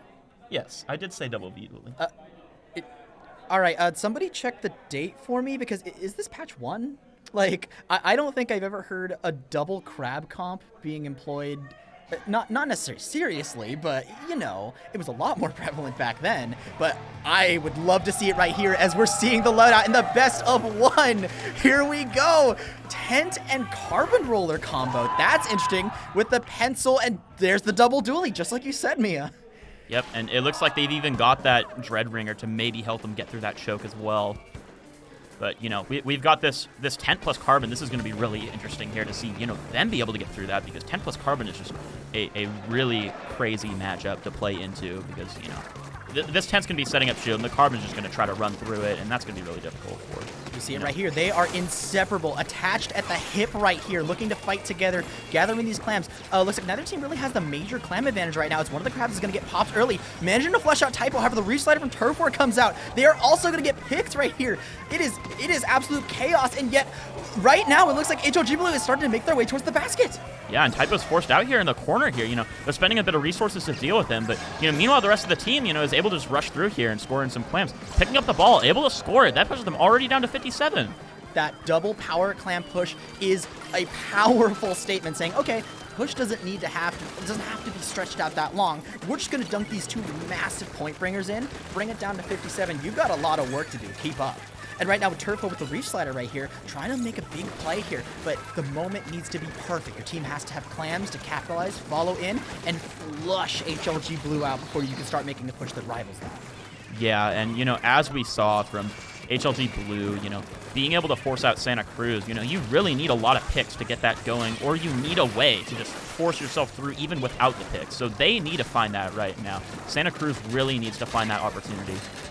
Not too much coming out of that crab tank from Typo here. However, they are gonna play some red light, green light with this roller coming through. Neku getting the triple kill!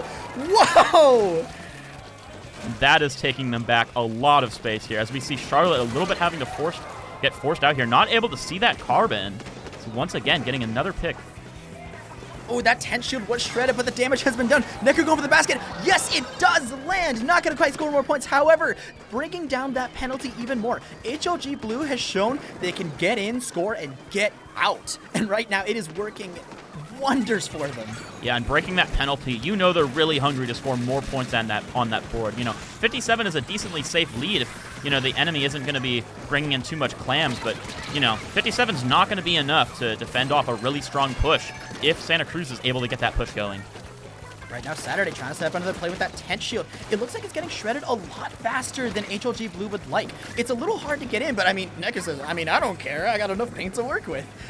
We see right here that the crab tank coming out from Charlotte, fending off Neku's approach again. Here comes the Zuka trying to get a pick on Turf War. Not going to quite find it as Ivysaur is having that ball and holding it in mid, kind of like dangling some keys right in front of Reef Slider my OTP, just saying, come on, take it. You want it. Yeah, and it looks like HLD's trying to push in here. The tent, trying to make them waste just as much resources as possible. Getting behind that crab, forcing the crab out of position. Crab was shooting at that choke, but not able to do so for a little while. I do like the idea of the double crabby, however, with how much offensive pressure HLG Blue is putting on. Oh, there's the double kill! Coming in with another Zuka, trying to get another pick and just keep this push going. 24 points and ticking. This is absolutely amazing offense here. And they almost have enough clams to, score the game. You see the clams down there, but Charlotte's picking them up, keeping them out of reach. Ooh, good play. Keeping those clams away. You might not be able to pick the members, but if you're able to stop the points, you can stop the bleeding for now, reevaluate, and re-engage. I like the mentality here, because we've seen head-on fights with this team isn't exactly going to work out in their favor when Neku's dropping doubles, triples, left and right.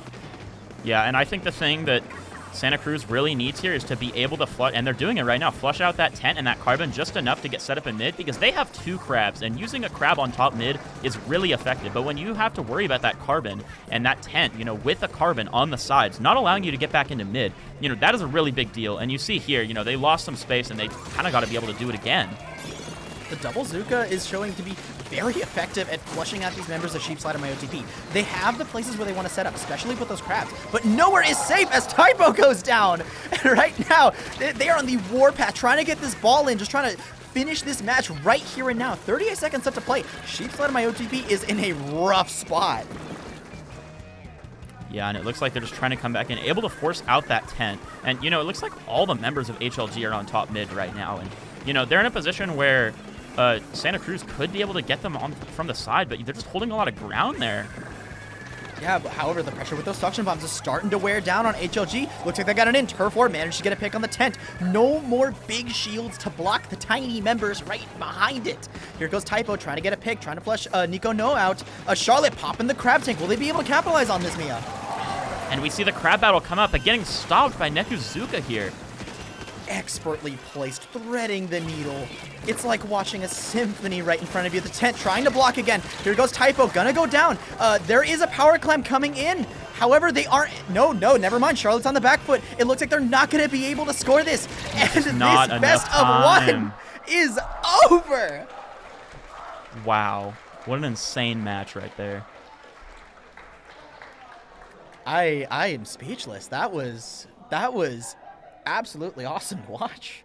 Yeah, extremely well played there from HLG Blue. You know, I really think that tent carbon, you know, was the play on that map. That is just such a scary duo. You have to watch out for the tent shield. If you try to go for the tent shield, you got to waste a lot of resources to be able to take that down. And then you got a carbon coming up from the other side. You know, they were really just able to set up that, you know, tent, set up that carbon really well. And that just, you know, we saw that prevented Santa Cruz from really getting some space in mid. And without the space in mid, they had to use a lot of their crab tanks to come back into mid. And so then, you know, once they got into mid, they got forced out, you know, once again, because you got 2 Zukas from the side of HLG Blue, and, you know, that just makes it really difficult for them to set up top mid and, you know, try to get another crab to come in, because that's just what you have to do on that map is, you know, to force that choke point, and they just weren't able to get that. I never like to say you lose in weapon select, but that's just unfortunate running into a double Zuka comp when you've got double crabs.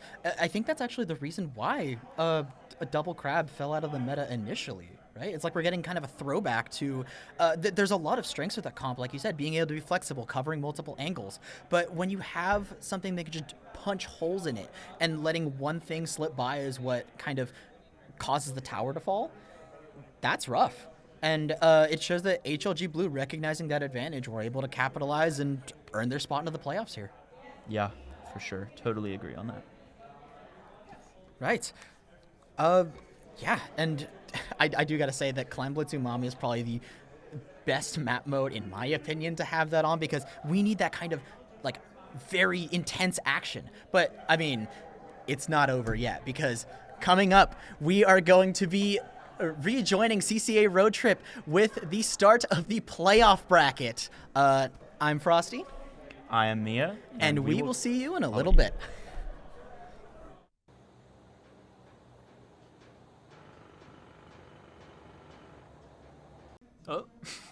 Oh, here we are. We are so back. Hello, hello, hello. We are so back. Top cut winners semis. Top cut winners semis. Absolutely. Ari, you want to give the lore behind the winners? Yeah, okay. The matchup. So we're going into UCSD Gold versus CSU Long Beach Gold. At the first IVC road trip, they actually played 3 matches, this exact matchup. Once in pools, twice in bracket, including in the grand finals. So this was the grand finals matchup of the first IVC road trip. Yeah, so I would expect these teams to be very familiar with each other and have a very heated set. Yeah, if I remember correctly, all 3 of those sets, UCSD did end up winning, but the games were quite tense. You know what? That's what we're here for. We're here That for the is- tense games. We're here for the conflict. Mm-hmm. So true. We're on game 1, Clamblitz Inkablot. So, Mr. Woomy, what does CSULB tend to run on their comp? I am not sure if their roster has changed recently. I know they have, I think we saw Filmopolis on the Grey Zap. They have also an Octobrush player, I think is kind of the core of that comp. All right, and then we know, or I shouldn't say obviously, but I'm very familiar with UCSD Gold. They run a leader comp. They've got leader, triple frontline. Well, they've been mixing it up quite a bit. Like each one of the members can play like 3 different weapons, and they just kind of mix and match. That's true. They're very adaptable, that team. Depending on what they want. Excited to see how this is going to play out. Mm-hmm. I know UCSD Esports Gold got here without dropping a single set. Do you know if CSULB dropped anything? I don't know. I don't you know. What Why don't I pull up the Indeed on the start.gg? Let me look at the pools.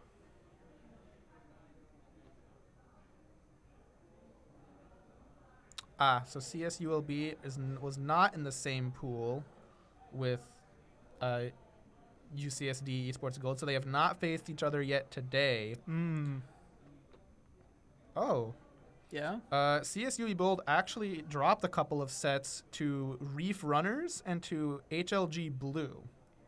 Interesting. So they're not coming in here with a flawless bracket yet. which is not to say that this team is not going to be strong, because Reef Runners and HLG Blue also in the top cut. Yeah. So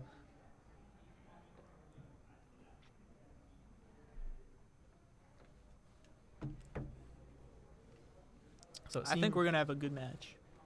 Good match. First map, Clam Blitz on Inkblot Art I Academy. love Inkblot Art Academy. That's a solid neutral map. And it looks like map 2 is Splat Zone's Umami, so We might see Pencil instead of E-Leader come out on part of UCSD. I know their leader player can play Pencil. Ballpoint as well. So I think it says winner semis best of 5, only shows 3 games. I think the format might have changed to best of 3 because of time constraints. I'm not sure. True. We will have to see that. Well, Actually, both don't teams know. should play each game like it's a best of 1 anyway, right? you better- Like, do your you best better- on each game. Yeah, don't lose a game now.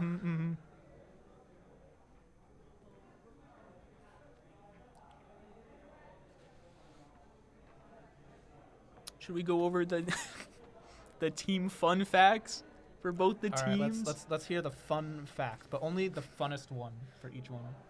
There's only one. There's only one. CSULB Gold. In the past, they've done a scrim against UTK Theaters where we swapped one of our team members. All right, you heard it here first, folks. They have done That's a a good- scrim in the past. They have done. I mean, it has been done. some teams they don't even do scrims. So, This team has done a scrim. that's true. We gotta look out for that. I think they are starting soon. I sure hope so. It's like our production team is Hey, dog. changing up the UI. What is the fun fact for UCSD Esports Gold? All right, UCSD Esports Gold. They have been to LTC twice. Twice. Do you think going twice is better than playing one scrim? They have 2. Wait, yeah, two have- times going to LTC versus versus one time scrim. I should still Wasn't one of the times I went to LTC when you were on the team? both times. Both I was times? there both times. Yes. I'm not biased. So only No bias. So here. technically, then only 3 of their members have gone to LTC twice because you would have been the 4th. Well, I mean that's still the majority of the team. The majority That's of still the team that still counts as has the been to team. LTC twice. Yeah. I've always wondered, like, this is kind of a thing more for like professional like sports, but if you swap out a team's roster in its entirety, is it the same team? Like the Chicago Bulls obviously have like a different roster than 10 years ago. Is it still the same team? By the way, I just heard from Soap. They're setting up the lobby. So that is the first step in order to play Splatoon. It's a good thing we have Scrim and LTC experience to help facilitate this. True. Yeah, so it's just winners semi. I think it's there are 6 teams in top cut. 2 of the teams start out in losers bracket. Yeah, it's a top 6. We did pools into top 6. So this is winners semis. There is also a silver bracket, emergency silver bracket. I don't know if it will be streamed, so I'm not going to comment on if it's going to be streamed.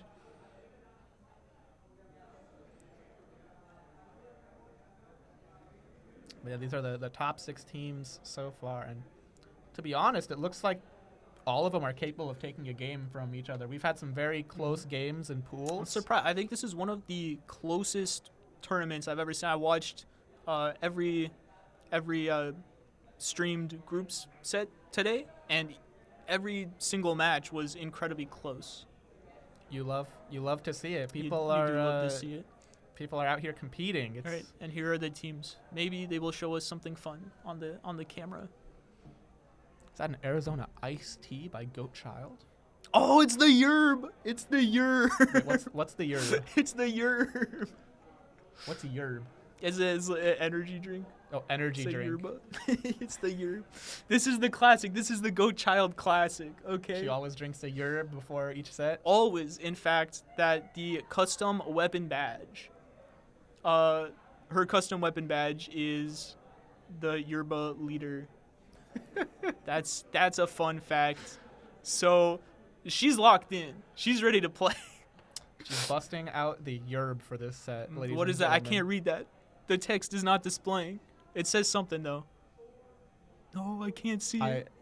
What does it say? Can you make it? I can't. I cannot make out what is being displayed on the screen. I think the first word is for. For Hugh.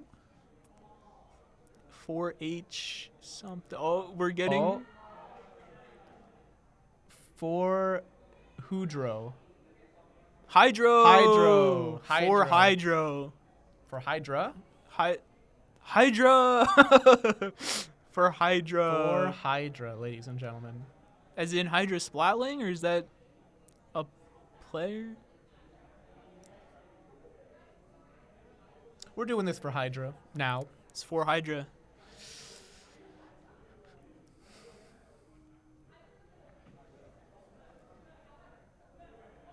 Okay.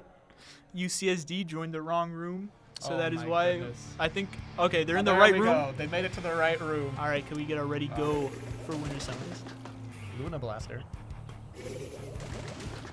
His name is Blaster. Ready? Ready? Go! Go! All right, so like I said, we do have Gray Zap and the Octo Lots of Brush. stealth for- jump, Ninja Squid Octo Brush, Object Shredder Leader, and that is Opening Gambit Luna Blaster. Opening Very Gambit interesting is stuff. an interesting UCSD pick. want to play aggressive with that early opening gambit. You can see they're already fighting on right. Blaster gets one. That's going to extend it. We're going in. I mean, they're going for it. They're going for the Gambit. There. I think that's the Gambit, but I mean, I guess it paid off because they did get a power clam in early, and it's just the leader left. They got a clam. I mean, I guess technically that's good enough to win if they just defend for the next 4.5 minutes. But wow, that's crazy range from the Blaster there. Who still is going to have that opening gambit a while longer. They did get some picks. I thought they went down. Aggressive. Isn't going down negate the Gambit or no? No, not completely. It's just all duration. They're in a really good spot on the platform. Wow, that's two. Oh, almost gets three. the Is fifth. there follow-up? Just the zap alive. But it looks like they're not quite able to push up onto the plat. Not quite any follow-up from that, and now CSULB will have the tactical and try to push back into mid. They have 7 clams. They've made a ball.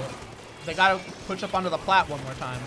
Here we go. UCSD. They're trying to. We're seeing a Kraken come out to push up. Just the Kraken. Yeah, they're not able to do it. CSULB is going to retake mid here. Let's see. We're scrapping in mid. Yeah, CSULB looks like they have good, solid control right now. Nice Ooh, snipe. That's a good snipe. Ooh, two in my a row. goodness, what And was it that? canceled the zip. All right. Almost got the crab. Did you see that? This should be really advantageous for UCSD. They should Yeah, I take that think they can blessing, follow go to this. the bank Yeah, with they're it. fighting. They're Take fighting mid. all together. We're fighting. That kind of went down. I don't know about that. That Could not could take have full been really advantage of it. big for UCSD, but looks like CSULB was able to turn it around, and now they are the ones that have the They push. have the plat. They need the clams. There are the clams. They took the pity, I think. The Kraken is out. Kraken goes Kraken's in. going in. Can he find any value? There's Finds one. Adam. He's going for the leader. What? They're in the spawn. They're in the spawn. Oh, that's a zip. Okay. That is a wipeout. That's a wipeout. This Do should they be a have big clams? They only have score. one clam. They're gonna have to hold mid and go for clams. And Crab should be able to hold The this very economy well. was just not quite there for them, but it looks like they still have Got good 3 control. more. Yeah, okay, now they're coming 4 back, more. getting some points, but so is UCSD. They are coming back for the defense. All right, 44. We got more. No, Blaster finds it. No, that looks like And the end of that push. It was a good push. Yeah, they did about as good as they could have done with the clams they had. So it's now UCSD's turn to push. We're seeing specials come out. That is an unfortunate death. 2 down with from your ulti CSULB. slam. But That's looks gonna like shut they them down. managed to find a revenge pick here. They got a clam in. We're gonna fight on the plat. So that's another clam for UCSD. I mean, technically, I guess if you just throw in 1 power clam at a time, you can get there eventually. This But, is true. I but, think they do need that to could be real substantiate slow. a point at. They need to substantiate a push at some point. Blaster goes down on right. There's 3 on right. CSULB has 2 specials on the ready. They can start their push pretty much as soon as they grab that tactic ruler. Let's see how. Nope, they get sniped. That's The gonna delay snipe. them. And now UCSD needs some aggression right after that pick. but it looks like they can't do much better than trades right now. Yeah, they're getting the picks, but they're not quite taking. There's the space. another one. So the zip turns out. Trade. And we're kind We're of just back in in neutral neutral. here. Yeah. Just fighting for control over UCSD mid right now. Up 2. UCSD, they only have a Is there someone minute in there? left. Yeah, there's. What? I don't think so. You see Nerdy Oh, Adam they- holding onto the tri-strikes. They retreated for some reason. The UCSD bucket also holding on, or not to tri-strikes. I believe that is the Got zip 3 caster specials bucket. on UCSD. Okay, here comes the specials. We need to fight with this. Okay, there were the strikes. No, it looks like we go down after Didn't the specials are accomplish used. too much, unfortunately. Yeah, you're gonna be really Oh, delayed. that's a stealth jump. though. That's free. That's a camp. Nice. Adam is And- looking for something. Okay, finally It's goes picked. down. Was that the 96? Yeah. 96 is suddenly the last alive. UCSD managed to pick 30 off the other members. seconds. Again, they really need to take mid and take advantage of this. It looks like they're in mid. They don't have a lot of paint right now, though. Their But yeah, ins all are the either members a of special- CSULB are grouped up. Their ins are a special or the. If they can get some poking here, that's direct. one. That's what one you from the need. blaster, and he almost has Ultra Stamp as well. I think he's looking for the tri-strikes are in. Ultra Here comes Stamp the Ultra comes out. Stamp. Opts Oh, to he's looking throw for the it. throw. It didn't quite find anybody. And it's gonna be rough pushing against that crab. They just need. They more will get picks. 20 seconds with this last ball here. Oh, the combo. The They're in with the Kraken. The Kraken. They, score the ball. They get one in. The Kraken finds one. Adam. They're jumping. They're That's jumping the the lead. ball. Oh, it did not jump to the basket. Unfortunately, Scores this, he wins. it's gonna be tough to get that They in just need there. to get in. Oh, Oh, the pass. Oh, yes! Oh my Incredible, goodness! incredible teamwork from UCSD right there. To pass it along. Look, That is a look at well-deserved Adam. pop-off. Well deserved. That was insane. 3-point toss. That was insane. Put it in the basket. Incredible push at the end. Incredible teamwork. But just by the skin of their teeth, like I said, these two teams, it's really close. It's really close. That was just. What a way to end the game. I have almost no words. I'm like starting to cry at the beauty of that. CSULB, they hung on for so long there. It really felt like they had such a solid defense, but yeah, UCSD, they just managed to get into mid. They found just the one or two that they needed, and passed the ball. It was a beautiful pass. Like you said, though, that game was really, really close. CSULB had the lead for most of the game. They had mid for a lot of the game, too. And even as UCSD was getting the stray picks on the E-leader, they weren't quite able to make the full value of their specials to really push in. Even on their end push, they didn't. I think they got the plat because Blaster hit 2 with the Luna at the very last second. They also had the tri-strikes up there as well earlier, like right before their push. Right. But my point is, they didn't really have a solid, secure hold on plat. That was a little more frantic. It was a bit of a scramble for sure. Than you would like. Yeah. So really good play. Rather frantic. So I mean, that's kind of honestly, that's kind of what UCSD is known for, is crazy overtime clutches. They do it every time, and this time is no exception. Yeah, I think if CSULB Gold sticks to their game plan, sticks to the plan of holding mid, shutting out Esports Gold for 80, well, it wasn't 80%, but for shutting them out of mid for a large part of the game, that plan seems to be working. They shut them out for like 3 minutes. If they held on 10 seconds more, game one would have gone the other direction. So I think I think sticking to the same strategy is gonna. That said, help them in the next game game. 2, Umami ruin zones. That's just incredibly strong for Chargers. Incredibly strong for E-Leader or Pencil, we might see. So that's going to be tough to get around. Was CSULB Gold? They were running attack. Were they running a heavy edit? No, a 96, I believe, was. 96 doesn't have Tacticooler, my guy. No, they were running Gray Zap. Oh, Gray Zap. Okay. Yeah, but I'm saying their back line was, I think, just the 96. That's a good point. It might be hard to disrupt the leader without something like a Zuka, or without something like a Pencil, something that can. They did poke have that leader. Crab Tank that doesn't quite get around leader though. Yeah, I mean, I do think Goat Child on that leader has enough skill to go for the crazy headshot onto the crab. So, But I think to mitigate the leader, they have tactical, they have stealth jump. I mean, at some level, that is kind of charger mitigation right there. what are your thoughts on the opening Gambit Luna Blaster that we saw come out? They did get the power clam in early, but they all went down. So I don't know if that was the Gambit, but I mean, I was not expecting it, and I don't think CSULB was expecting it, and it sort of worked. So In my head, it's difficult to wrap around the idea of playing super aggressive with the opening Gambit, and then at the same time waiting for your leader to set up in position. Because you will notice a lot of times they couldn't get onto the plat because they would have like a shot and the leader alive. The leader doesn't want to push up onto the plat without more protection. yeah, But hey, they make it work. they did make it work. They're the ones practicing with this, so they know it better than I do. All right, let's get into game 2 It here. looks like a same comp. Ready? S-Blast instead of Go! Luna. Oh, I forgot the ready go. I'm so sorry. 7 stealth jump, a lot of comeback. We are seeing the switch to pencil come out from Goat Child. Makes sense. Seeing S-Blast, Splash-O-Matic, they changed up the comp kind of completely. Early pick. Let's see. Looks like UCSD is trying to get, yes, they have the zone first. UCSD is going to really want to hold that top mid. If the pencil can get on top mid, that's a really tough position to contest. I think that the Kraken is trying to get that exact area right now. And CSULB is kind of backed up to their side. Exactly. UCSD is taking points. The zone did get uncapped. Good pick from the 96. Can you get 2? He got the hit in. They did have Stealth jump in. tactical.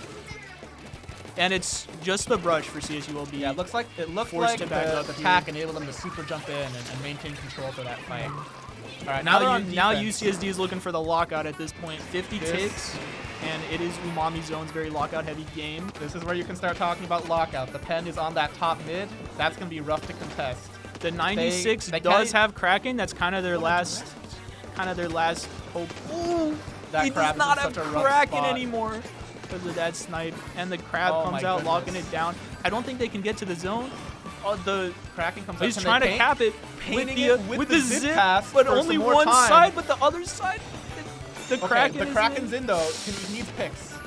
There's There's 4 on him. Unsupported. Oh no. Yeah, that was a valiant effort at the end, but yeah, I think they got outranged by the pencil, and it just made it way too tough to get to the zone.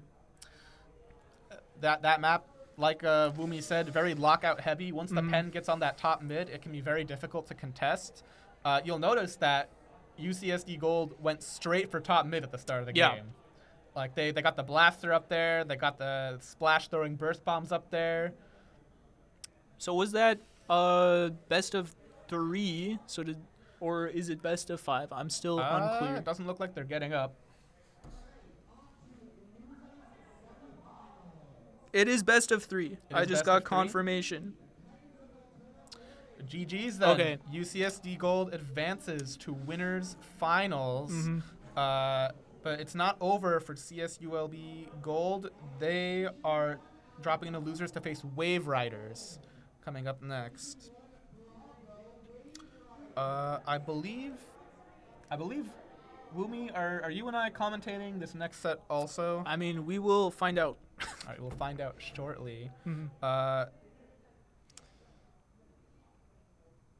Oh man. But yeah, you saw they had the Kraken to try and disrupt top mid. The problem with Kraken is it does not paint. So UCSD, they capped the zone at the start. They kept it kind of the whole way through. Yeah, that's just a rough situation there. In that situation, I noticed CSULB Gold was trying to go in and contest. All right. Sorry. Go ahead.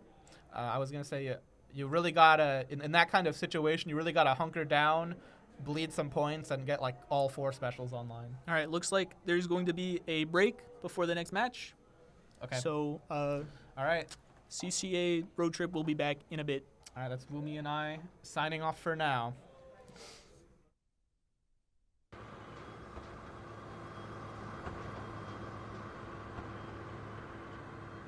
Hello. Oh, that's a number sign. Hi, welcome back. We're here for CCA road trip. It is a lovely sunny sunset evening in Irvine, California, and so we are here continuing on with. Well, we'll find out. I believe it's HLG versus Titans. That is correct. Got some good teams. UCR versus CSULB. I'm really quite excited to see both of these teams perform. They were quite the showstoppers earlier. Yeah. I wonder if this match, I think this match has already happened. I'm not sure about that. Well, in the business, we call this the run back. Yeah, the run back. This is the run back. I don't know who won, if they did play. I could be entirely wrong and making a fool of myself. Well, but that's fine. By the rules of the tournament, one of these teams had to have won. One of these teams had to have won some game. This is true. Okay, but let's see. Rainmaker Museum de Alfonsino. That is a classic map. That is not what I thought we are doing. Okay, we're in losers semis. Wow. We are in losers semis. We're farther than I thought. All right. Okay. So we're looking at Rainmaker on Museum first. That's right. This, actually, I think I might have already gone over this with Dino earlier. Well, but we can do it again. Let's see. What specials can we expect besides Cooler and Zuka, which are the let's see. Those are the staple foods. Those are the classic. Well, we might expect to see some crab. We might expect to see some strikes, you know. And we've got the teams fully prepared. You can see how locked in each one of those teams are. Yeah. They are because they want to win. It's like the money's on the line, even though this is there is no money on the line. There is no money at all. In fact, they've lost money by doing this. There is a $5 admission fee. But it's for fun, and that's what we do it for. Exactly, the love of the game. It really is that trimple. Uh-huh. But yeah, some interesting teams, honestly. Yeah. HLG specifically has been running a lot of tent today, so can hope to see that. I mean, I think tent's always exciting to see. Yeah, I love watching 10 gameplay. It looks like we're going straight in. All right, maybe we'll see a big swing. Maybe. A Dynamo roller with a Hydra. And there's the 10. All right. Let's get into this. This is gonna be awesome. Let's see. All right, pretty standard. What? Fell off the map. Great. All right, cool. We love to see the flanking tent, though. Hold on, this could really pay off. All right, let's see. Go 1 kill, 2 kills with the Dynamo roller. What the heck? This is not the usual kind of game, but surely it's an exciting one. And we have Cooler. Oh my God, that tent's gonna get destroyed. Excellent Cooler placement. There's already a path paved to victory. We'll see if they can follow. Oh, the Sharky Carbon. Hold on. That was two very quick weapons. One fell off. Never mind. Really close. Let's see. Next, just trying to get any angle in there. Oh my God, they're 2 down. They're 3 down. People just got deleted. Wow. All right. This game is going so fast. That's the power of Dynamo, I guess. That is sure. Let's see. Fighting off the crowd. Let's see if the crowd trying to get any headway. Yeah. Looks like the Carbon really wants to. That's not the Carbon actually. That's the Splash. Yeah, the Splash really wants to get in. But Ivysaur on the middle platform, trying to see if we can get any headway for them. We'll see. Oh, the Hydra's down to that. They're 2 down. They are 2 down. We'll see if they move forward. And one is bottom left. Looks like we're playing very patiently, though. That's right. And I've heard you say for many times that the key to Rainmaker is patience. Patience, yeah. Exactly. Look at that. Waiting for just the right moment. They're all down. Yeah. Excellent. Let's see. This is going to get them lead. Let's see. Oh, and they have the 10 shield. And this is going to be great. Let's watch. Let's see. Ivysaur continues to move slowly, bit by bit. The Reef-Slider from the top of the ropes! It didn't do anything. Go. Let's see what happens from here. Dynamo gets another Hold on, Dynamo's pick. working. The Dynamo might actually be the sleeper hit here. We'll see. Oh, but the Carbon's still shorking. Do they know? The Carbon behind the slaughter? Do they know? They do. They do know. So we can see that mid has he's trying to take back control of mid now. Let's see. Oh my God. Is wow, that is okay. All right, cool. This game is so back and forth. It's really exciting to watch. So let's see. Pinecone making their way forward just like Ivysaur did just a little bit ago. The 10 shield from behind the corner. That 10 shield might prove to be a problem. Yeah, it's like if they can get enough. Unless they're dead. Oh, the lead was taken. All right, just about halfway through the match. It's already been very, very volatile. What the heck? It's what we come here to see, folks. This is the game. And it looks like Titans is going to be cleared out of left side. And HO's G's gonna take back mid. They might get lead again. That's right. We'll see. It's like they're certainly fighting for it. Let the Rainmaker reset. Save yourself the work, right? Dread sharking on the spinner left. there is an interesting Let's choice. see. But it looks like the paint off. Oh, them just one, painting. 2. Oh, and they bait the 3 Zuka. strikes. All right. did That's not do definitely anything. worth it. Yeah, it's like you just get them to get out of the way. Let's see. Tent Oh my trying gosh. to get a This pick. tent's just causing many problems. That's exactly what you want to do with that, right? You just gotta be annoying. Yeah. Sometimes. There Sometimes you you just go. gotta rat. You have to make yourself the problem. Sometimes. Yeah. Rainmaker is lost just before the jump. Or perhaps sure. All right. Top again. Oh, careful. Ooh, let's Dynamo. see. Oh, going for the flick and Got one. Got chipped 1.5. another. Oh my 3 God. down. Just the tent. We'll see if they can make something happen when the Zuka they pop it. Looks like the tent's just gonna take their time with Shark. Yep. Honestly, waiting for their teammates is probably the best play they can do. I agree. Rather than trying to make a play all by yourself and get no support and then die immediately. Oh, but it looks like they're gonna start going now. Start being 2. Oh, they and- have a Zuka ready. That's right. That's right. And it doesn't help. And But it's okay. It's I fine. deserve the It, hits. it was the idea was fine. Yeah. Let's see. Almost a crab. And with soda too. That's Oh, huge. soda's huge. Pops the crab. Trying to Trying to get at find that a top. pick. They're There's gonna- one on the left, but they don't see him. It's the carbon. The carbon! Oh, that's not it's the carbon. dually. That's the dualies. That's a strange looking carbon. Strange looking carbon. All right, so that strange looking carbon is knocked down by the Hydra. Like Oh. such is the natural order of things. Yep. So It's like the food chain, you know. exactly. It's a weapon chain. But let's see. Both teams are just trying to figure each other out. Oh, they're trying to get for the pick. Dread's got a reef in the corner, but I think they know the entire team knows they're there. Yeah. Let's see. They know that the team's pumping out. Tries to reset and break. Oh! Doesn't do anything. Unfortunate. That's They got Reslider. Zuka. All right, Zuka. They got let's see. Zuka. And all right, they have the control. Oh, and the Dynamo fights off the splash. Wow. Looks like the tent's alone on left, and they're dead. Oh. Let's see. Oh, but Ivysaur I think they're continue- respawning with Cooler. Oh, I see. So we got to see how they're ace to. Yeah. Yeah. Ivysaur continuing just to hold the position. Yep. But they still got to get just a little bit forward. Just waiting for that right time. Oh, but they the only have 10 dragon seconds. comes in. And with 5 seconds on the clock, they are desperate to get that. Yeah, they lose They lose the need game to if they get don't. another lead. So There's let's one see. more on the left, but we have a Zuka out. They got one. Let's see. Titans of Alterna are nowhere to be seen from this angle. Yeah. They're striking. I'm from sure each they're on side. the line. Oh! Okay. Oh! Wow! What a booyah bomb!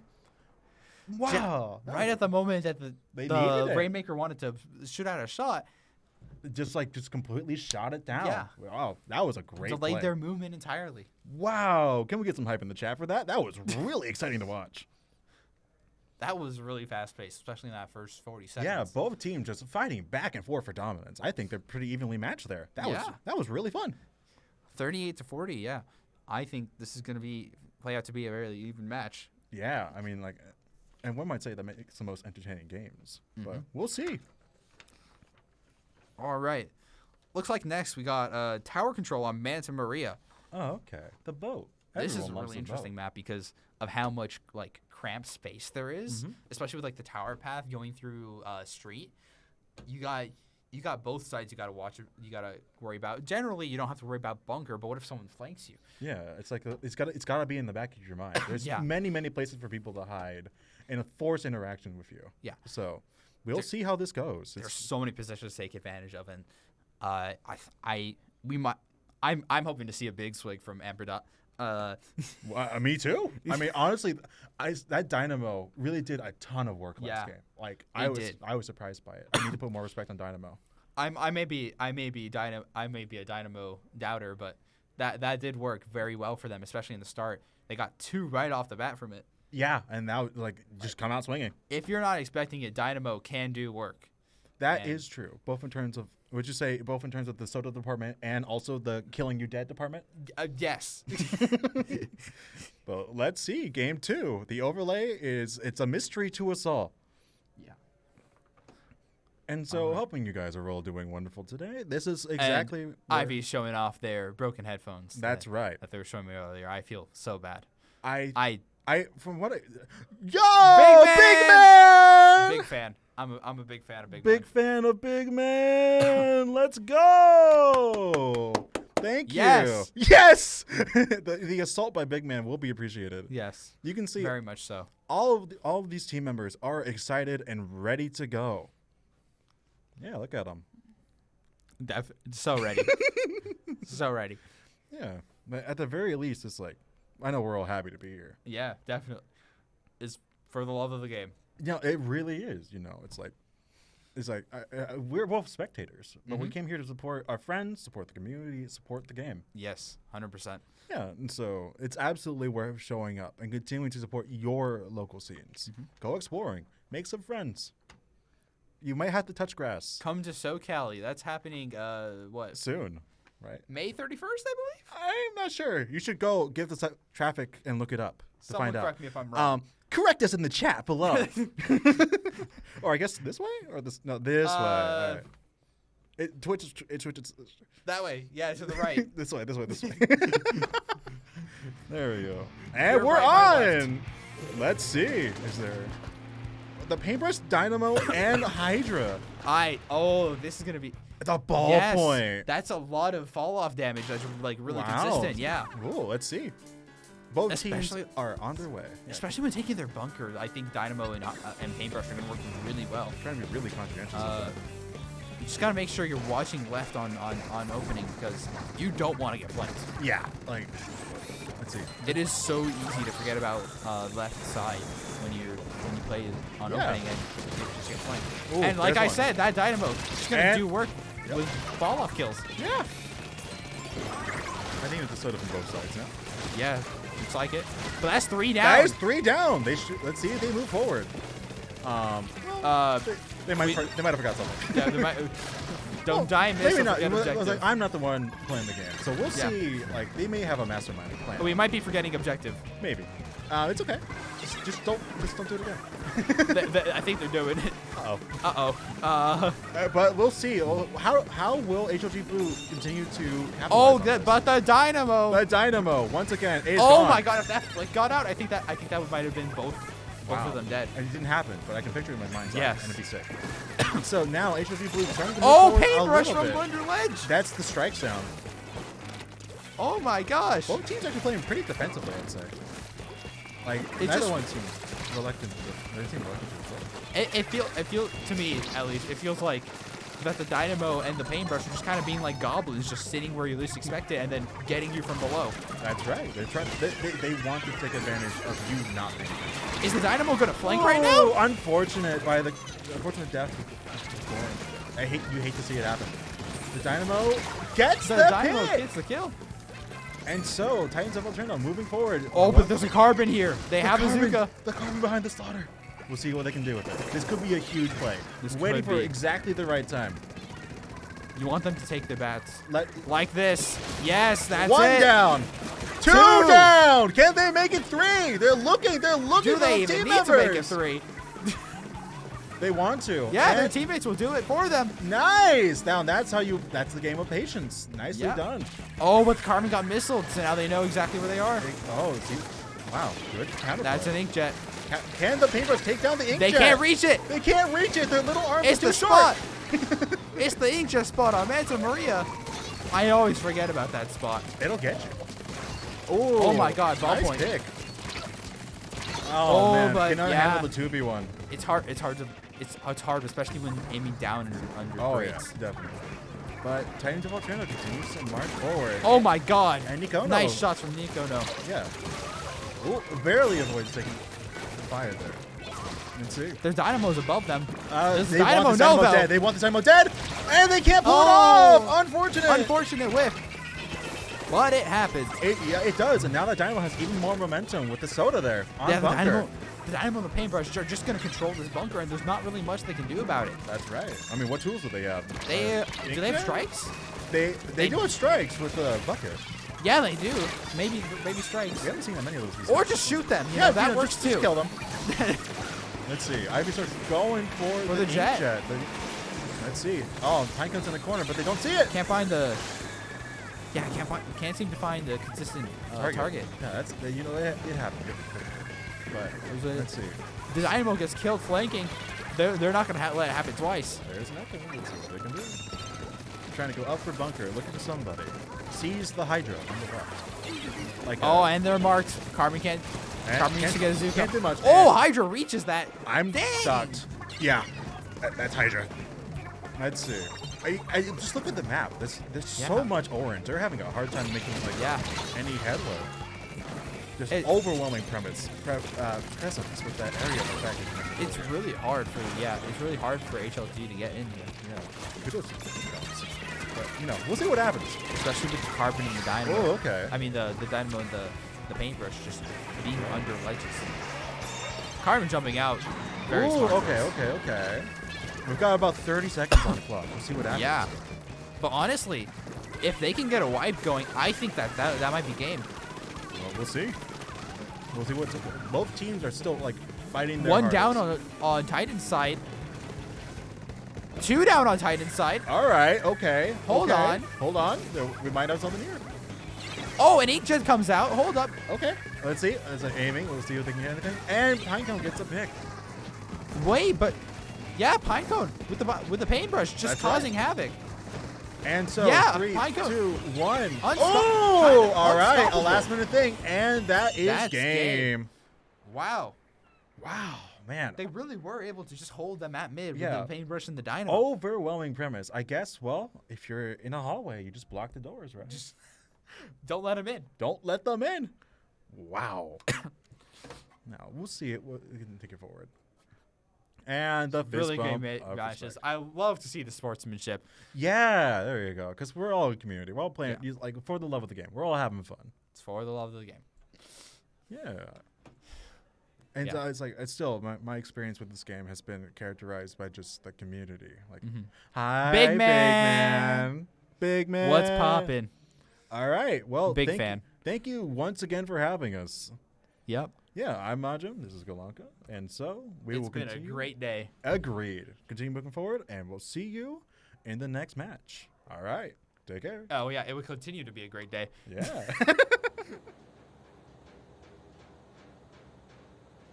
And we are back with the CCA Road Trip 2025. We are here in Grand Finals. I'm Mia, joined by Frosty here, and it Winners looks finals. like I'll let you go. Winners finals, right? Yes, winners finals. That's what we are in I'm not right crazy. now. I was like grand final. Did I? Oh, did I say grand final? I think you did, right? I don't know what's happening here, but Okay. what we do know that's happening here is we have the Reef Runners from Cal Poly Pomona versus UCSD Esports Gold from UC San Diego. From my understanding, there's a bit of history between these teams. They faced each other a couple times before, and I know that both of them definitely have something to prove in this match, 100%. Yeah, going into these winners finals here, these two groups here are undefeated so far in the bracket, so it'll be really interesting to see how they pair up here. One of them's going to go down into losers, and then, we'll see what happens through there, but really interesting to see what will happen here between these two teams. I know I was saying the two teams enter, one team leaves, but honestly, this feels like the calm before the storm. Because knowing the Reef Runners, they definitely have something to prove here to knock UCSD down a peg. Repping players like Squib Kid, Inkai, Red Rum, Jagaika, and Imkajo, if I'm saying that right. Meanwhile, there's Nerdy Adam showing a picture of his dog. Along with Goat Child, Ocean Opal, Uame, and Blaster, repping UCSD. He's giving a look with that dog. Okay. What does it say? For Neptune. For Neptune. Shout out to Neptune. Buddy, wish you were here. It's one of my other commentating buddies. They don't Mr. like New it when I England. talk about the keys to victory after one We're incident not with doing it. this but bit. let's flip you into this, Mia. Keys to victory. Seeing what these two teams have been capable of, we'll have no time for that as we're going straight into it. Starting out with the Bamboozler Mark II on the side of the Reef Runners. Meanwhile, UCSD Gold pulling out a classic comp with that S-Blast and Pencil combo. Yeah, they are coming in hot with this comp that, if you've been around comp Splatoon recently, you might have seen a comp pretty similar to that running around, aka that comp. Ooh, and right now, they're just trading 1-for-1 back and forth, but it is going to be the Reef Runners getting the first foothold in this zone. Inkai dropping that code. Three members going to go ahead and pick it up. They have a very strong start here, but UCSD is not out yet, especially after getting a pick on that Forge Pro. No Booyah Bombs yet. Yeah, and forcing Reef Runners out there, they're going to be able to get control of the zone now. Looks like they're trying to come back in from Freezer here, and they are able to take some space using the super chump to come back in. We love to see those chumps in use. In Makomart especially, they have a very strong presence being able to shove people off the zone, as we're seeing right here. However, it wasn't for long as UCT's fighting back. This zone is getting flipped back and forth so often, and with these 1-for-1 picks, it doesn't look like any team has a distinct advantage this deep into the match. 1 minute down. Reef Runners starting to take down those points. Inkai fighting Ocean Opal. No, looks like they're going to disengage. Very smart for both players. Yeah, and it looks like UCD Esports Gold is trying to come back in right now with this BL bomb. They are... Oh, will they get this? Yes, they do get the zone before the chumps land, but with these chumps, they might not be able to hold, though they are in a 4v2 situation, and being able to force Red Room out here and get the pick. Yeah, it looks like they're going to be pushed up now. Wonderful tag team there from Uame and Ocean Opal being able to pin down that charger. Especially, being able to split the attention of the charger is what you want to do, especially with Bamboozler. If you can get them shooting at 2 different people, well, you got to prioritize. If one's going to pick you off, you got to hope for the one-on-one. The Booyah Bomb coming out from Amkajo over here, the Forge Pro, throwing it, trying to clear that right stack, giving Red Rum some room here, but Uame putting on a lot of pressure. You see the bubble left side, Nerdy Adam engaging on it, forcing Inkai to retreat. UCSD giving themselves a very strong foothold as the chumps fall in. Yeah, and we see that pick onto UCSD Esports Gold. 2 picks now. Yeah, and it's just the pencil left. Probably going to be forced to jump out here, but trying to maintain some ground here, and then jumps out. I will say, it's very fluid play there, being able to pick off 1 member at a time. But it's not like they're taking their time with it. They're just like fluidly moving from 1 member to another. Down goes Goat Child. Here comes the roller. Coming in to try to get the crab. Not going to quite happen. They're going to jump out, try to get to safety. Good call, I'd say. And going to take out Nerdy Adam for some extra change. And, Uame, and Uame! Yeah, and this sets them up in a really good position here because the S-Blast is the only one that has a ready special. And, we can see that since the Slosher and the Splash just got took down, they're not really going to have those specials back in time, so they really only have a Booyah for a retake. Not that much time before the lead goes out, or even a KO. Right, and the Reef Runners getting themselves the lead and a very strong foothold in potentially the last part of this match. They've got an iron grip on this zone. Crab Tank being pressured by that roll. They can't seem to get them off. Down goes Nerdy Adam. The Chargers trying to pick them off, but they're just under that ledge. Ocean Opal down 2, and game 1 is going to the Reef Runners. Wow, what an intense match, especially towards the end there. You could see the pressure was on UCSD there to try to come back in. And, especially once their Slosher and their Splash went back down, those are 2 very key retake specials there to get. The strikes and the crab. And even though those 2 weapons can paint really well, they just didn't have enough time to grab them back. So they really just had to, use that Booyah Bomb and then try to funnel in. And it just wasn't, enough time for them to get back in, take much space, especially against a roller there.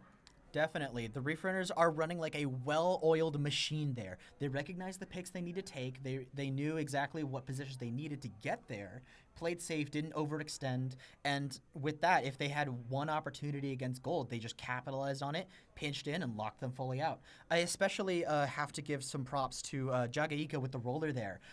Being able to set up on that left side and stop the approach from several members at once, simply by just existing, because you don't know if the roller's there or left, and that fear is exactly what kind of enables that lockout to be fully complete.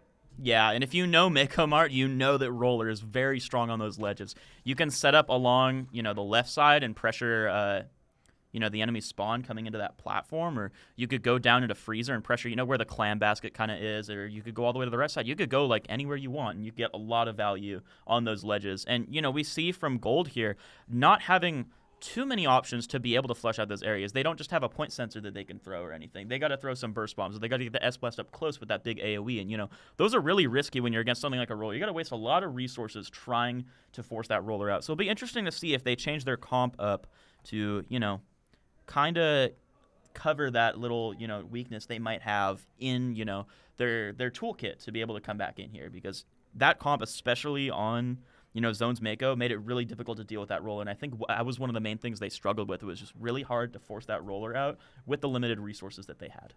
That is true, but going into game number 2 on Rainmaker Undertow Spillway, I think we're probably going to see a very different game state here that both teams will have to have some sort of answer to, especially with being able to push through. There is the left side, which is probably the safest option that works well with almost every single team comp, but then there's that extra idea, that itch almost to go to the right, listen to the devil on the shoulder and say, hey, right's open.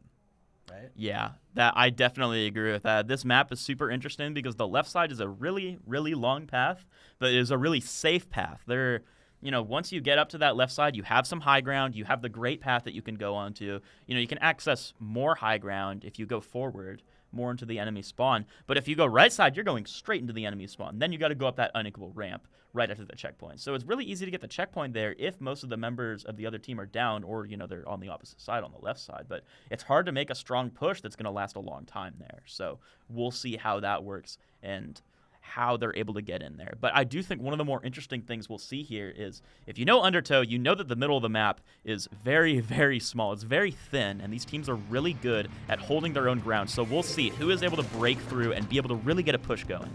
All right, we already see the custom blaster coming out from Ocean Opal. Meanwhile, the Reef is running a relatively similar comp, throwing in that heavy edit if you must take that. Yeah, and there's the point sensor for the roller right there. They can already tell that they need an answer for that roller. So very smart decision to change that comp there. Oh, yeah. Going into the drop here, it looks like there's not going to be too much action happening up front. Oh, no, I stand corrected. Nerdy Adam getting crossed up onto those whales. That's gotta hurt. Red Rum taking full advantage of that, being able to stock up the left side. Uame trading back, though, stopping that roller before it becomes a major problem. The Reef Runners are going to go ahead and take it left. They're in the pocket, but they don't have their in to push it. Ocean Opal sharking around the corner. It's tense. Yeah, and the blaster goes down. Right, I was about to say the blaster would have been very scary there if they stayed up while they are trapped in that corner. Oh, Zuka getting so many picks. Okay. It looks like they might be able to take back this space. They got a lot of painting to do, but it looks like they're forcing their way back into mid. Just Red Drum able to squeeze out a pick before retreating a little bit more. Still a little bit hungry to get some picks here, at least force some space out. I gotta say, the Reef Runners have done a very good job at recognizing the sort of offensive tells of UCSD. Noticing the way Nerdy Adam is moving and knowing when he's going to try to make a play. Trying to keep tabs on Ocean Opal and making sure they're not offing but chasing down. They're very good identifying. UCSD is giving a lot of signs of when they want to regress and when they want to back up, and the Reef Runners basically just has the manual open right next to them and saying, okay, well, we play like this, we position, we're in a good spot. Yeah, Reef Runners doing their best to shut down Gold whenever they try to come in here. And, it's really hard for Gold rushing them because, they do have this roll as a short-range option, but the rest of them are really long-range, so they're able to hold this backline down really well, and it's really hard to force them out. Ooh, ouch. The 3v1 stopping Nerdy Adam's approach. Very good because they're able to stop their main offensive presence on this comp. The shot is very fast, and if you let them in, then congratulations. Everything else that has funky hitboxes and hits over the range or height from that shot is not going to happen in the shot. We are going to see that it's 1-for-1 right now. The Reef Runners do have the Rainmaker. However, I don't think they're in any rush to necessarily try to push the points, right? They're in a pretty good spot. They're in a comfortable spot, but, Rainmaker Undertow is one of those maps where if you give the other team too much time, then they might be able to, form a slower push that can take them to a lot more points. Once you get that check, it's pretty easy to push a little bit more points there. So I don't know if they're fully content with that lead just yet, and that's probably why they're trying to put so much pressure onto Gold right now, to try to push a little bit more points. Ooh, a bold strategy here, keeping Uame and Ocean Opal right next to that Rainmaker. Without the backliner looking over it, Nerdy Adam finally joining the team on the right-hand side. With the pop, it is going to go to UCSD. The strikes are coming out. Are they thinking of right? Are they? The devil on the shoulder. Is it talking? The roller is coming in, trying to get some picks here. Able to get them. It's just a pencil left now. Ooh, close one on Goat Child right there. Almost managed to get the pick. But no, Jagaika is staying near that ledge, waiting for someone to come up. Looks like Ocean Opal might be the bait they were looking for. No, not quite going to get it, as they're going ahead and head left as the Rainmaker slowly pushing forward. The defense has been established. The bubble is up. They are likely to get the first check one here. Yes, they do. And Red Rum, you see, just holding off the right side, making sure there are no flanks. Coming back now. They're both in this cubby now. And it looks like... Oh, I was going to say the strikes might have gotten popped. Maybe they'll get popped soon.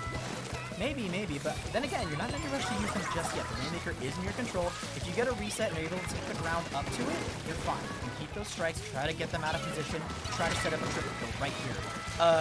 Uame now gonna go ahead and pop the strikes, trying to get Joe locked down. Looks like they aren't gonna do it. Yes, they will. There goes the strike as they're heading left. The same way that the Reef Runners have before, but now they are on the offensive. Will they get the checkpoint here?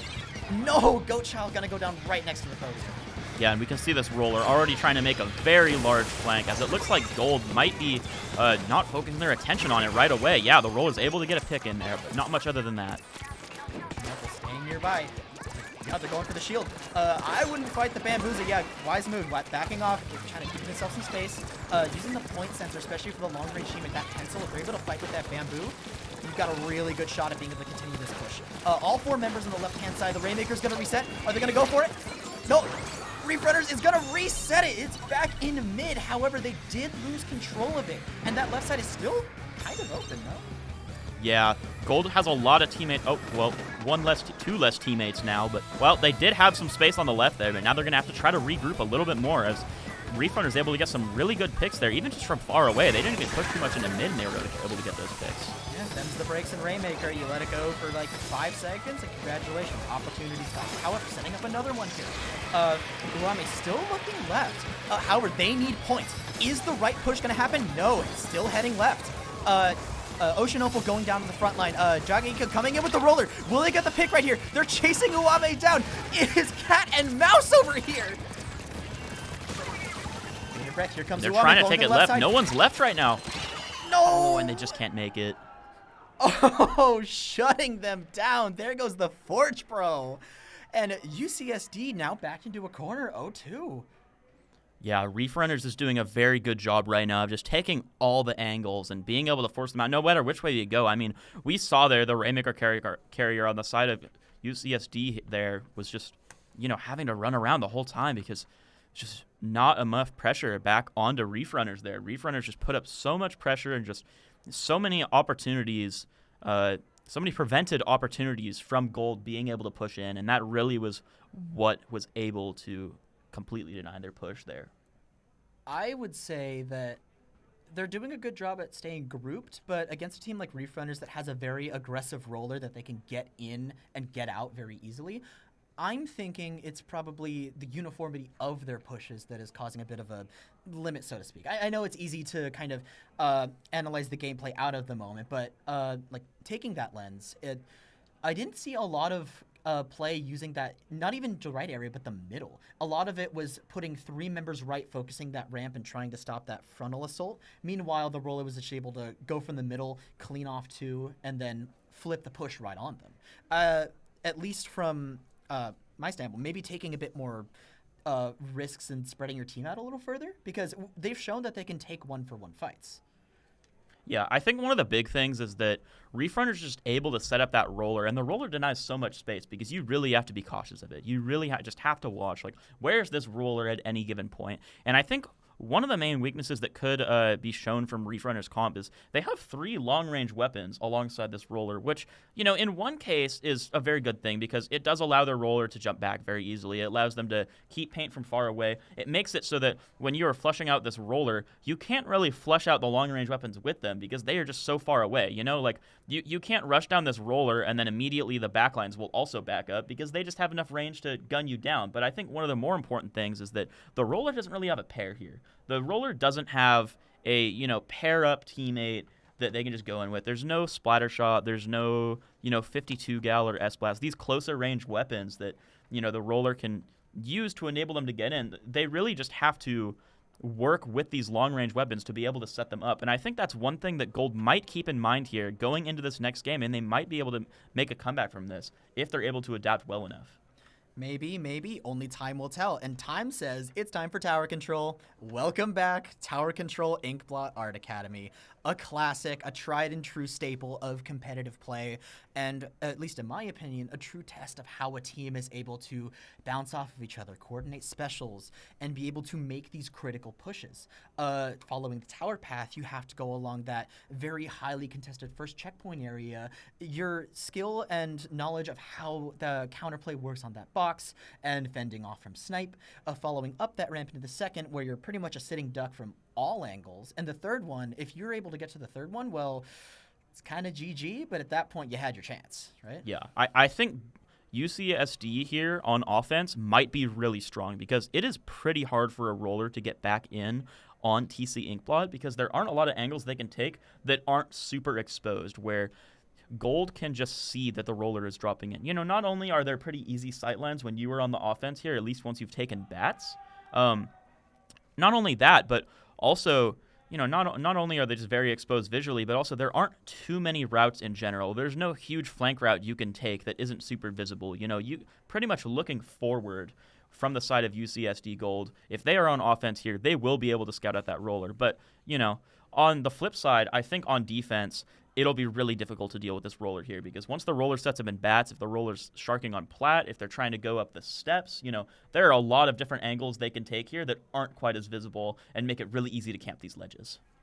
I know we've been talking a lot about the roller, but it's also not to discredit the other members of the Reef Runners who recognize that they have a major splatting threat of that roller.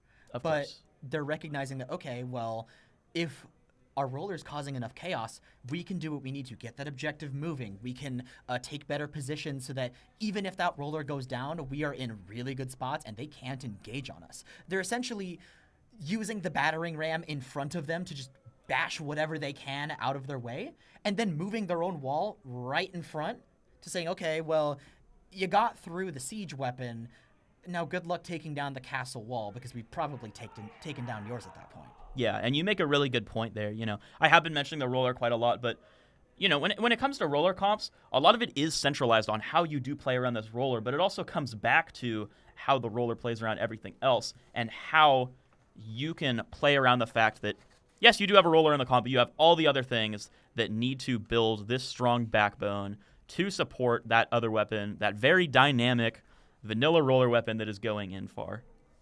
I did want to point out, because I just saw on the stream, yes, that is the player that was standing up playing handheld is Blaster from UCSD Esports Gold. Not only a handheld player, but one that plays standing up.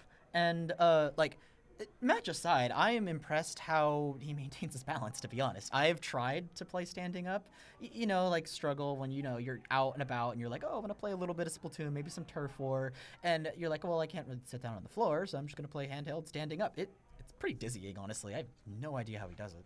Yeah, not even the balance, just the dizziness is the one thing I would have an issue doing that. But let's see if both of these teams can keep their balance as we're going into game number 3. We're seeing Blaster finally playing a Blaster. That's new. This is a big comp shift coming out here. Ocean Opal switching to the NZAP to give them a cooler support more on the front lines now as we got Goatchild on the leader. I was waiting for that leader, the tried and true solo queue terror that many a player has run into. But on the flip side, we do see the same coming out from Reef Runners. If it ain't broke, don't fix it. And they've shown that it is far from broken, at least from the past 2 games. Right now, we're seeing a very different playstyle coming out from them, not wanting to get into that leader cycle. Smart, here comes the roller, managing to get a clean connect onto Ocean Opal and jumping out. They've been doing a lot. Yeah, especially you always see from these V-rollers running a lot of quick super jumps so they can get set up in positions and then get out right when they need to. And especially, like I said, with these 3 long-range weapons, they got a lot of options to jump out to. Oh, I think we might be seeing UCSD's answer to that roller, though. That Luna Blaster is able to, with that massive indirect hitbox, is able to two-shot that roller from range. And considering how much pain it puts on the ground, that roller can't get out. They can try to jump away, but they're running right into the second shot most of the time. It's got a fast enough fire rate. So, yeah, interesting solution. I like it. It's working so far. Looking right here, Nerdy Adam taking up point right under that ledge, trying to get people down. However, that is 3 down on the tower, and the Reef Runners is going to go ahead and secure that for themselves. Putting their spot link on the tower, very strong defensive position. Red Rum positioned on the ramp, along with the Roller Sharky nearby, waiting for that pick. The bubble is online, so the same answer to get them out might not work here, as the Roller is just going to take that flag, and the first checkpoint is going to go to the Reef. No, another jump off the tower. Oh, wow. There we go. 3 picks immediately there. It's just Adam left on the top left, trying to hold some space, making sure that Reef Runners can't get set up in bats, because if they do, that'll be really scary for them. The rest of the team is coming in now, trying to take some space. It's a 3v2. We see Kajo having to back up here. While they might be... Yes, they might be kept in mid. Okay, I want to make sure there were no more sitting on flat, because you never know. That is true. That is true. You have to give the Reef Runners credit. I don't think this entire set they've gotten fully wiped and completely on the back. They've always had a backup plan. They've always had their ways out. They're playing very flexible, and the second that something goes wrong, they know to back up, give space, reevaluate, and not overextend, because they know that a team like UCSD that has a very strong offensive presence can just steamroll them if they're ever uncoordinated. Right there, Kajo causing some chaos with the Booyah Bomb as the teammates reposition and get themselves in a better situation. Blaster very weak from that and forced to retreat. However, the Roller is going to go down. So 1-for-1 right now. However, neutral has been maintained. I think that's the name of their game. Yeah, I think they're really trying to push to get neutral here, because, like I said, if they can take plat, that'll give them a very big advantage here. Here, Ocean Noble taking the tower guns again. Nope, just a touch, trying to bait the Reef Runners in potentially. They're recognizing, okay, they're not taking the bait. If we can catch one of them and cause the stagger, we're all good. Blaster trying to keep the corner to get Inkai, not going to happen, as Red Rum is there to get them out. One down inside of the Reef Runners. The offense has started. The strikes are coming out. That is another down. The Roller is out, as the first checkpoint for UCSD is coming down. As they're nearing the second one, Ocean Noble taking the bats, taking the fight with Inkai. They are going to trade 1-for-1, and that is going to open them up to hit this second checkpoint. Will they get the lead here? Maybe. Blaster still in the tower. Ocean Noble jumps in. That is the lead going to UCSD here. Wow, and it's not an extremely safe lead, but you know what? With how these teams are playing and, you know, neither of them able to get a super strong push here, it might be enough. Only 1 minute and 20 seconds left on the timer. Gold can maybe just hold this out. Honestly, yeah, with that small of a lead, at that point, you know what? You're already down 2 games. I'll take it. But you need to get something more comfortable or stop this push in its tracks. Down goes Inkai from the indirect from Blaster. Name very fitting. Amkajo going down as well. Maybe the pick on Red Rum? No, not going to get greedy. Okay, leaving the tower to roll back. A minute left to play. However, it is just Blaster. Oh, and the 1-for-1 trade with 50 seconds left to play. This is dangerous. It is do or die. Yeah, and we see Jaga Aika just set up here, able to take so many different positions with all that ink, but luckily they're able to stop them. The Blaster special stopping the approach on the tower. The tower's rolling back. They need to get on. Red Rum gonna go ahead and take the bats. Go Child in position to intercept. Does get the pick onto the Roller. However, the lead does flip again with 30 seconds left to play. This is a last push scenario for UCSD to remain on the winner's side of this tournament. Yeah, and Red Room stalling a ton of time over in the goal area. That is insane. Ooh, the sheer amount of pressure. Reef Runners has the advantage here with the amount of games they have and the mental pressure of just could be anywhere at any time. Ocean Noble jumping off the tower. Go Child not following up. Here comes Nerdy Adam potentially from the right side. They're on the block. Blaster's following through very aggressively. The Booyah Bomb is going to clear them off. And that is a 3-0 victory for the Reef Runners going into Grand Finals. Wow, what an insane match there, going back and forth. No crazy strong leads from either side, but they both did such a great job dealing with each of those pushes. It really could have gone any way. Wow, that I believe is quite the upset. UCSD being the Div 1 winner in Season 5. And the Reef Runners definitely showing they mean business tonight. That is crazy. They've done some work. Yeah. But going into the, especially after a match like that, UCSD is going to have to fight in losers finals to fight their way for some redemption here. They've seen what the Reef Runners have to deal with, and I like to put it I like to put it this way. Looking at what the Reef Runners have given us here, they have a 100% Wahoo Clams win rate. I don't know what that means for other Clam Blitz matches, but we didn't even see their Clam Blitz gameplay in this set. So if they're playing like that in the other modes, I wonder if the spirit of Wahoo Clams will give them the edge here.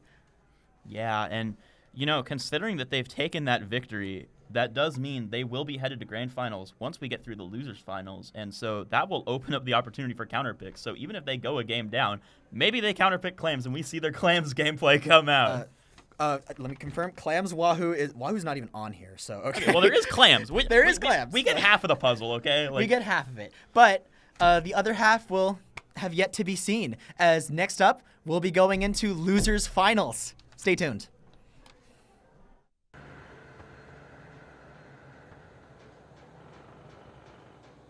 Hello. Oh, what's going on? You're ruining the intro. All right, Frosty just decided to enter the commentary booth and hit us with the Fortnite default dance. Thank you, Frosty. Unfortunately, was not captured on camera, but thank you, Frosty. So sad. Captured in our hearts. In our hearts. As I was gonna say, I'm Nothing V. This is CD Woomy, and we are back with CCA Road Trip Losers Finals commentary straight from the top of the dome. Indeed. We are back, and I believe, and correct me if I'm wrong, I believe we are, UCSD Esports Gold versus CSULB Gold. The classic. Nidab, can you tell me what are some fun facts about these teams, and also, are you getting any deja vu? I'm getting a little deja vu. It might be because these teams faced each other in winners semis of this tournament. Oh, yeah. And they're back, and they also in grand finals of the previous road trip. Indeed. So they're back at it again. These two teams, they can't stop queuing against each other, man. CCA pop quiz. What is the CSULB Gold fun fact? Do you remember from winners semis? It involves a scrim and the number 2. No. Yeah, this is the college league, so this is a test. I hope you were taking notes. All right. If you guys will have a flashback sequence to that winners semi set. We saw a very, very close game 1 and then a little bit of a shutout game 2. Yeah. But I'm hoping we're going to see more games like that game 1. I hope so. I think it was the map list, really. Umami zones, really just in favor of UCSD. And well, in favor, not in favor. That map, you take the zone once, it's not too bad to shut out. Looks like we got losers finals map list. Let's see what we got. TC Shipshape, game 1. CB Inkblot and Zones Mahi. So TC Shipshape, that is also a very, very lockout-heavy map mode. Yeah, CSULB is going to have to be very careful not to let UCSD take early control and then plop Goatchild on the sniper rifle on the tower.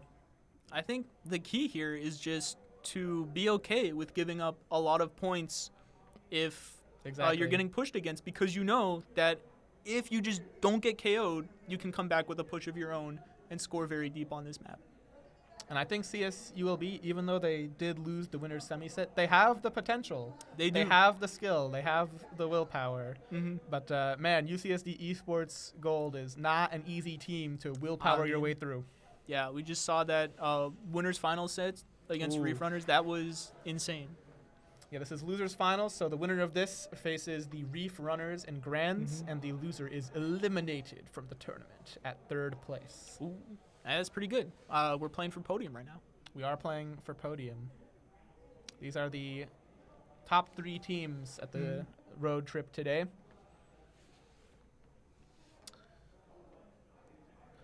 It may take a little bit longer for the game to start. I believe they are moving around switch setups. Yeah. As people are taking their setups and heading home for the night. It has been a long day. It's been a very long tournament. I thought I would be tired by now, but the winners final set hyped me back up. So I'm ready. I'm ready for some good Splatoon right now. Yeah, for those of you not in the venue, the adrenaline is real right now. Last winners final set, very, very Very, very close games. A lot of hype going on. Getting the live updates from Soap on the lobby situation. What's the lobby situation at? Accidentally unplugged an Ethernet cord. Accidentally unplugged an Ethernet cord. By the way, 2 trips to LTC. One previous scrim, and we're unplugging the Ethernet cords. Oh no. Hey, it happens. I personally have never unplugged an Ethernet cord by accident. Perhaps. Perchance. Actually, it happened at work once. When I was at my workplace, I accidentally unplugged an Ethernet cord. Dang. That wasn't at a LAN though, so it doesn't count. It doesn't count Your towards work the total. isn't a LAN? My work is not a LAN. I do not work at a Splatoon LAN. Dream Dang. job. That'd be Dang. my dream job. Is it? I don't know. Ask some of the TOs about that. It seems really stressful. DRF is like, no, it's not. Shoutouts to the TOs, by the way. Shoutouts to the TOs. Doing an amazing job. Pretty much every delay we've had so far, by the way, not on the TOs, has been on technical, unfortunate, unforeseeable, and completely not preventable technology issues. But we power through. We power through. Let's see if we get any... As we go further into the VODs. night, It looks we like reach everyone's just locked in. We're not getting any funny pictures. The players are just completely serious, it looks like. Or maybe they're... No, never mind. Adam is looking, perhaps. Or maybe... Okay, we got the player cam. Well, we see... Dude, look at it! Chatting it up, fixing some tech issues. I feel like he's trying to find something. We'll see. I can't believe they caught Adam sleeping again. They did that at the first road trip. He did it again. Oh, like bro's exposing him on stream. Oh no.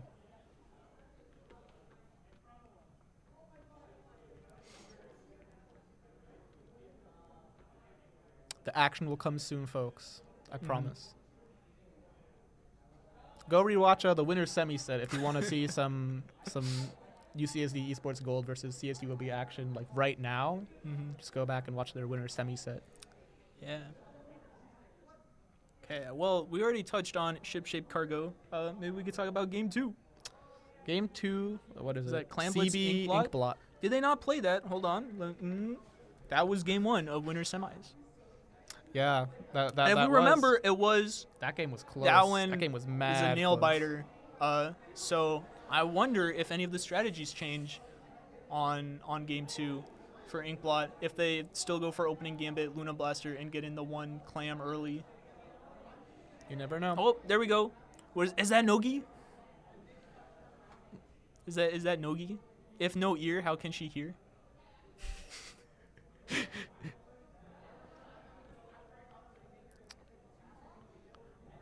Is she a cat or a... Oh, hold on. We got live... There we go. Live pet cam coming in from UCSD Esports Very Gold. Exceedingly cute. Mm-hmm. You got to keep morale high. All of your pets at home are cheering for you with their cute doggy eyes. Me personally, whenever I'm playing at home, my dog likes to jump on my lap and mess up my aim. Neptune. 4 Neptune. Shoutouts Neptune. Shoutouts to Hydra. I don't think we have 4 Hydra right now. Well, we had a 4 Hydra. Oh, there it is. Oh, there it is. 4 Oh. Hydra. Okay. The winner's semi set also had a 4 Hydra, so even more parallels going on right now.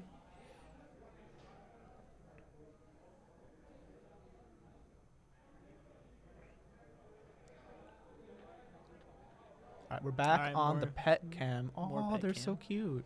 Look at his sad little eyes. They are very cute. George. Aww. We got a Nogi and a George. Very nice. Oh. They're so cute. They're so cute. He's curled up into a little ball. Love the pets. Here, let me, just in case they pan back to us, let me get like a, do I have a pet photo on my phone? Do we have a Dude, Scooty cam? I haven't taken a photo. Wait, Liz is about to show something. Wait. What we got? Oh, Pokemon pack. All right, let's see. Oh, what do we got on Pokemon see what we Pocket? get. Hold up. All right. I actually have never played Pokemon Pocket. I don't know how to commentate this. Oh, there we go. I assume that it'll be like. I have Scooter. I assume that if we And get my an dog. ultra rare, it's gonna be like the flashy and That looks like a bombastic. Charizard. Are we opening a pack? Yeah, we're opening a pack. It's We are pack opening a unboxing. pack, folks. More exciting than CS:GO. Oh my God. All right, let's see. Okay. The no look. Okay. The unzip. Don't even need to look to unzip. Let's see. Silazar, Rattata, Weasel. Mr. Mime. Oh, the whiff. No. Oh, not the whiff, dude. That was not a good pull, unfortunately. Not a good pull. Oh, we got a second chance. We got a second. We got a second chance. Run it back. Run it back. Shining Revelry. Let's see. Takes a lot of skill to open these packs, folks. I mean, there's a method. There's a methodology. That's true. One to the Weedle, Voltorb, Rattata. I don't know. The Reverum? Did that say Pokemon Center Knife? What the heck? All right. Well, That's definitely not what it said. let that be a lesson to all the viewers at home. Don't gamble, I guess. It does not pan out. Unless you want to play 96. Haha. I had to make that joke. Hold on. Nerdy Adam walking up to hold up. No way, we got a third chance. The threefer. The crowd falls silent as we open the pack. Reverum, We just got Sprigatito, Lopunny, Ekans, Kakuna. Kakuna. Damn. The packs are not hitting. Okay, hold on. Adam has a pack. coming in with his own pack. We got to see something cool eventually. Turning down the brightness for the viewers. We appreciate it. All right, let's go. One more. Oh, I'm assuming. Oh, you can't no, even. Adam, not on screen. He's whiffing. Charmander. Oh, Spirit Spiritomb. Mr. Mime. But choke. Oh! With the Goldango, Nerdy Adam. All right, good pull. That And is a the gamer. thumbs up. That is a gamer, ladies He and got gentlemen. it. I mean, I'll say no matter what happens the rest of the tournament, looks like he won here today. In Pokemon, what's it called? Pokemon Pocket. Pokemon Pocket. Something? We can't see. You gotta turn the brightness. All right, we're getting more packs. This is a Splatoon tournament. Everyone knows that like 75% of Splatoon players also play Pokemon. Okay. What we got? It's a little far unfortunately away. cannot read it. Let's see. That was like that looks Bunierly? like I think that's what that one all right, is. All right. Does Goat Child have another pack? I There's didn't no see way. a pop-off, so I'm going to assume that the pack was a whiff. Okay. Oh, no. Oh. Oh, I cannot see a thing. Okay. There we go. Get the brightness down. Excellent. Which pack? Oh, a random. Some people, they have a med. They go like one or two to the right, one to the left. As we're just spinning and it's random. We're in Japanese. Okay. Tentacruel and Twice? Tentacool. Oh, that's a good one. Meowscarada? Meowscarada, I think, is a silver. I'm gonna be honest. Getting Tentacruel and Tentacool right before playing a Squid Game Here seems comes kind of. Frosty. What we got? Let's see. Wonder Pick. I do not play this game, so What is a Wonder Pick? I don't really know. Top right. Oh. Oh my. Am I Oh. calling it? Is he going top right? right? Oh. He did. Oh! Tatsugiri, and it's like a special card. It's rare or something. I don't play this game, but the card looked very shiny and cool. Yeah, I have some skill from my old gacha days. Yeah. It is many people, they think, oh, it's just random. It's just no, it's skill based. It is all skill based. Enjoy your Tatsugiri. Don't get it twisted though. Do not gamble. All right, Opal's giving. It looks like. Are we getting positions assembled? Oh. I think so. I think we have plugged it back in the Ethernet switch. All right, I think it might be time Ethernet for the cord. side event. Some Splatoon. Splatoon. Splatoon. All right, but then afterward, maybe some more Pokemon packs. Yeah,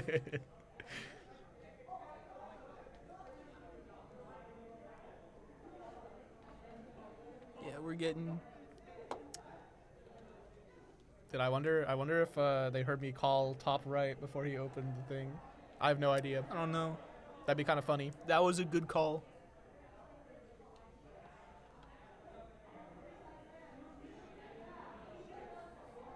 I think we're assembling the positions. I believe so. It does look like we are being set up. Gamers assemble.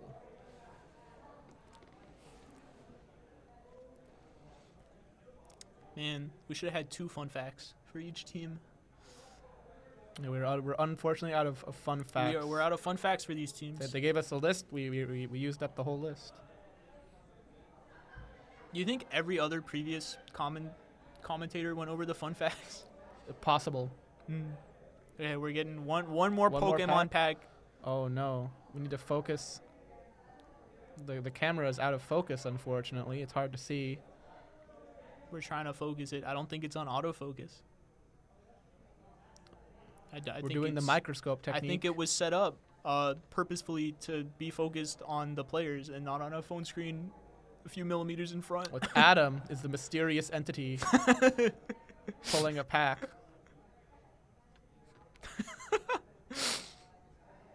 This pack is dedicated to Neptune a little and Hydra. further back. Okay, we can see a little better.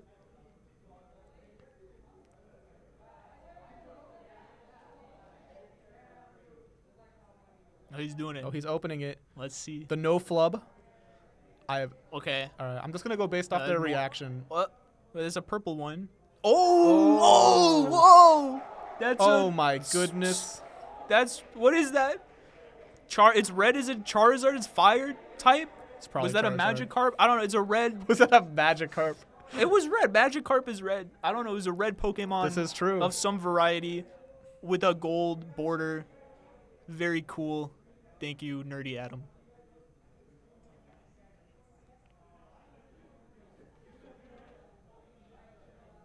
I believe DRF coming in, instructing everyone like a parent. Okay, another. Okay, never mind. We got another. We're getting more pack. Pokemon packs. That's what the people want. Let's go. The clean slit on the pack. Oh, What was that? oh, we're being called to station. We won't know. We won't know if that Pokemon pack had a shiny. I don't know. Oh wait. Yes, we will. Yes, we will. We're back. I'm a Balatro player. It's gonna be a Polychrome. foil negative Charizard. It's 2 of the same one. Whoa. Okay. Oh, are those not good? They had the gold border. They did not like flip around though when they got open. I apologize for the lackluster Pokemon commentary. Mm-hmm. We were not told we were going to be commentating Pokemon matches. I thought this was losers finals for Splatoon. Woomy and I are Splatoon players. We're like the 25% that don't actually play Pokemon Pocket. All right, we got another one. Was that a Charman? Okay. We're just looking for something that like spins around when it gets That's open. what I'm looking for. None of those dude. cards spin. They did not spin around. No good. Gotta have good. the fancy spin. Yeah. Absolutely. Another one. How many packs do you get to open in this game? I've only played like one gacha game before, and the economy is not this good. Is that like 100 packs? What is that? Oh my good. Okay, sure. There's got to be something good in here, right? Cool. I'm not going to be Just reading something them side by side. that spins around, man. Please. Anything. Oh, that's the spin. Oh, that's there the we spin go. right there. All right. That's what you like to see. Give us another one.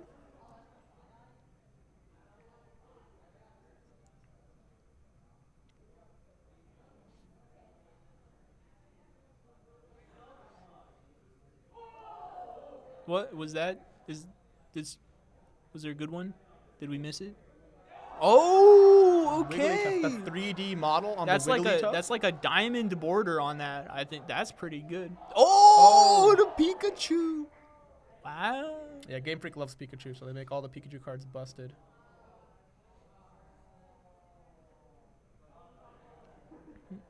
How many Ekans are we going to pull? How many Voltorbs? Another Buizel.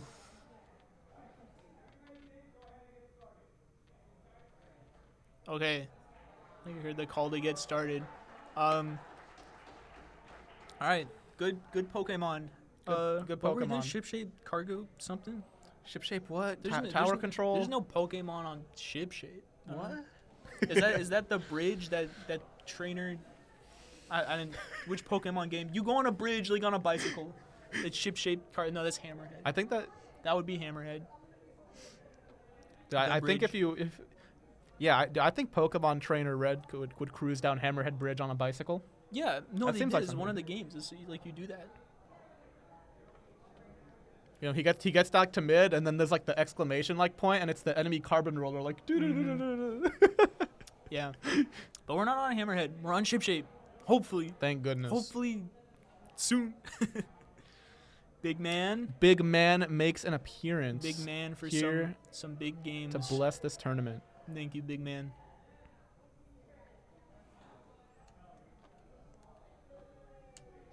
You think Big Man could be like a licensed like referee like Judd is? That's a good question. He does kind of have the Judd color scheme. Right. They let Mini Judd do it, and Mini Judd is like 2, so like surely they'll let Big Man do it. I mean, perhaps. I mean, but big man already has a job, so. Okay, but like what does he do on his job? He just kind of sits there. Yeah, I mean, he produces, right? He's the producer. Wait, really? He's the producer? He's the producer for the music. That's why he doesn't sing as much, is because he's the one producing the music. I never knew that. I think so. Don't crucify me if I'm wrong. New I don't fun know a lot of fact. Splatoon lore. Well, that's my new headcanon at the very least.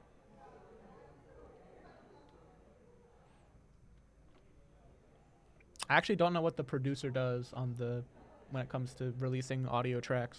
They produce it. What do you mean? They like write the music, like get on their.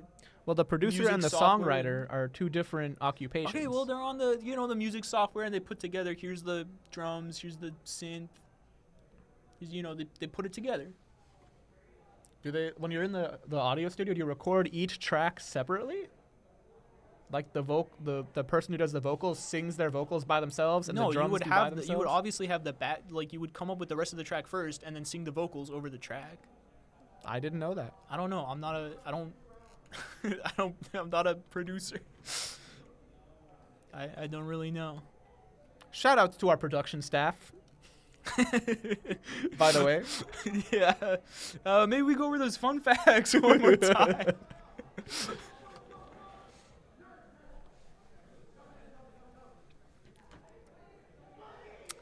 I think the lobby is up.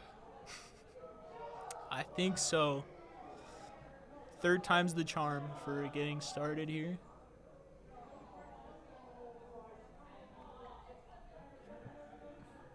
If we do see a bracket reset later on, this could go to like.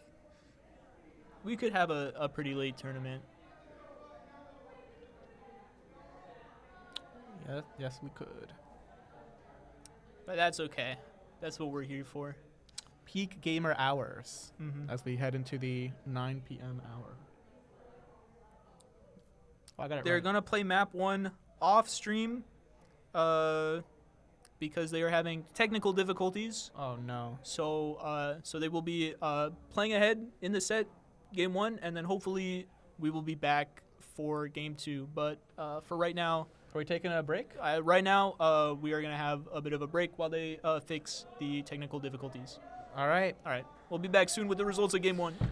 Signing out. And we're back. We are so back. So game 1 did happen off stream. Point for UCSD Esports Gold, but it was pretty close. That's right. UCSD Esports Gold, they pushed to, I think, 4 points in the first minute or 2 of the match, and CSULB could not quite catch up, even though they had they had a very strong push. Yeah, so they counter pushed to 30, I think with a minute and a half left on the clock. And they couldn't quite that get there. push was never fully defended, but they were not able to score past 30. It was kept at bay, so that is 1 point for UCSD Gold. Game 1 in losers finals. So now we are on to Game 2, Inkblot Art Academy. Clan Blitz. Yeah, unfortunately, we cannot deliver to you a full reenactment. All the ups and downs and sideways. Oh, all right, we got Game 2. Game 2. So they Ready did, up for Game 2. They did play Clan Blitz Dapple Inkblot Dooley's shot. in winners semis. The brush Incredibly coming close back. game. Oh, Dapple Dooley. And the 96 coming back. So it looks like Nadav, they did change their strategy from opening Gambit Luna Blaster now to Dapple on Dooley's. that Dapples. Are they going to try and cheese clams with it? Maybe. Is that the Reef slider one, or did it? That is the Reef one. It is Reef the sword. Reef one. Okay. Wow, a good pick from Adam. Are they going to capitalize? It looks like they're going to try and push. They have Not good fully. clam They're going to wait economy, for tack. Good control of mid right now. This could become a strong Early push. They got Zuka. specials. They need that kill on left. Yeah. They didn't get They it. still have mid control. They need a few more picks before they can go in safely. Maybe they don't need to go in safely. They do have attack, but it looks like they are going to play it safe. Wait for an opportunity again. Brush pushing on the left. There's their opportunity. Get the Okay. pick. I think the Dapple's trying to go to bats. Here come the strikes. One drop in the One mid. is They on the pick it. bats. This They should have be made the it push to- here. oh. Oh, but the Gets Kraken. hit by the Doolies, I the think. Kraken is defending their flag, and they were not able to. And that is looking like a successful defense from CSULB, but still UCSD on the upper foot. The Never mind, they're still cancels the going. splashdown. They lost the power clan, but they're trying to make another one. They're scrapping on CSULB flat right now. UCSD still has mid. That's If true. they can just hold mid, then this is still a good spot for them. I think they will have to reset their clan econ. Oh, but never going mind. on The here? Dapples is in. I think he will get this recall. Yes, Yeah, that's 2 that's- down immediately. Good One camp. more. This should be All the right, push. this is a real push. No, this is a power clip. Oh! They can. Oh, but they the make up Dapples recovers it, through- and it's still in. Good save, good save. Dapples no longer has bats. There's a Kraken defending the Zuka, plats. Adam, that's 2. Going for the It's third. just He Adam has needs no to put a clams. clam if they Can wanna go keep the try to basket make it there open. with a clam? She Yes. can. The timer is back up. All right, You're this is a real scoring push. Points. 4v4. CSULB basket is open. All right, good. There we go. CSULB playing it smart, playing it safe, staying on top, and just shooting UCSD as they go to score the 2 clams. down from UCSD. One more jump out. That There is should be a mid successful retake from defense. CSULB, but it looks like UCSD is not ready to give up mid entirely. Or maybe they are. I think they kind of backed up a bit. There's a skirmish on the left. They get one. This could be an opportunity for UCLSD. CSULB. CSULB. It's tough. There's a lot of U and C. Kraken All right. now on the we see 2 offense. specials come out, but no picks. That's not going to be a Get successful anything. push. 3 down from CSULB. UCSD looking to score. And they're going to try and push this clan. 96. He just used Kraken. All right, Nerdy Adam not making the same mistake And we're twice. kind of in the same spot again as we were before. Pencil set up on left. Plat, UCSD control. They don't have bats this time. CSULB is defending from bats. They're trying to pre-fire, but UCSD is they just keep throwing clams. More clams. How many more? They have no clams. There's one spawned. They need 6 clams. 5 They get their clams jumps in. for knockout here. I think this will be No a successful name. defense Nope. though. As CSULB pushes back into mid. Nerdy Adam gets 2, preventing CSULB, said it right, from going back into mid immediately. That's going to slow them down significantly. Gets another on the jump, it looks like. There's the Zuka, and already UCSD is pushing. At 2 going down like that, yeah, you take advantage of that. And UCSD, they're back On on the the plat. plat. They're scoring another ball, and they've kept Okay, there we go. CSULB in their base this entire game. Again, as CSULB is going to try to push forward to take mid, UCSD's fighting. They're fighting with hack, and they're trading. They're winning and they're trading their fights. CSULB they really need to find an opportunity, like a real pick that can get them in. It looks like they have and that's some- not going to be it. They're making some good mid control if they can find something here. They need to break out of their own no, plat. never mind. 2 of them on the stack. If they can They're take trying care to of do something. Here comes the No, Zipcaster. Adam finds it again. And UCSD has full mid They're control. really and struggling to make progress here. They're back on the plat. Yep. CSULB, that's another power clam going in. This could be game. That's KO. That was a very different Clam Blitz Ink Block game than the one we saw in Winter Semis. You think the switch to the Dapple Dualies had something to do with it? I mean, I think the Dapples was a lot faster. I think it...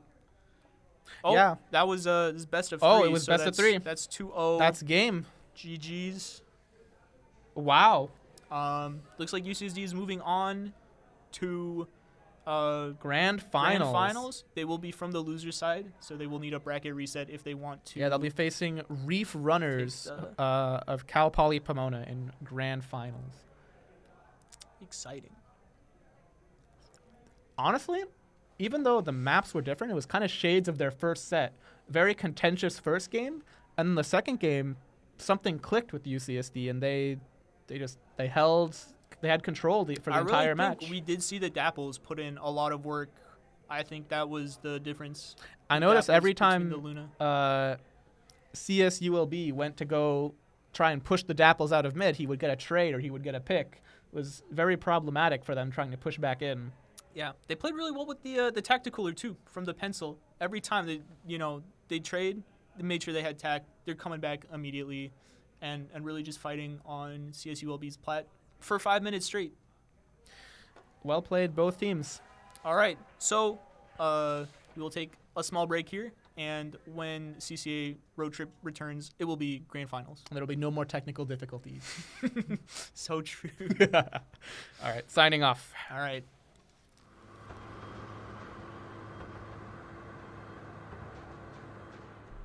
Hello, everyone, and welcome back to the CCA road trip for, wait for it, Grand Finals!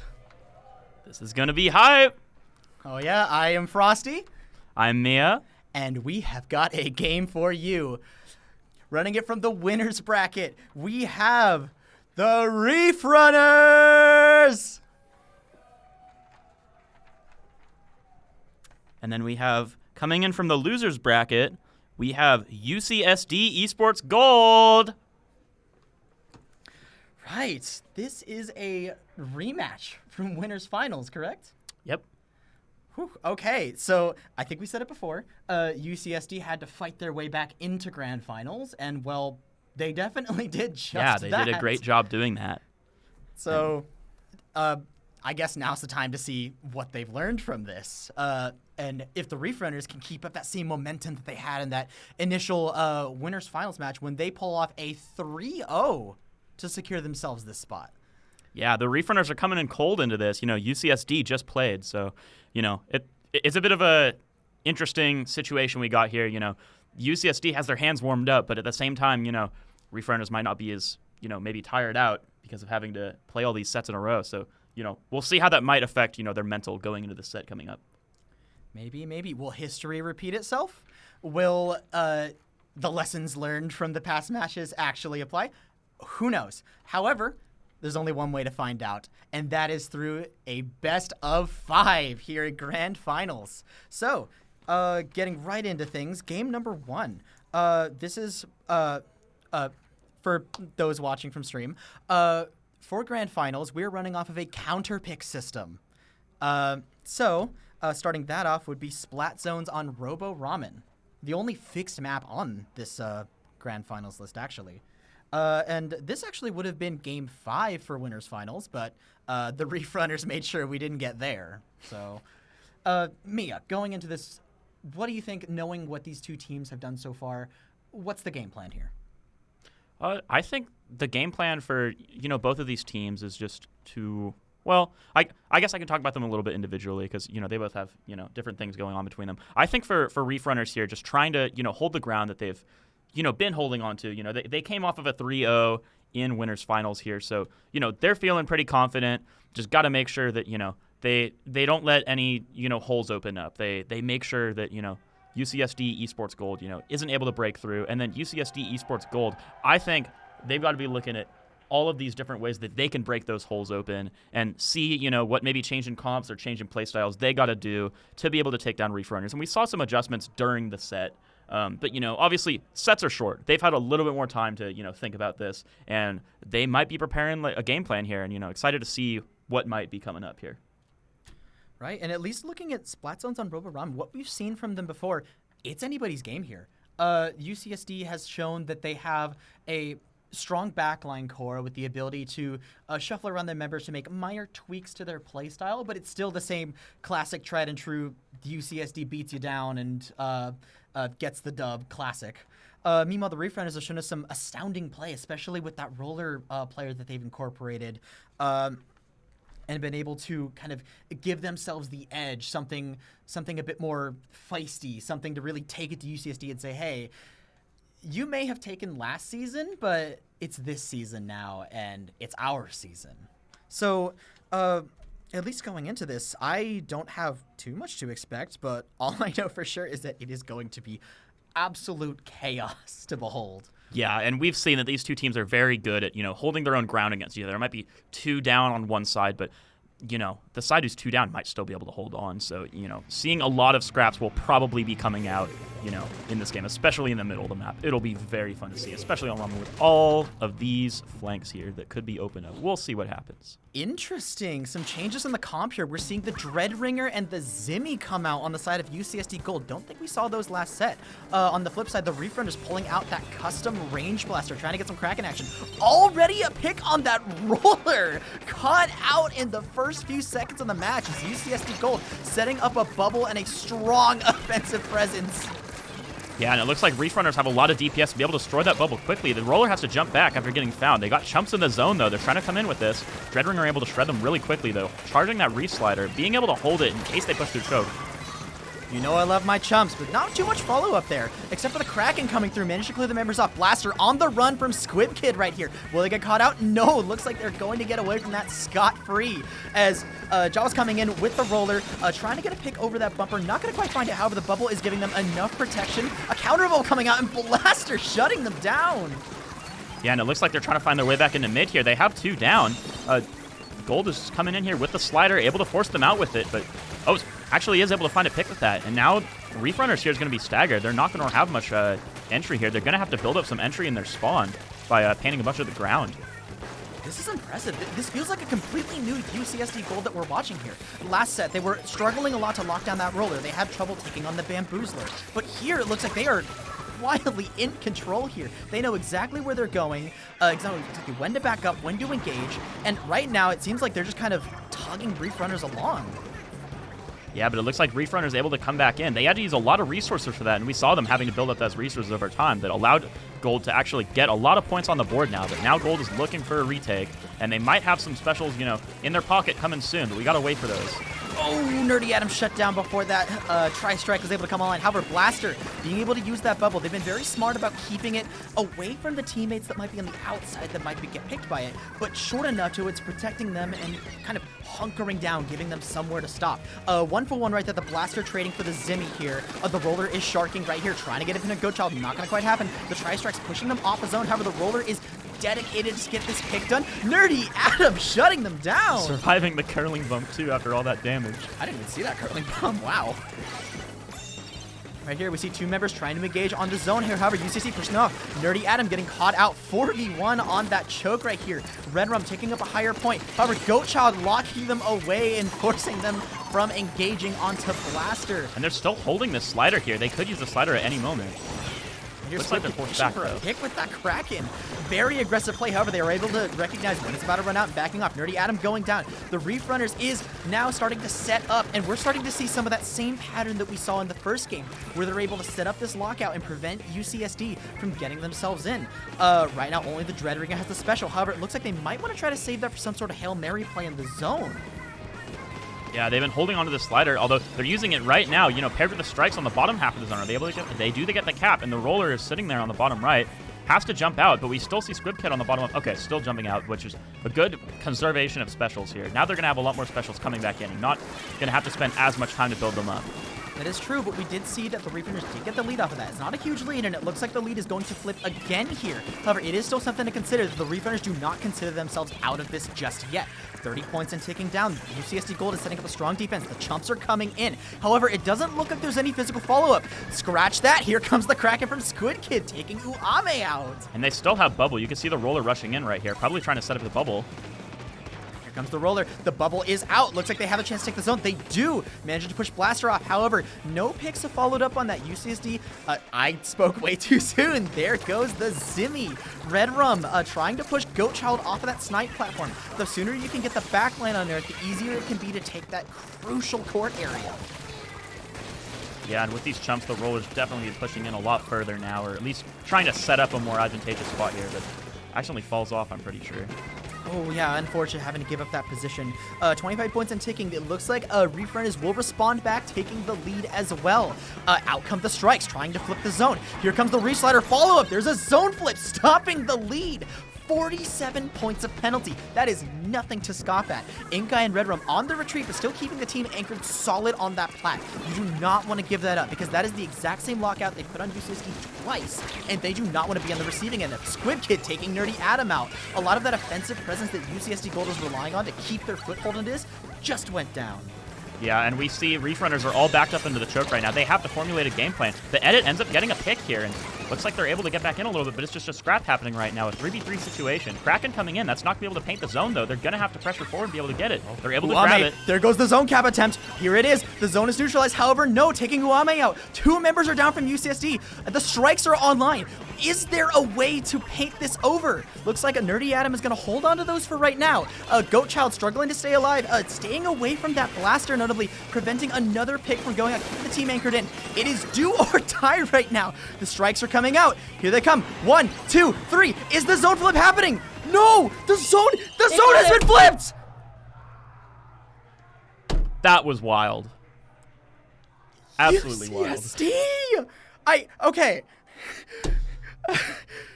This team needs to stop giving me heart attacks. What was that? I thought the zone was going to be flipped, and then I thought it wasn't going to be flipped, and then I thought it was going to be flipped, and then I thought it wasn't. At this point, I think that UCSD Gold thinks this is funny. They're going like, wait, okay. I feel like if we have to listen into their comms, they're just like, wait for it. I want people to relish this.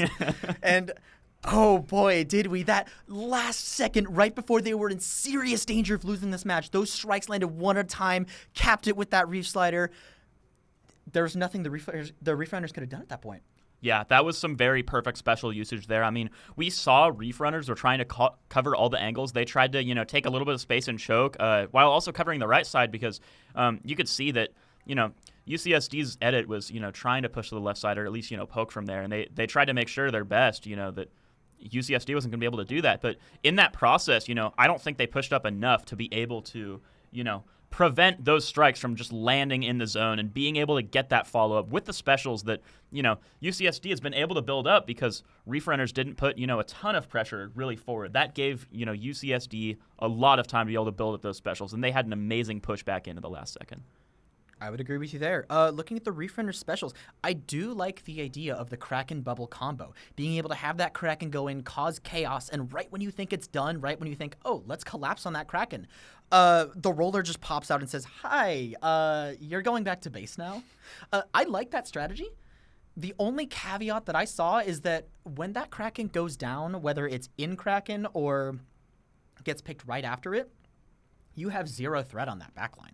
Which I think, personally, is what was able to kind of be the X factor of giving them that pushback, that bounce back, that opportunity to counterpunch right as the Reef Runners pulled off their move. Yeah, and I think another thing that's worth noting about this comp that Reef Runners is, Reef Runners is running here, to speak. I think another interesting thing about it is that when you have the Kraken and the bubble paired together, you can use those to kind of synergize, like you were mentioning. And, there's an opposite way that you can synergize with it, too. You could pop the bubble and then have the Kraken behind the bubble, and now the Kraken has a free way to swim in and activate Kraken and actually get through that startup, before dying or before popping their Kraken, way too early, and now they have to spend half the Kraken duration just getting into mid, But at the same time, it does mean that you have this Kraken and the bubble, both specials that you need to go in to get a lot of value for. We see this roller having to throw the curling bomb forward, have to swim in pretty far to get this bubble in, and the Kraken having to do the same thing, having to go really far in to get value, and Kraken not being able to paint too much, as well as, Roller not having the greatest paint, and especially not really being able to paint on the way in with the bubble, means that it does give UCSD a decent amount of time to go punish that and to be able to make sure that Reef runners can't just, rush in really fast if they're washing their ground. That is true. And speaking of the Reef runners, they are feeling very confident about their performance in winners finals, that we are actually seeing a repeat of the same map that put them into grands in the first place. The counter pick from the Reef runners will be Tower Control Inkblot Art Academy. I like this pick for them. So we've already seen that the Reef runners can win on this map mode quite decisively.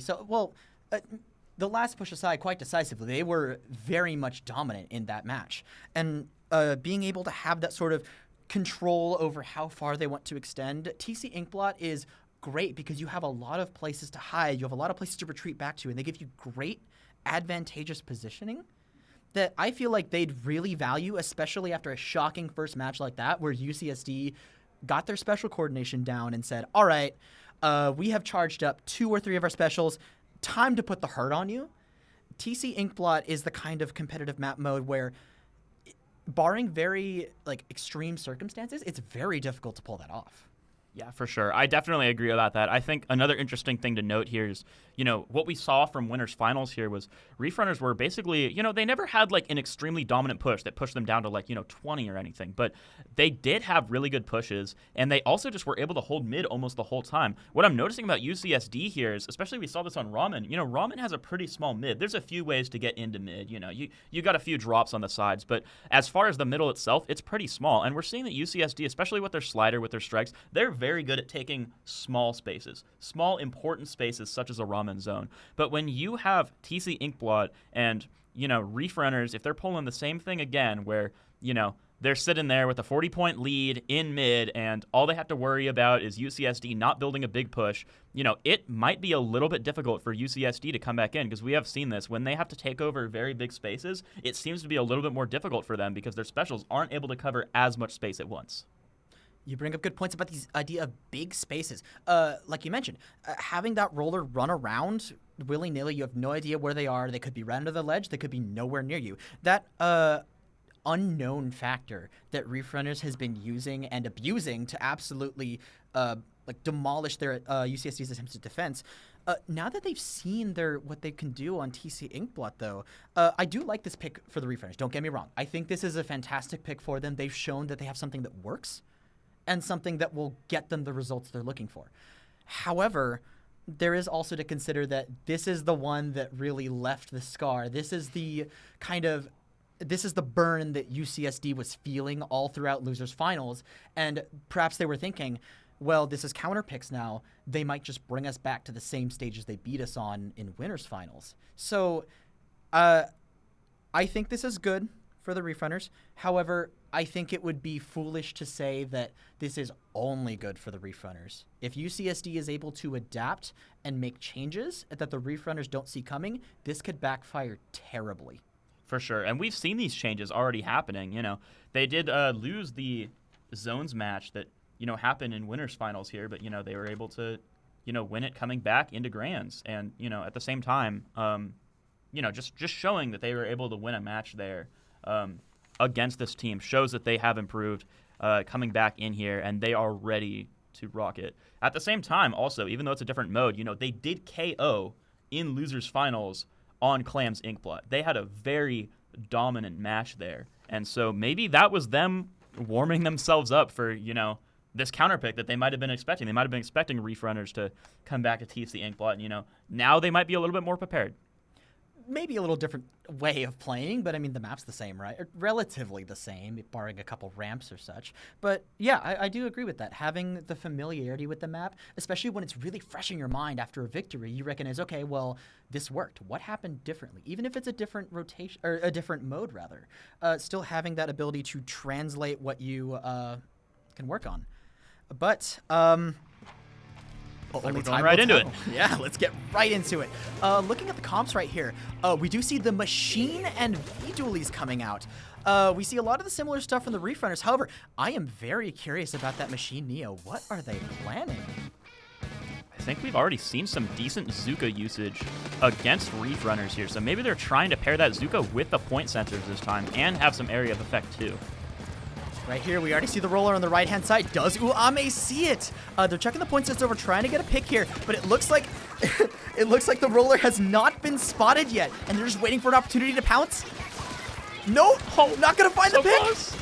Oh, there they go, pinched on 1 for 1. Solid 2 for 1 for UCSD. 3 that's a for full 1. wipe? That's a wipeout. And these players are coolered now. They're going to go in really far. They are trying to set up some space with this cooler. Looks like not all of them grabbed it, but I think some of them are still coolered.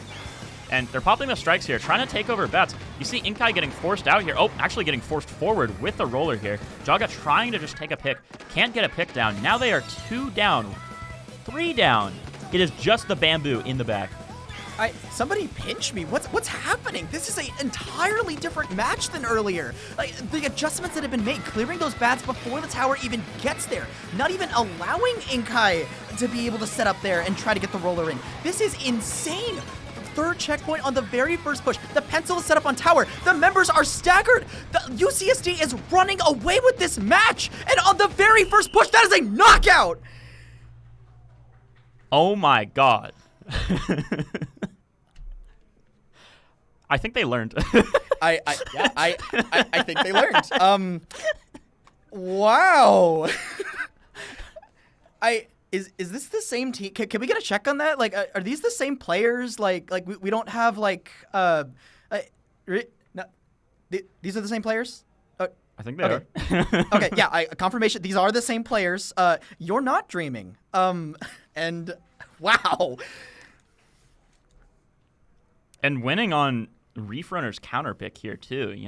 Reef Runners is gonna summon out another counter pick. So we got to see how UCSD does against that. But this makes it a really tough situation for Reef Runners because even if they win the next game, that gives UCSD a counter pick. Even if they win the game after that, that gives UCSD another counter pick. So UCSD is in a very big advantage here, able to win on the map that Reef Runners picked, and being 2 up right now. Reef Runners has to, come back and basically pull a 3-0 again to win this. Otherwise, we go into bracket reset. Yeah, make no mistake, being ahead in grand finals and not having the risk of losing off of the first set is a huge advantage. However, it's not just the advantage of points, it's the advantage of mental.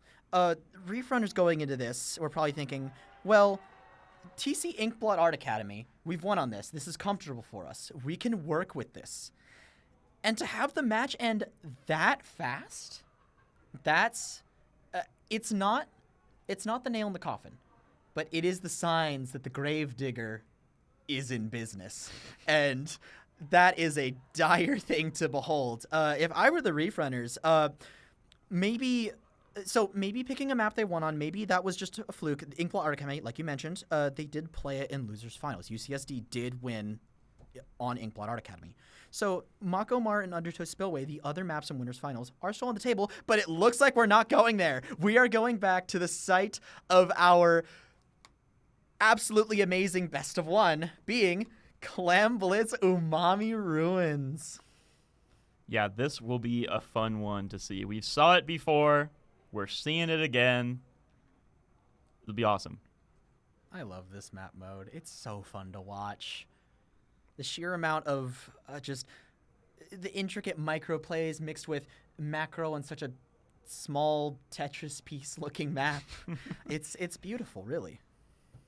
Yeah, I think this will be a fun one to see because we have seen UCSD using their specials very well to be able to clear areas.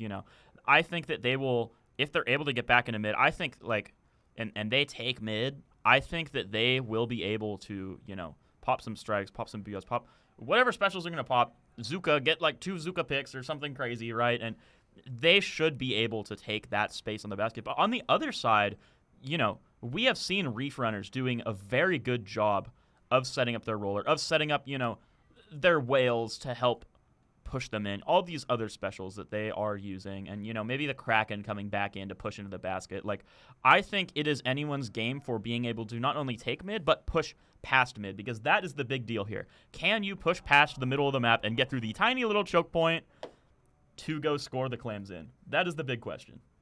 And I think that question for the Reef Runners is a resounding yes. If you think about their comp, that is a Bamboo's paradise. Rollers love all those little tinier ledges that they can easily hit most of their one-shot hitbox over. And not to mention, we've also seen things like the Forge Pro. We've seen the Head It. A lot of those weapons love this map, specifically because of that relatively flatter but still somewhat shapely geometry. We're seeing similar come out from what we've usually been seeing. We're seeing a crab tank on the side of Reef Runners. Have you forgot the vanilla mini splatling that we have not seen? Ah, it is here. That is true. I did completely miss that. That's an interesting choice. This is Clam Blitz, so it is a very powerful special to be able to pop right under basket, clear the entire space, and get everything you have into it. However, we're not going to be seeing it for a while, as right there, Blaster's going to get picked off the mid. Yeah, and it looks like we got Reef Runners already taking space. Red Rum going super aggro, able to get a pick on the pen there. They are going to have cooler not so soon. Ooh, Uame getting out of that tough situation. However, it looks like UCSD is on the back foot right now. Uame having to jump out and keeping the members back. Red Rum holding on to that power clam. It looks like they're not ready to push yet. They're willing to play this comfortable long game, stalling out UCSD, waiting for them to miss position, and then capitalizing with everything they have. Roller coming in, setting up the bubble. A very solid place to dunk that power clam and get everything they have into the basket. Kajo over there, stalling on the clams a little bit. However, it's too early in this match to say that if that would be necessarily relevant, considering how powerful they were able to get in. Yeah, they got in really fast there, but UCSD shut them down really fast just as well. Both teams doing a very good job of taking space here.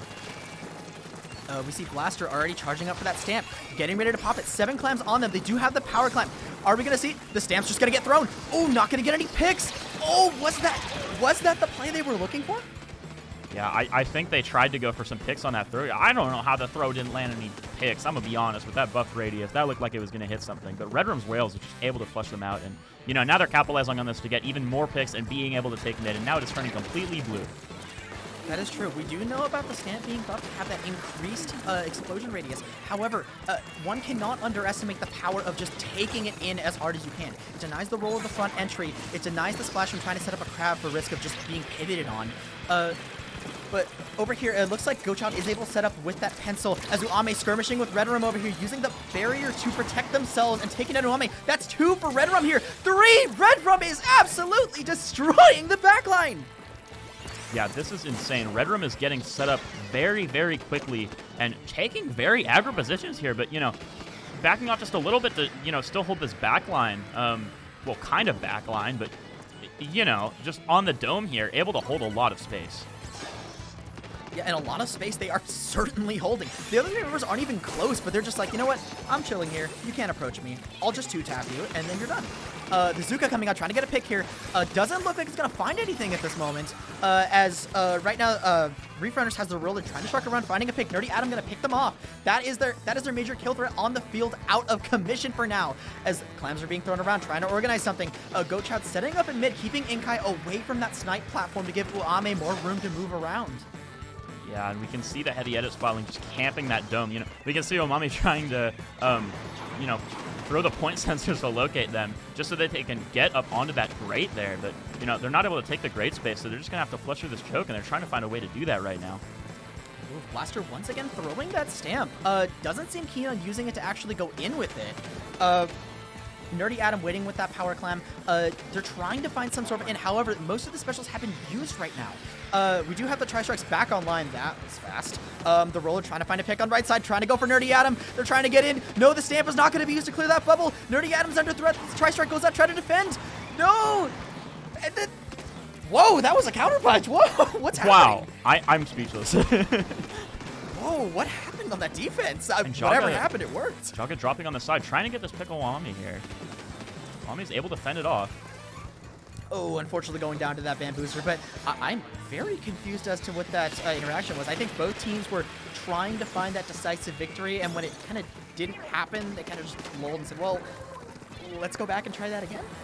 which certainly yielded some results. Right now, we do see Jaka going in, gonna get picked off by Nerdy Adam here, looking for a pick onto Amkajo over here. Inkai on the left side, still trying to find a way out. Not gonna happen. Here comes the strikes. Is UCSD's chance to move forward? Is now with 2! And it is just the edit and bamboo from Spawn, no less. You know, UCSD has a lot of clams, and they're picking up a lot more on the way. That's going to be the lead. They have some more clams here, but they're going to have to get in to be able to score even more. But they still have 3 members up. Okay, looks like they're probably backing off here. I mean, but that is a sizable lead, especially with 20 seconds to play. The pressure is on for the Reef Runners. They have got to take this back now unless they want a bracket reset. Right now, Jaga is going to jump out with that roller. Not going to have that offensive kill threat that they want right now. Reef Runners struggling to find a way in, especially with Goatchild's setup on that mid. They can't seem to find a way in. The cooler's going to come out. However, with that power climb, they have 20 seconds to get that ball in the basket, or that is game. And you can feel the pressure coming out from both of these teams right here. I mean, there is just 10 seconds to run it all the way to the other side of the map, and they do not have much space right now. They have to just swim. They just got to go. They just got to go. And no, Inkai's going to get shut down, and that is going to be game. We are going to a bracket reset.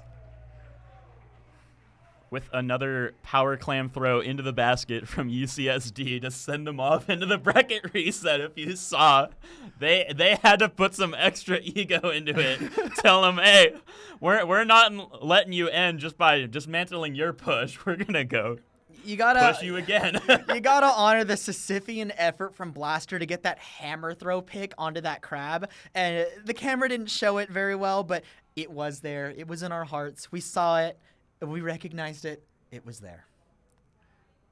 Yeah, and this is an insane turn of events here, coming from Reef Runners having a pretty dominant 3-0 against UCSD in the last set, and you know, UCSD now having a fairly dominant 3-0 against Reef Runners. You know, close matches in the first and third one, but you know, especially that TC Inkblot game. Like, do we think that they'll be able to have another match like that, or do we think these next ones might go a little bit more even?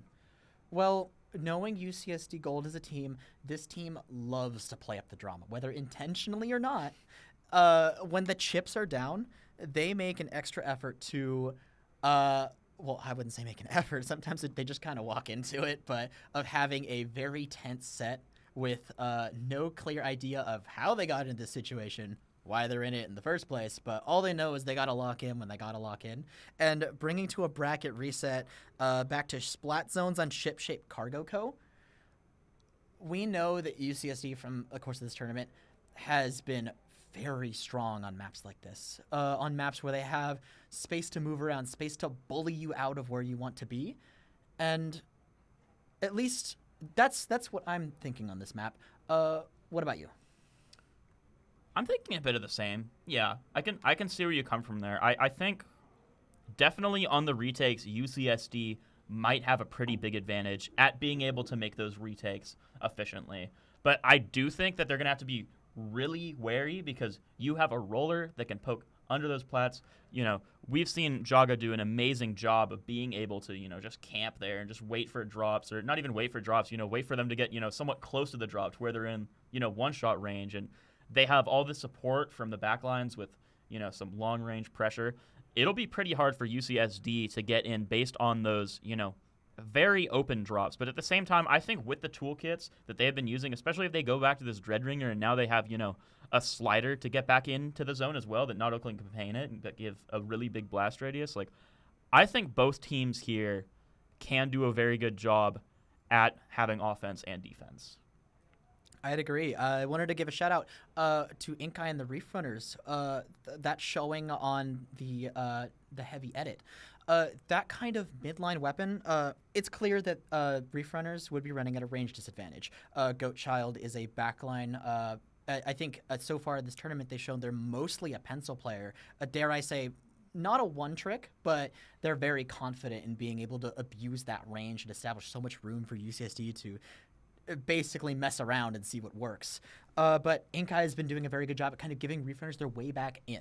They've never had a tough time being able to put themselves back into a situation where they have a chance to break this UCSD offense. And I feel that Reef Runners will go far if they're able to kind of pivot off of that insurance per se that Inca is giving them with those consistent jumps and recognizing effective ranges and kind of giving themselves more playmaking opportunities.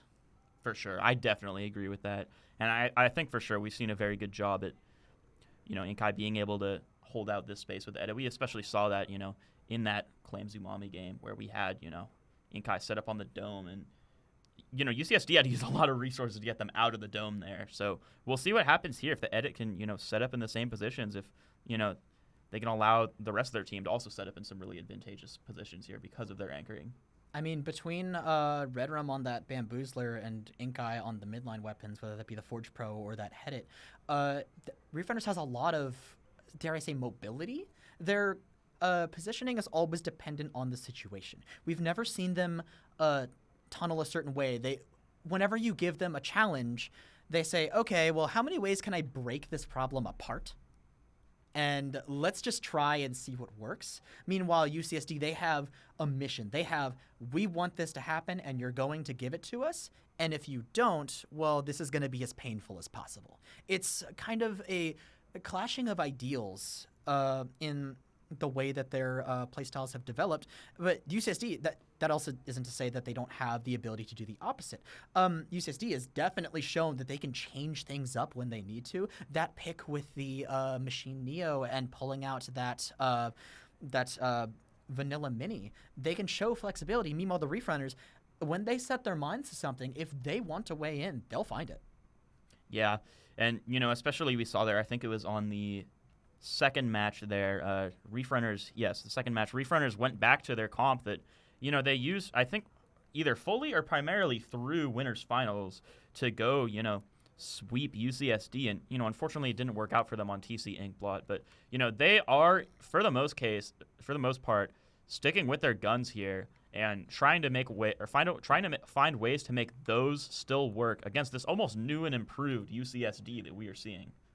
I know it was confirmed that these are the same players, but after that first match and this one definitely, I still can't believe it, but it's something that I'm going to have to cope with, you're going to have to cope with, and Reef Runners is going to have to cope with as we go into game number 3. Looking at the comps right here, we see the return of that Dreadringer and that Vanilla Mini. The E-Leader 4K scope is coming out. That is a wild change from Squid Kid. Yeah, I think they're really trying to deal with Goatchild's pencil now, trying to say, hey, we've got a range advantage now. We may have had a lot of long-range weapons before, but you had the one that outranged all of us. Now we're doing the opposite. We got the one that outranges all of you. That is true, but one begs the question, that's not exactly the kind of weapon you just pull out because you feel like it. Not having used it before, clearly it's not going to matter because Red Rum says, you know what? That backliner, don't even worry about it, Squid Kid. I got you. That's being a good teammate right there. Now we see the Booyah and the Strikes are coming out. Both teams trying to take space with their specials here. Nerdy Adam setting up on that left side, trying to keep Red Rum away. They've caused enough chaos on those top platforms already, and Nerdy Adam has said enough is enough. You're leaving. But no, Squib Kid says, actually, you're leaving because Red Rum's here to stay, and you're going back to base. The Booyah Bomb coming out, zoning UCSD off of the zone. It is still 4-4 right now. 2 specials online for UCSD. They have their opportunity to retake. We've seen Uame on this Reef Slider been able to be pivotal to getting UCSD back into the objective. With the cooler coming out, it is only a matter of time until that time bomb goes off.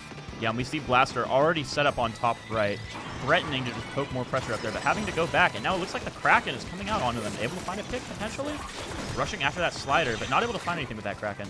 That Kraken does manage to force a slider out. That's a one-on-one trade there. However, UCSD does remain in control of the zone. Looks like they are going to take back the lead at this rate if they keep this up. That's another 1-for-1.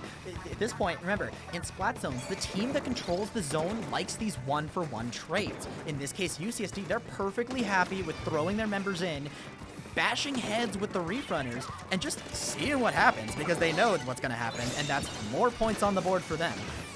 And trying to surprise Redrum there with the stamp, but I guess either Redrum knew or Blaster might not have gotten the angle they were looking for because of that block. Oh, I like hammer whack-a-mole on that wall. It's so funny. Gochow getting one tap on a Squib Kid, but not going to finish them off. Pushing Red Rum over towards Blaster. The zone is going to flip towards the Reef Runner, so they are going to put that hefty 55-point penalty onto Gold. However, Inkai going in deep for this kill. No! Going to get shut down. Blaster seeing that coming. And it looks like UCSD is able to hold some space here. Being able to get a pick with that hammer, just barely survived the bomb. And it looks like Reef Runners has their cooler in mid. They both have their cooler in mid, but since UCSD has so much space, I don't know if Reef Runners going to be able to grab the cooler. Exactly. Oh, that sprinkler right there is dirty. Just painting over that zone. If Reef Runners basically has to take down that sprinkler and the zone, but in order to get in range of that, you need to actually push forward into the team. The Booyah Bomb is going to do it for them there, but oh, here comes Blaster using that stamp, trying to get Inkai. Inkai escapes, trying to get Nerdy Adam with that pick. Oh, he is going to get the trade there. Uame cleaning it up. And now it looks like Uame is trying to come back in. Has the slider almost from the flank path. Might use it there? Oh, there it goes onto the zone, I imagine. Ooh, good snipe from Squib Kid there, taking Nerdy Adam down. Reef Runners is in control of both platforms, so it is going to be tough. There goes Blaster. Squib Kid is on a rampage right now, trying to get a pick on a Goat Child or Nerdy Adam. Hey, whichever one's fine. Squib Kid's like, I'm not picky. Yeah, and it looks like Reef Runners here just having very dominant hold here. UCSD just not having enough players to come back in as that penalty was dwindling down. The point and click adventure coming out from Squib Kid saying, all right, I recognize you got a pencil. We got a leader. And remember rock, paper, scissors? Yeah. Yeah, I have seen Squib Kid on the leader in the past, and I was wondering if it was going to come out here. I mean, I've seen them play this online, and it's very scary. So I'm sure at LAN it is just as scary, and we have seen that, especially towards the end of that game. Those crucial picks, just staggering UCSD, they just didn't have enough time to, gather enough resources. They were like, hey, I think we should go now. Oh, wait, we're one down. Oh, I think, now might be the time to go. Oh, we're one down again. Like, it just kept happening over and over again. It was just really hard for them to take space, especially on that map where you have to drop down into court. And when you drop down in that court, it's very hard to retreat and leave with more space than you started with. Yeah, it's kind of a one-way road there. Once you take it, there's no going back. We saw it a few times with the engagement from the Reef slider with going in with those strikes. Once you're in, if you don't have your teammates ready to get you out, if you even want to get out, you can either play very scrappy, which UCSD did. However, those one-for-one trades weren't really helping them when Reef Runners did have the zone. And by that point, when they did lose those 1v1s, the Reef Runners were able to just lock them in, keep that E-leader in position. And at that point, it was the Reef Runners locking the door, taking the key, and burning it in the fire pit. Yeah, I agree. But now one begs the question, UCSD, this is their first time counterpicking. We've seen what the Reef Runners want to do.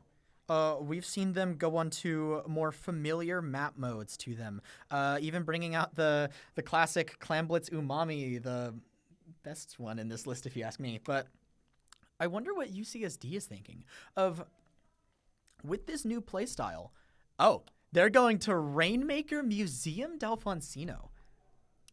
This is interesting, and I think back to their very dominant push on TC Inkblot. This is another map where if you are able to get the middle of the map very quickly, which Museum, the cover is a little similar to Inkblot in terms of the middle of the map. You got a little bit of cover on the sides. You got, I guess in Inkblot's case, it would be just the tower, but you have the big spinner in the middle here. It's pretty similar. And then once you push up to Plat, just if you're able to take a lot of space and get some picks, you can get some very early points or even a KO on this map. Like, I've seen it happen plenty of times before. I wonder if that might be what they're thinking here. Maybe they're trying to rely on getting a lot of points really quickly, or maybe they're trying to play a long game here and maybe able to get some points at some point in the match and then be able to stall the Rainmaker, as we sometimes see on this map. What I'm wondering, so we've seen it in this recent match. Squib Kid has a leader. Goat Child is very well known online for having a leader to pull out. Will we be seeing a leader versus leader match here? I am actually very interested to see if that happens. Because on one hand, switching your cooler weapon to something different, assuming they even want, I assume they want one. They've been running with a cooler for the most part, with that pencil. But like what would they be switching it to if they did? Or if they're not switching, what adjustments would they be making? Rainmaker Museum is kind of finicky. I'm not too familiar with how long-range chargers like E-Leader want to play this, but it seems like with a lot of available high ground and the action doesn't have to be right next to you for you to get involved, I feel like longer range snipers like this will make a massive difference. Yeah, I agree. I think on a map like Rainmaker Museum or just Museum in general, the middle's very open. So if we see a leader come out here, the leader might be able to take a lot of space in mid, but maybe not so much as one of the teams push up. But we see the pencil still with GoChild going back to the machine here, and the leader still from Squib Kid here, but pulling out a Dreadringer this time. Okay, so we're seeing a return of that comp we saw in the initial grand final set with that Machine Neo dualies. I want to bring attention to the fact that Reef Runners now has an end zap with Forge Pro, which is going to be very nice for clearing those areas, especially that ramp, because that's a narrow area. That double suction comp can be devastating to halt the onslaught that UCSD is planning on throwing out. Nerdy Adam trying to get Inkai forward with those strikes. Not going to happen. Inkai gets taken down, and UCSD has an opportunity for the Rainmaker. The crab is set up. Will they be trying to go for an early first checkpoint? They might be. It looks like all the members of Reef Runners are just pushed way far back past that plat. You know, the check almost looks completely open for them, but they got to get GoChild over there. Yeah, and it looks like GoChild's going for it. The suction bomb is on there. No, GoChild clears the checkpoint first. Oh, like you said, this can be very snowbally if Reef Runners is not extra careful to make sure they don't stagger here. They're mostly playing towards that left side. Right now, the Forge Pro is going to go down on the top right side. No Booyah Bomb to protect this push. Looking at the special count right now, the cooler is an option here for UCSD. GoChild does get it right now. Gonna pop it. 4 members gonna pick it up right now. But it looks like there's gonna be no rush to push it. Honestly, what do you think of this? Well, what I think is that Blasters can pop that crab right on the top as they've been charging it up. Maybe shredding that Booyah? I'll end up trading the Booyah out. But yeah, I think that now that they're pushed back into mid, things might go a little bit more neutral here. We might see the leader get a lot of value here, but UCSD having a very strong first push here. And, you know, putting the pressure on still with strikes, trying to keep Reef Runners out, not letting them take mid at all. One always begs the question of, did they have their chance to pull the trigger and not take it? Or was that the right call to just play it safe, get the members back, stack up that cooler, and just play the long game? Because we've seen, usually when the games go on longer, Reef Runner starts to get more and more ground. GoChild going down, the Booyah Bomb coming out. That is most certainly a first check for the Reef Runners, barring extraneous circumstances. Ooh, Ame! Yeah, and they have that pencil putting good pressure up from the top left here, as it looks like one of the members of UCSD is trying to come from the right side. Oh, ends up going down. Yeah, and this is a tough spot. The same situation that UCSD just put the Reef Runners in. If they're not careful, this can go bad. Inkai going in with the Reef Slider, cornering Nerdy Adam in the paint. But no, Inkai's going down. Red Rum's trying to get a pick. Does take Ame, Blaster, and Nerdy Adam together take them out. But the damage is done. 14 points to go for the Reef Runners. And UCSD needs to take a lot of space right here because there is a lot of blue in mid that they need to take over. And they do have this crab tank ready, probably trying to get it set up on the plat here. But, you know, that might not be enough when there's so much paint in mid, especially when they just went down. Oh, Squib Kid saying you waited too long for the crab, and now you're going to wait even longer. Coming in with that E-Leader scope, they've been very oppressive at keeping the front line back. When situations like this occur and Squib Kid is not threatened at all, Reef Runners have been able to just establish such a strong, just not even offensive presence, they're just a bulwark in the middle of the map, and they're saying, all right, we're ahead, you're not pushing in anytime soon. Yeah, and we see here Reef Runners, you know, even though sometimes they're trading out, you know, they overall are just able to hold mid so well. The pressure of the leader is just reducing the amount of space that UCSD can take by so much, and the teammates are doing a really good job of following up with that and, you know, going to the areas of space that aren't being denied where UCSD is set up in and almost trapped, as they're trapped in this corner here. Ooh, those damage combos from Inkai there with Amkajo. Very powerful, but not going to quite land any picks there. Oh, but 2 members go down. The Rainmaker is left alone. Nerdy Adam is going all in. Here goes 3 picks down. They're chasing. They're chasing. Watch out for the suction bomb, but they're chasing. Try to just push the members off with 1 minute left to play.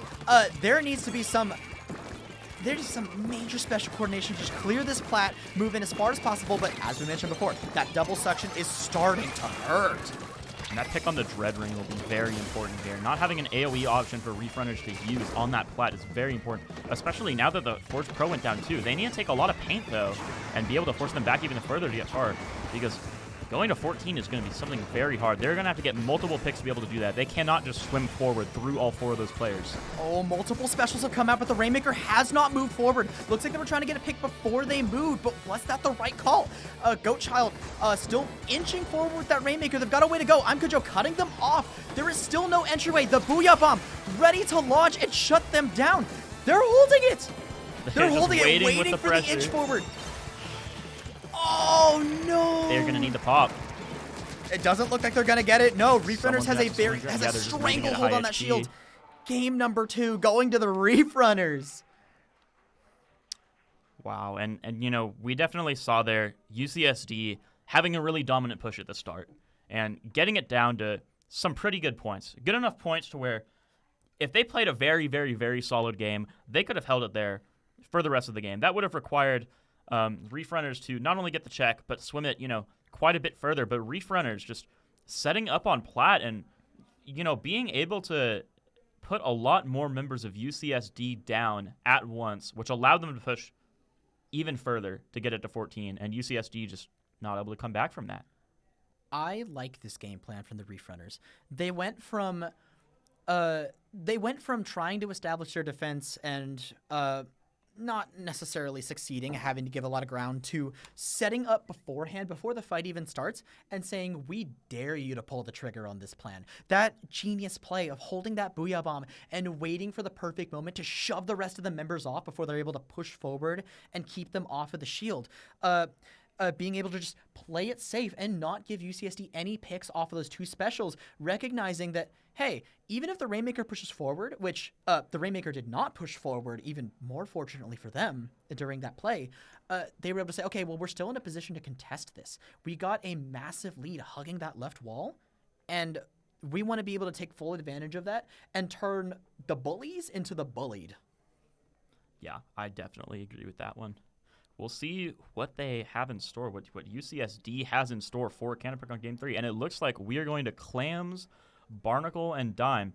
Clams Barnacle is a pretty similar map to Clams Umami. You have a pretty small choke point. You have a mid that is, you know, somewhat the same size. You know, you have some small routes on the sides, and then you have the bigger middle area. The whole map is also just like a Tetris piece. I mean, they're pretty similar.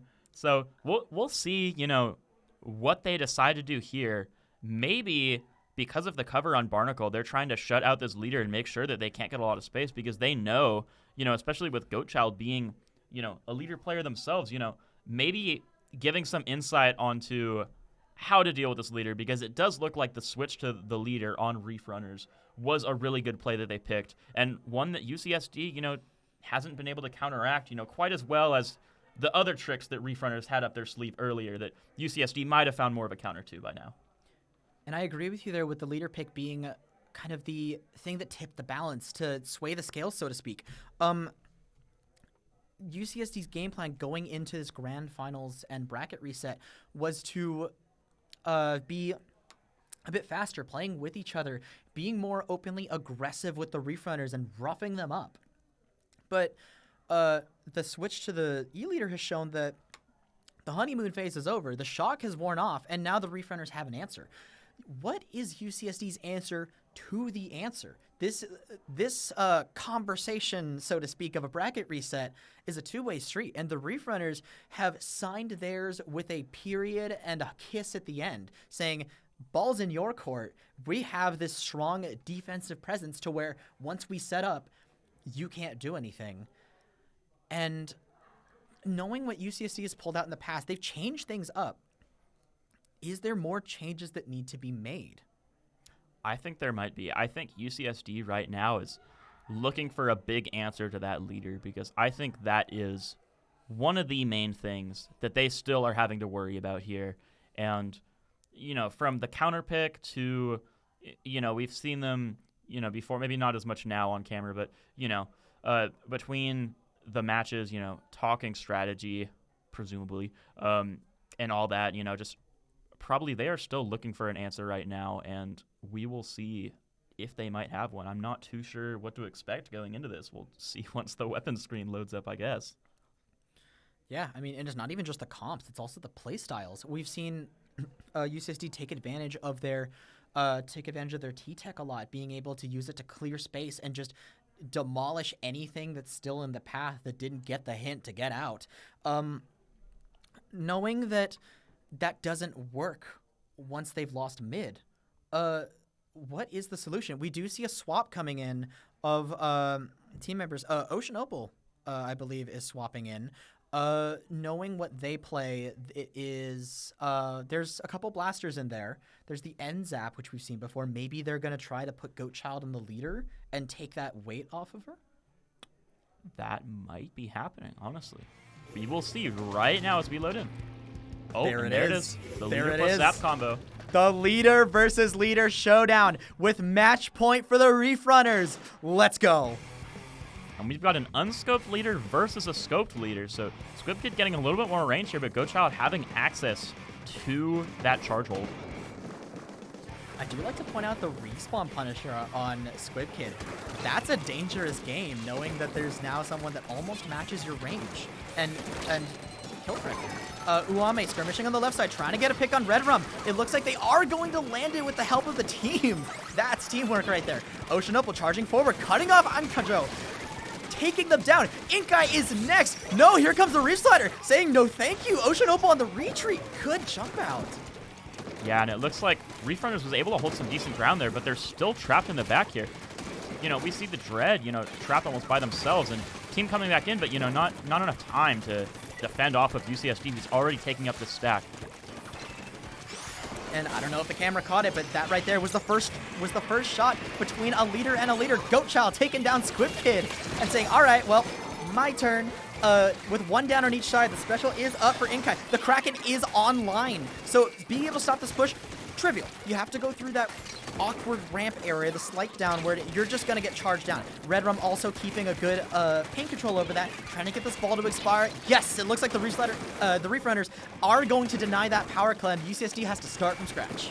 Yeah, and I think UCSD going into that may have spent a little bit too much time building up clams. You could see that one teammate had a ball, the other two had like 6 or 7 clams, and I think they just need to put a little bit more pressure forward because Reef Runners noticed that and we're like, hey, we're going to make sure that when you guys try to run in with this ball and all these clams, that we can just punish you guys.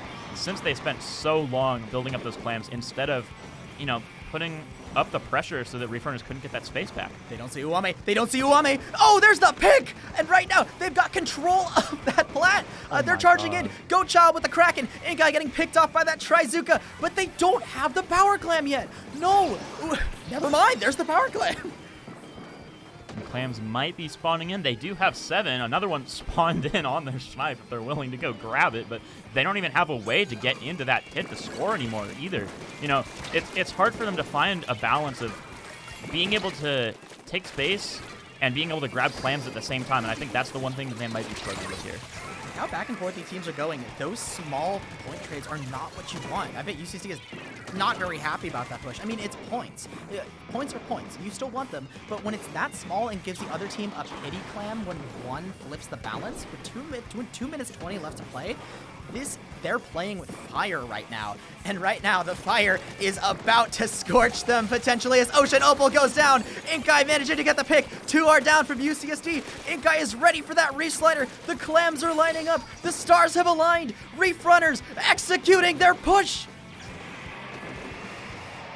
Yeah, and it looks like Ocean Opal here trying to still hold some space down. They're able to hold the space. Reef Runners are smart. They know that if they swim in there, that UCSD will just collapse on them right away because UCSD is just sitting on the sides there waiting for them to come back in. I was surprised that they didn't get a push going there. Oh, yeah. I mean, then again, might be a wise choice because we did point out Ocean Opal and Uame are right in position to pitch down anyone that goes in. So maybe trying to play it safer and waiting for that crux moment, that moment where they can absolutely demolish this team once and for all. Maybe they were just like, okay, we're not in any rush. We have time. We have clams. We can make this work. Right now, picking up Ocean Opal, dropping that power clam on the floor. Nerdy Adam trying to get more picks, but it looks like there's not going to be much payoff right there as the Kraken is blocking all of those shots. Yeah, Nerdy Adam trying to get those picks, maybe not realizing that there were 3 enemies on that stack. Nerdy Adam not able to win that 1v3, so forced to retreat and ended up dying anyways. Oh, Uame caught out on the front lines with Azuka. Gochow gonna pop the crack and trying to keep Red Rum away. Curving around to put Inkai back. 2 power clams are on the field for Reef Runners. This is scary. If UCSD is balancing on the tightrope here, one slip up, letting one of the Reef Runners in, like Inkai carving the way in, but no, gonna get caught out. The jumps are coming in. Kajo throws in. The ball is in. Another jump's coming in. The ball is stopped. Wow. And now we see in the back, I have no idea who it is, but whoever's holding the, you can see on the top, I guess the leader, holding the ball, not able to make that jump in time, I guess. And so they couldn't rely on another jump there, and, they didn't take the lead because of that. All they need is one more power climb. Now, I guess if they could do that strategy again, they can take it back, but, I don't think they got what they were looking for there. They are not out of the woods yet. Squib Kid is still holding onto a power clamp. They have one more opportunity for a push here. They have the overtime they need. The Trizuka is online. Squib Kid jumping in. The ball does not land. The ball is hanging. Aikocho going in. Hail Mary. No. They need to swim in. Wait. Red Rum. Oh my God. They got it. Oh my gosh. Game number 3, the set and CCA road trip goes to the Reef Runners. Wow.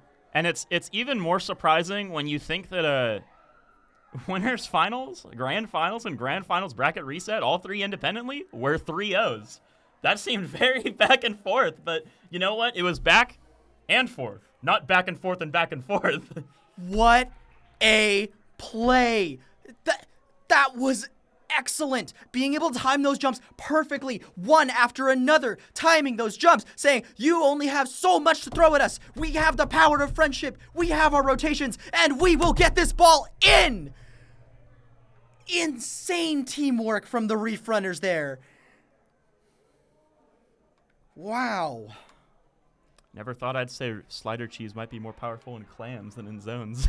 Hey, if that was a cheese, that was a finely aged cheese.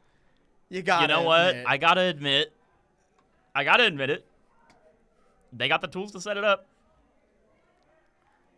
And I mean, they did good. Wow. What a set, both of these teams. We saw UCSD's dominance in the initial grand finals and the Reef Runners saying, okay, we see you, answering right back in kind. 3-0s for both sides. What a set, Mia. Yeah, that was quite insane. And all the weapon picks, we see them counterpicking maps, but I felt like counterpicking maps was less of what was happening here, and it was more of counterpicking weapon choices. I mean, we see, since those were both 3-0s, the teams that counterpicked in both of those sets, in the original grand finals and in the bracket reset, both the teams lost all of their counterpicks. So it was really interesting because you see the counterpicks come out, but I don't think it was about the map counterpicks. I think that was about how they were counterpicking each other with these weapons. I mean, that's you're what right. they were doing. You're actually right about that. I didn't even think about that. Wow, that's I don't think I've ever heard a take of having the counter pick was a disadvantage. But I mean, maybe not directly, but the idea of rather giving the counter pick to your opponent was like giving yourself the advantage of it's more than just what you're comfortable with of what you can run in terms of map modes, in terms of strategies. It's also, I think we just witnessed mental warfare to where UCSD enters the set after losing in an 0-3 in winners finals and saying, all right, put up or shut up. They 3-0. And then the Reef Runners is like, I bet, dog, we can hang. Answers back with a 3-0. They went from winners finals 0-3 to 3-0 to another 3-0 to an 0-3. It's literally just it's so over. We're so back. It's so, like, just the crap. There weren't any fantasy picks for this event, trust me, because if there was, everyone outside would be in shambles. Because, wow, I legitimately, and not to mention, it's not even about the gameplay a lot of the time. It's about the interactions between these players. At the end, we saw Goatchild saying, all right, well, Squib Kid, you've got a leader, but do you have the leader in this set? And we saw their showdown. We saw a lot of the swapping between Uame, Nerdy Adam, and Ocean Opal, like rotating around, and similar ways with Inkai and not Red Rum. Red Rum mostly stayed on the bamboo for most of the match, but ending up swapping at the end to kind of go with that ebb and flow that Inkai was bringing. That sort of synergy that these team members bring with each other. It was kind of like watching a dance. All dances have to end, and at the end, Reef Runners were the one with the spotlight on them. Yeah, for sure. I mean, I still can't get over it. That matchup was insane. This was not on my bingo card, but I really wish it was, because hell of a set, Reef Runners. That was you've made a believer in me, mostly of being able to run that bamboo and roller like that. I have not seen something like that. Maybe I'm just out of touch with the community. Correct me if I'm wrong, but I haven't seen anything like that in a while. Yeah, me neither. And I just still think it's so interesting to look back. I mean, we saw those matches, and we saw the counterpicks of the maps come out, and the counterpicks of the weapons, the mental. I mean, you could see it all happening. You know, everyone on each team just trying to find out, you know, what they can do to make this a win. And even through all the back and forth, I mean, if you go in the start GG and you go and look at the bracket, you're going to see 3-0, 3-0, 3-0, 3-0, you know, going different ways. But, like, it's really funny how back and forth it was when, you know, in the end, it doesn't look like it. It's so funny how that adds up. It's honestly sounding like, trust me, we did play matches. Those weren't like DQs or anything. No, we did play matches, and they went back and forth 3-0. You had to be there to see it. And but speaking of being there, I mean, this entire event, with all the surprises, the ups and downs, the heartbreak and triumph, this is something that I constantly bring up because with the CCA, it's become something so great that it's almost cinematic, right? Like being able to have these 10 teams just come together for this LAN event. I said this last time, but Road Trip was a pipe dream of a pipe dream that we kind of just said, you know what? Collegiate Splatoon's cool. And so we, you know, all the work that went into this, to all of the production TOs, everyone that made this happen. It's astounding how far we've taken this. Thank you to everyone. And thank you to Mia and all the commentators for kind of making this into the spectacle that it is right now, and the spectacle that we can, you know, see matches like this. You don't find this anywhere except for Collegiate. Yeah, honestly, this is my first CCA event that I have been to, and my first time being involved, you know, in CCA. And I gotta say, like, just the strength of community, the strength of, you know, coming togetherness to make this happen, to have, you know, all these different players from all these different colleges, these teams that have been practicing, you know, probably for, you know, months on end for the regular circuit or, you know, whatever else they're doing, you know, come here to make this LAN event happen. It was very fun for me to see, and I think it was very fun for a lot of other people to see here. I think a lot of people can really appreciate the level of commitment that has gone into making this event happen. So to everyone who has been able to make it happen, thank you very much.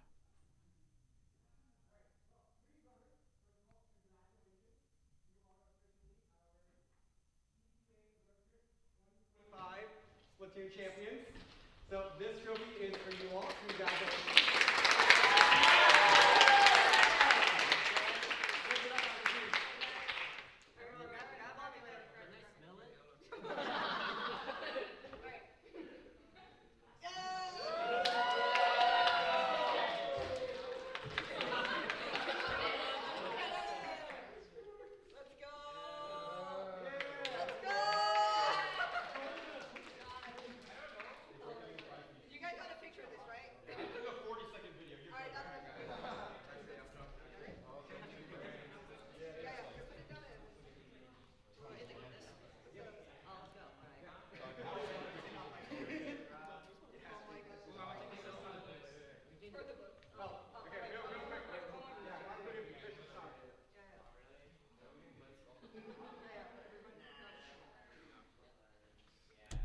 Right. Right now you are seeing live feed from the LAN hall. The Reef Runners presented their first place trophy for CCA Road Trip.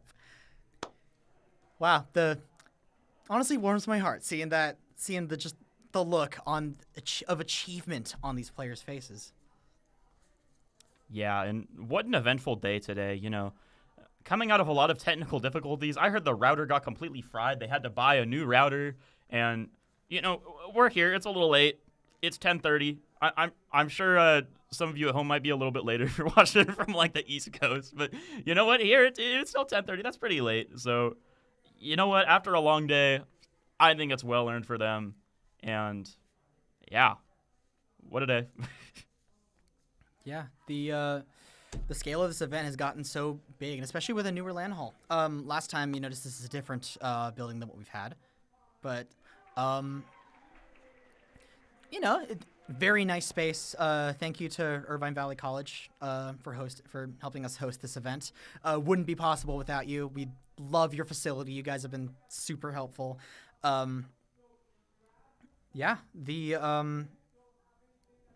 And once again, thank you to the CCA community. Y'all are what make this possible. Our ability to host events like this and to kind of bring each other together to build community wouldn't be possible without the dedication and passion that everyone brings to this scene. And I think that's something special. I completely agree. All right. Well, Mia, I think that you were right. It's pretty late. I'm very hungry, actually. I've been holding it in this whole time. I am so hungry. I ate like a little tiny bag of club crackers, but I haven't eaten since breakfast. Other than that, so, I think a lot of people are hungry. We haven't even been playing all these matches, and we got Reef Runners and UCSD out there who've just been playing all day. We got other teams out there watching people all day. You know what? Might be time to Yeah, I think it might be time to head out. Well, thank you everyone for tuning in to our live stream of CCA Road Trip. I have been Frosty. You can find me on Blue Sky and Discord at Control-Alt-Defrost, like the keyboard shortcut, but I butchered the ending. I'm Mia. You can find me at Mia Speedtana on all socials. Some of them have underscores, some of them don't. It's complicated. Yeah. All right. Let's head out. Thank you. Good night. Good real.